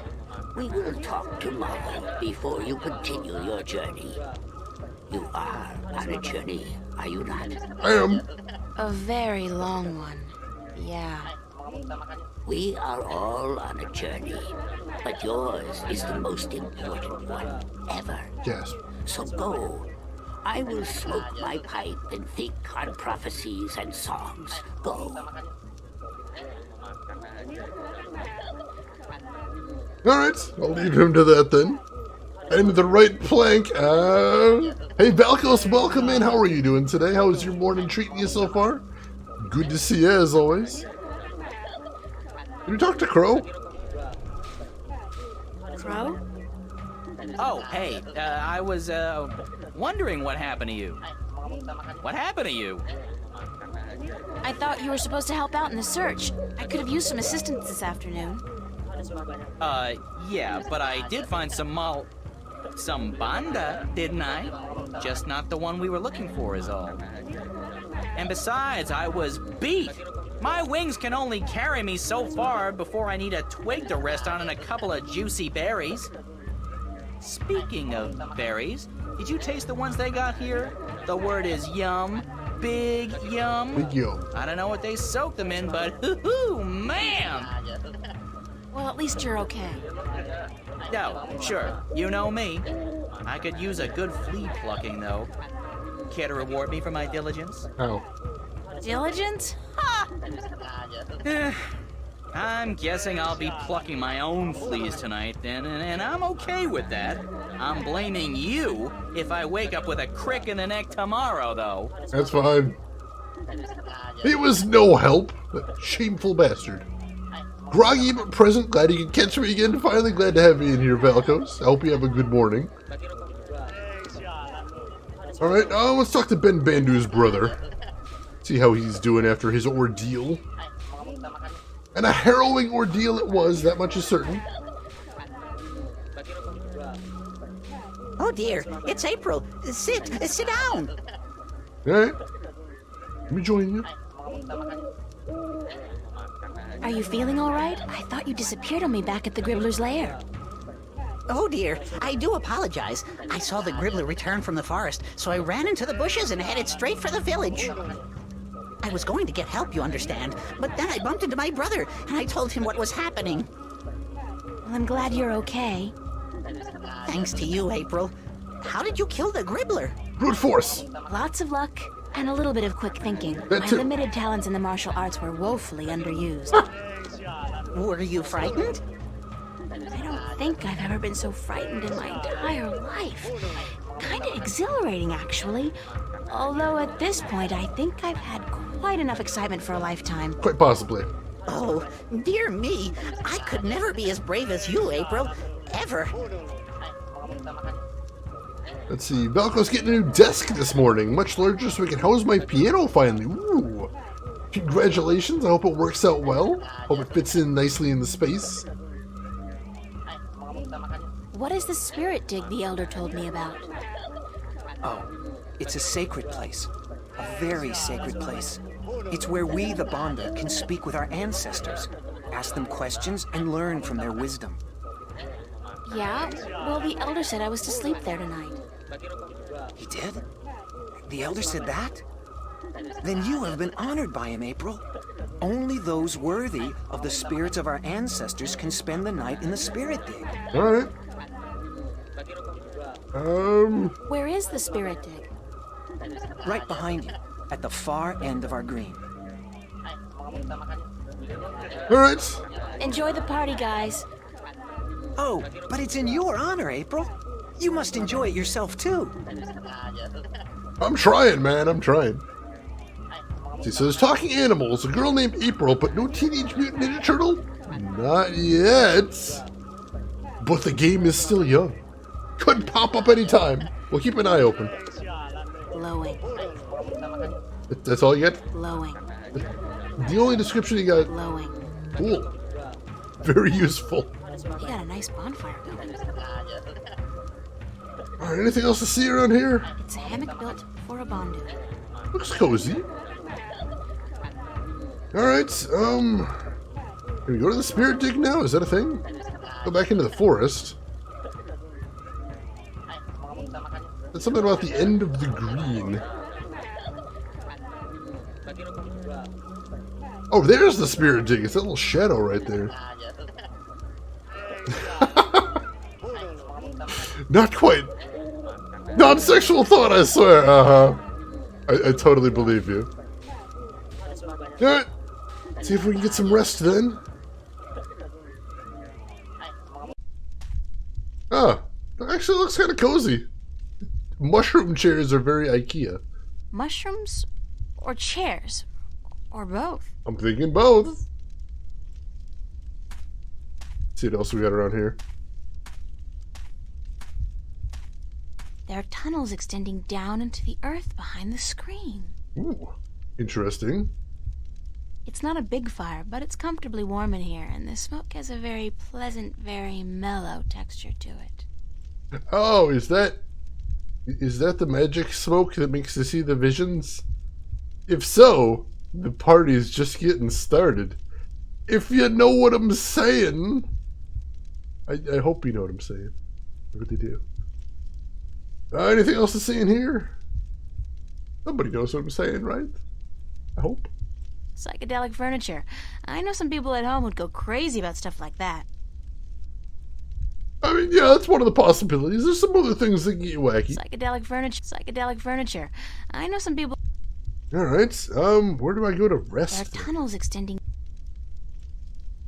said to sleep in here. I don't actually see anywhere to sleep in here, though. Unless I'm missing something. No bed or anything.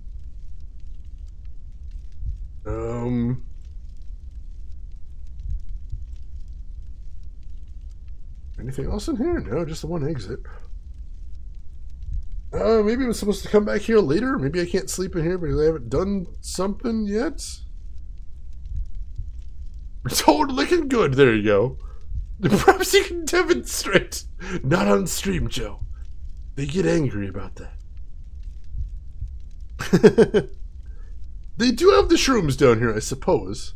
Toasted shrooms. That does sound kind of nice. Does sound kind of cozy.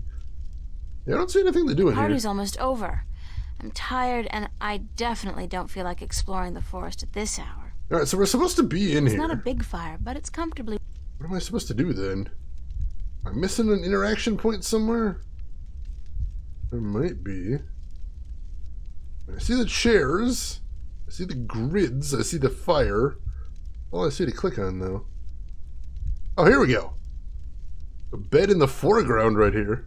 It's some kind of bed made with twigs and moss. Not as comfortable as a real mattress, I'm sure, but it'll do. April, you're a poor college student. It probably is more comfy than your bed. Oh, yeah, let's get some sleep. I'll just lie down for a few.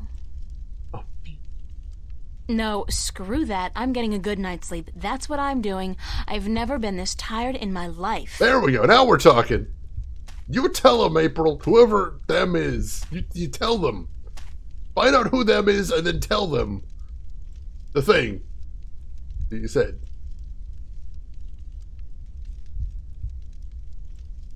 And once again, sleeping in her big stompy boots, because that's comfy, I suppose.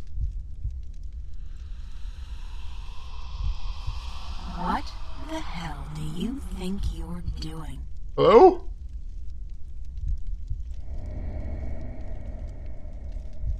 Who goes there?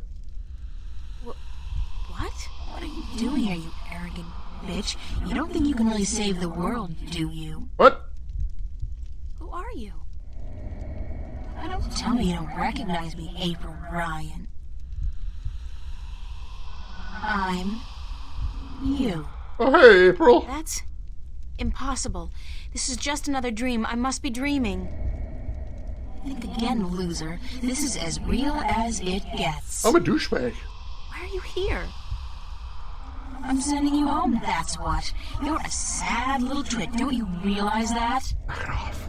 There's no point subjecting the entire world, two worlds, to your feeble attempts at redeeming yourself, is there? Go away. Leave me alone. How the hell am I supposed to do that, Einstein? I am you. You are me. Unfortunately for the both of us, we're inseparable. Damn it. I don't need this Freudian id crap. Not now. There's so much I have to do, so many people I have to help. Oh yeah? Like you really believe that? Like you give a shit about those people? You're doing this for yourself, April, and that's why you're gonna fail. Shut up! Good comeback. Shut up! That's always your way out, isn't it? Telling people to shut up when they speak the truth and shutting them out when they're getting too close for comfort. Get real. Hey, don't tell me I do it because Daddy hurt me. Screw that. Too real. How do you think you're gonna hold up when this job gets tough if you can't rely on anybody or believe in anything? I'm doing it, aren't I? Yeah, because what kind of choice did you have? Face your problems back home? Face the nightmares? I don't think so. So you run. And you think you're putting distance between yourself and your fear of the past and the present? All you're doing is running straight into an inevitable nervous breakdown. Like right now. You're talking to yourself, April. Now that's not something a mentally stable person would do. Oh, hi, screw off. Shut up! Shut up! It's okay, April. It's okay. Oh? Charlie? Charlie, is that you? Hey, Charlie! Don't you worry. I'm here. I'll take good care of you. I bet you will, Charlie. God, Charlie, I'm so glad that you're not here. You can't be. I'm still dreaming. Probably. No, you're not dreaming. I'm here, but in spirit only. Oh. Is it? Is it really you, Charlie? We are Charlie, your friend. We feel his heart and his mind, and his sleeping spirit joins us. But we speak from the great digs of the beyond, where the songs of the Banda never end. Are they dead? We have passed into the soil. We are spirits, and we have come to guide you. Why, Charlie? Why do you show me Charlie? He loves you, and so he guides us here, into your heart and mind. He loves me? Charlie loves me? You are not alone in the world, April. There are many who care for you. Your friends and your family. Your real family. You are not alone in your journey through life. What do you know about my family? My real family? They watch out for you, April. That's all we know. They have never abandoned you. They have just let you live the life you needed to live, to understand. It's important that you understand. All right. Understand what? That life, even when difficult and painful, is a gift. That love is priceless and rare and precious. That every good action, every good thought counts. All right. And that a single person can make a difference, can change the world. If she puts her mind to it, if she believes in herself, and the people who believe in her. All right. But everything is so frightening. I don't understand half of what goes on around me. Did not the mother say she would help you? Watch out for you? She did. Did not Charlie and Emma, your friends, offer to give you a helping hand when you didn't even tell them the truth about what was going on? It's true. And Cortez the Red. The Red? Did he not prove himself a friend as well? Yes. How then can you be so afraid when you have so many spirits to be with you in your darkest hour? Cortez the Red? Please, tell me what I have to do. I'm just fumbling in the dark here.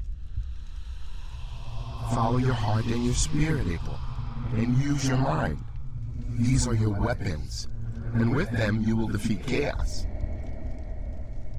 When you wake, tell the Elder that you've had a Bakbar, that you've spoken with the Banda spirits, and that your name amongst our people is now April Bandu and Bata, April Digger who will seek and find. All right. Oh, don't go. Please don't go. And we're asleep again. Vision over. Chapter 5, There and Back Again. Now, where have I heard that title before? That sounds familiar. That's probably just a coincidence. I'm sure it's nothing. Well, that was a good sleep, except for the, horrendous spirit interruptions. We're fine, though. All good. Check out the new diary. Monday late afternoon. Wow, what a day this has been. Met a bunch of new people, including a couple of furry guys and a talking bird, killed an old witch, freed a captured Bandu, and was invited to a Bandu village for a feast in my honor. Compare this to last week when the dramatic highlight of my day was eating sausage on my pizza instead of pepperoni. I feel so empowered. And starving. Tuesday morning. I guess I had what you could call a spiritual awakening last night. Or at least a visit from the spirit world, whatever that is. Either that or an incredibly vivid dream, but I'm betting that's not it. Say hello to the ghost of Christmas future April. Staring yourself in the eye and realizing you're a complete bitch is not an occasion to be celebrated. Okay, so she wasn't really me, but the things she said have all crossed my mind from time to time. Especially lately. As for Charlie, does he really love me? I mean, love me? I had no idea. No, that's a lie. I guess I had some idea, but I didn't really want to deal with it because I don't feel that way about him. He's sweet and kind, and I simply have a tendency to fall for the wrong guys for the wrong reasons. Like now. Oh, no, I'm not even going to think about that. I should probably go see the Elder. Yeah, probably. Oh my god, copyright, what have we done? Alternate title for The Wind in the Willows. I bet that was it, Joe. And Joe, you said you were getting a little bit of contact high there? You're welcome. Alright, let's go talk to the Elder. Let him know crazy shit has occurred. Oh, She's awake. April! Hello! What's up, dudes? Good morning, Ben Bondu. Greetings of the new day to you, April. Did you sleep well in the spirit dig? Did I sleep well? Aside from the voices, the apparitions, the sharp rocks poking me in the back, and the moist moss mattress, no, not really. So you were visited by the spirits? I guess. When you told me last night that I would be, I didn't believe you.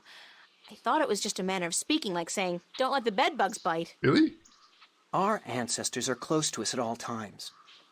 Once in a while, they speak to those who have been chosen to spend a night in the spirit dig.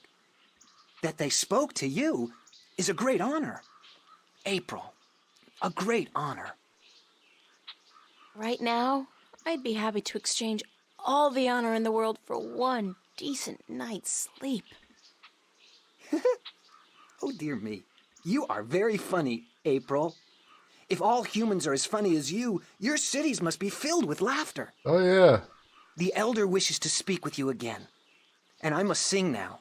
Down in the tunnels, it was decided this morning that I was finally ready to join the diggers. Oh, congratulations, little guy. I'm happy for you, Ben Bondu.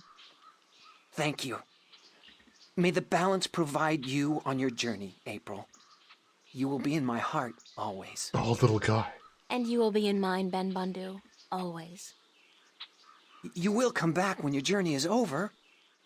I'll try. Goodbye. Oh, my. I cannot stand farewells. But farewell. Oh, you're all choked up. If the next chapter is called My Precious, I'm gonna lose my shit. You and me both, Velcos. No, sorry, bud. All humans very funny, but few have actual humor, so nobody be laughing. Unfortunately. Unfortunately. Alright, talk to the Elder. We've got some things we're supposed to tell him this morning. Let's get that out of the way. Hey, little old guy. So, you are awake? Did you sleep well? Not at all. As well as can be expected, I guess. Does the word Buckbar mean anything to you? Buckbar? Where did you hear this word? Well, we'll be honest. I don't see why not to. The spirits told me that I'd had a Buckbar. So, the spirit spoke to you openly? You are lucky, human. Some who enter the spirit dig never come out again, and some spend the night but hear nothing. But to you, the spirits spoke. I'm pretty badass, yeah. A Buckbar is a vision of yourself that speaks the truth in two ways. One is the dark truth. This is how you see yourself when you are not sure of yourself or angry with yourself. Oh yeah, we got that. The other truth is the very opposite of the first. This is how you must see yourself to be happy. I liked that one. But the spirits remind us that both are important. That you cannot love yourself without first seeing your flaws. That's fair. The people I saw, were they really there? The spirits use masks to convey their messages, and they speak in voices from the past or the present that carry great weight with you. The messengers are never the same, nor the message. But you must take care to hear and heed their words. All right. I was told that my name among the Banda would be April Bondu Mbata. She among the little ones who seeks and finds. So, you are the one we sing of.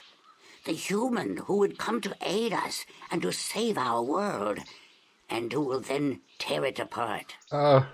You bring tidings both happy and sad to the Banda, April Bondu Mbata. Both hope and despair. I guess? This world will never be the same again once you have passed through it. But we are grateful, and I'm proud to have met you, and to give you what you came for. It was just luck that brought me here. I didn't come for anything in specific. But? Yes, you did. This is what you came for. I knew it! I knew it! They got part of the disc! What is it? This is the stone given to us by the fathers to keep safe until this day. It has been with us for so long. Oh, it's a piece of the disc. Then you know it. You came for the stone, even though you didn't know it until now? I did. I guess I did. Thanks. Now, you must continue your journey, April Bandu Empata. Remember that this is your tribe now, and so you are welcome at our fires and in our digs whenever you come this way again. Aww. I'm honored.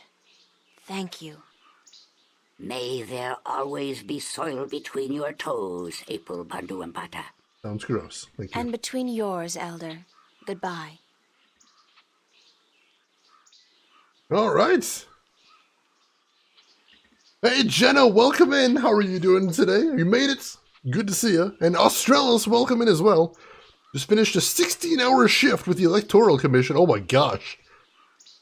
Doing good work there, Australis. I'm glad you were doing that. It's important work.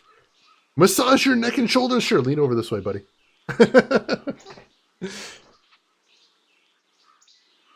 Need to work it off by... Oh, jeez. Not more labor. Not more manual labor. I hate that. The Banda Stone. Here we go. It's a piece of the stone disc I got from the Banda people. Woo! Excellent. 1 down, 3 to go. Let's check out the new diary entry as well. I got the first stone. It's funny. I came here by chance and I didn't even know the Banda were guarding one of the pieces of the disc. Yet here it is, right in my hand. It's a lot smaller than I thought, which is a good thing considering I'm going to be carrying it with me for a while. This isn't so hard, is it? I'm actually starting to enjoy myself. Of course, having said that, everything will probably go wrong from now on. 3 more stones and I'm home free. After I defeat the evil alchemist, of course. And hold the forces of chaos at bay. And, oh boy, I really got to keep a positive attitude here. You do, it's important. Alright. So, make a save here. There's our last one. Are we right here? Yeah, we already did that one. Are we jumping up here? We did that one too. This one is the oldest. All right. Save over to that one. All right, so we're going to the swamp next, it appears. What happened so far? I know you missed a good chunk. Oh man, so we've been having adventures in Arcadia. Been running around trying to find out as much information as we can since we're trapped here and we don't have a way home. And we've begun the search for the disc, the magical disc we need to get into the Guardian's Tower and get everything fixed, basically. Positive mental attitude brings positive physical fortitude. I like that, Sleepy Tea. I like that. I'm going to steal that. This is good stuff. I shouldn't leave without waking Crow. Poor thing. He'll probably freak out if I'm gone when he wakes up. Now we gotta wake the bird then. All right. Hey, buddy. Wake up! Huh? We got a talking bird friend, too. Turn off the big light, Mommy. It's called the sun, Crow. Welcome to the world of the living. Hello. Oh. I was having this weird dream about a big-ass turkey wearing a pair of red shoes, and you were there, and he was there, and maybe it wasn't a dream after all. Is that a... I think it's safe to say that you need therapy, and we need to leave right now. We do? We do! Let's go get him! Who are we getting again? Some evil alchemist out to rule the world with his powerful and destructive magic. Yes! Exactly! I'll keep an eye out for other potential threats then, shall I? Like, marauding mice? You do that, Crow. Thank you. That did sound like a Wizard of Oz reference. I think so. Think Latin beat me that quote by a millennium or two? Ah, oh, dang it. Unfortunate. Sleepy T, I was just going to continue that with that song. I love that song so much. It's so good. There's no place like home. There really isn't. Home's awesome.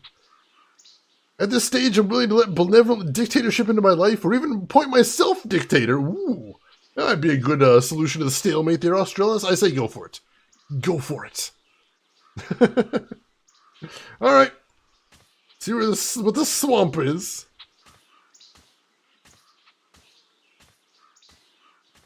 I bet it's horrible. Oh, it's actually not horrible. I was expecting it to be a lot worse. It does sound a little spooky, though. I will admit, it's a little bit of a spooky swamp.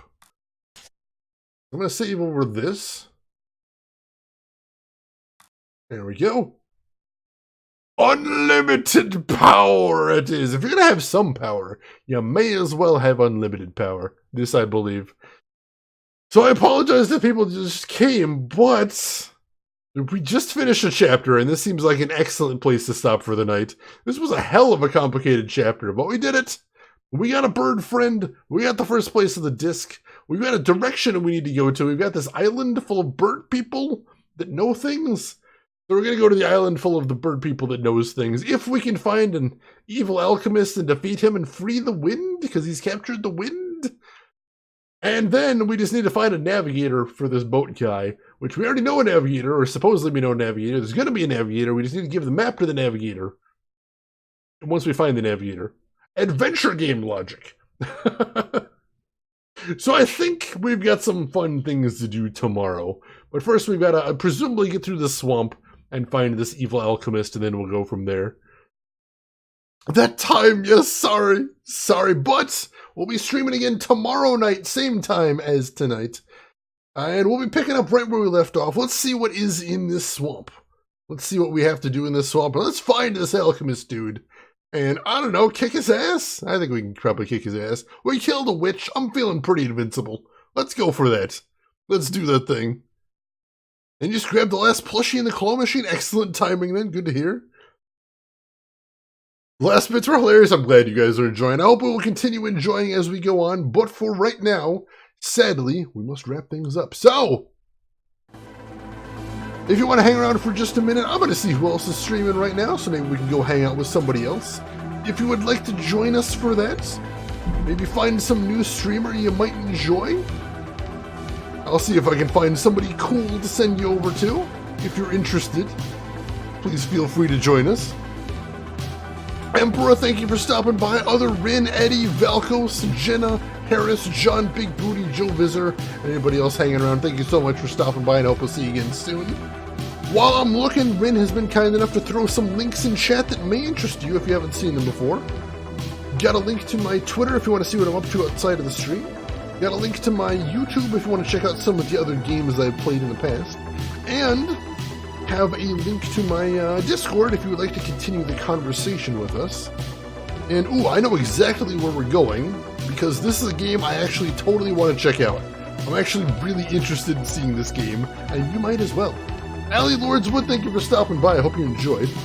So, folks, I hope you will join me over at Retrograde Tom's stream. We're going to go raid him. He right now is playing Eye of the Beholder, an absolutely classic retro dungeon crawler, kind of D&D based type thing. You might have heard of it before. I played it when I was very, very young. I remember almost nothing about it, so I'm really eager to check this out. So yeah, why don't you join me over there, say hi to Tom, throw him a follow if you haven't already, if you like what he's doing. But if you got other things to do, I'm just going to say as I always do, have a good morning, afternoon, evening, wherever you're at in the world. And I'll see you folks around. Take care of yourselves, everyone.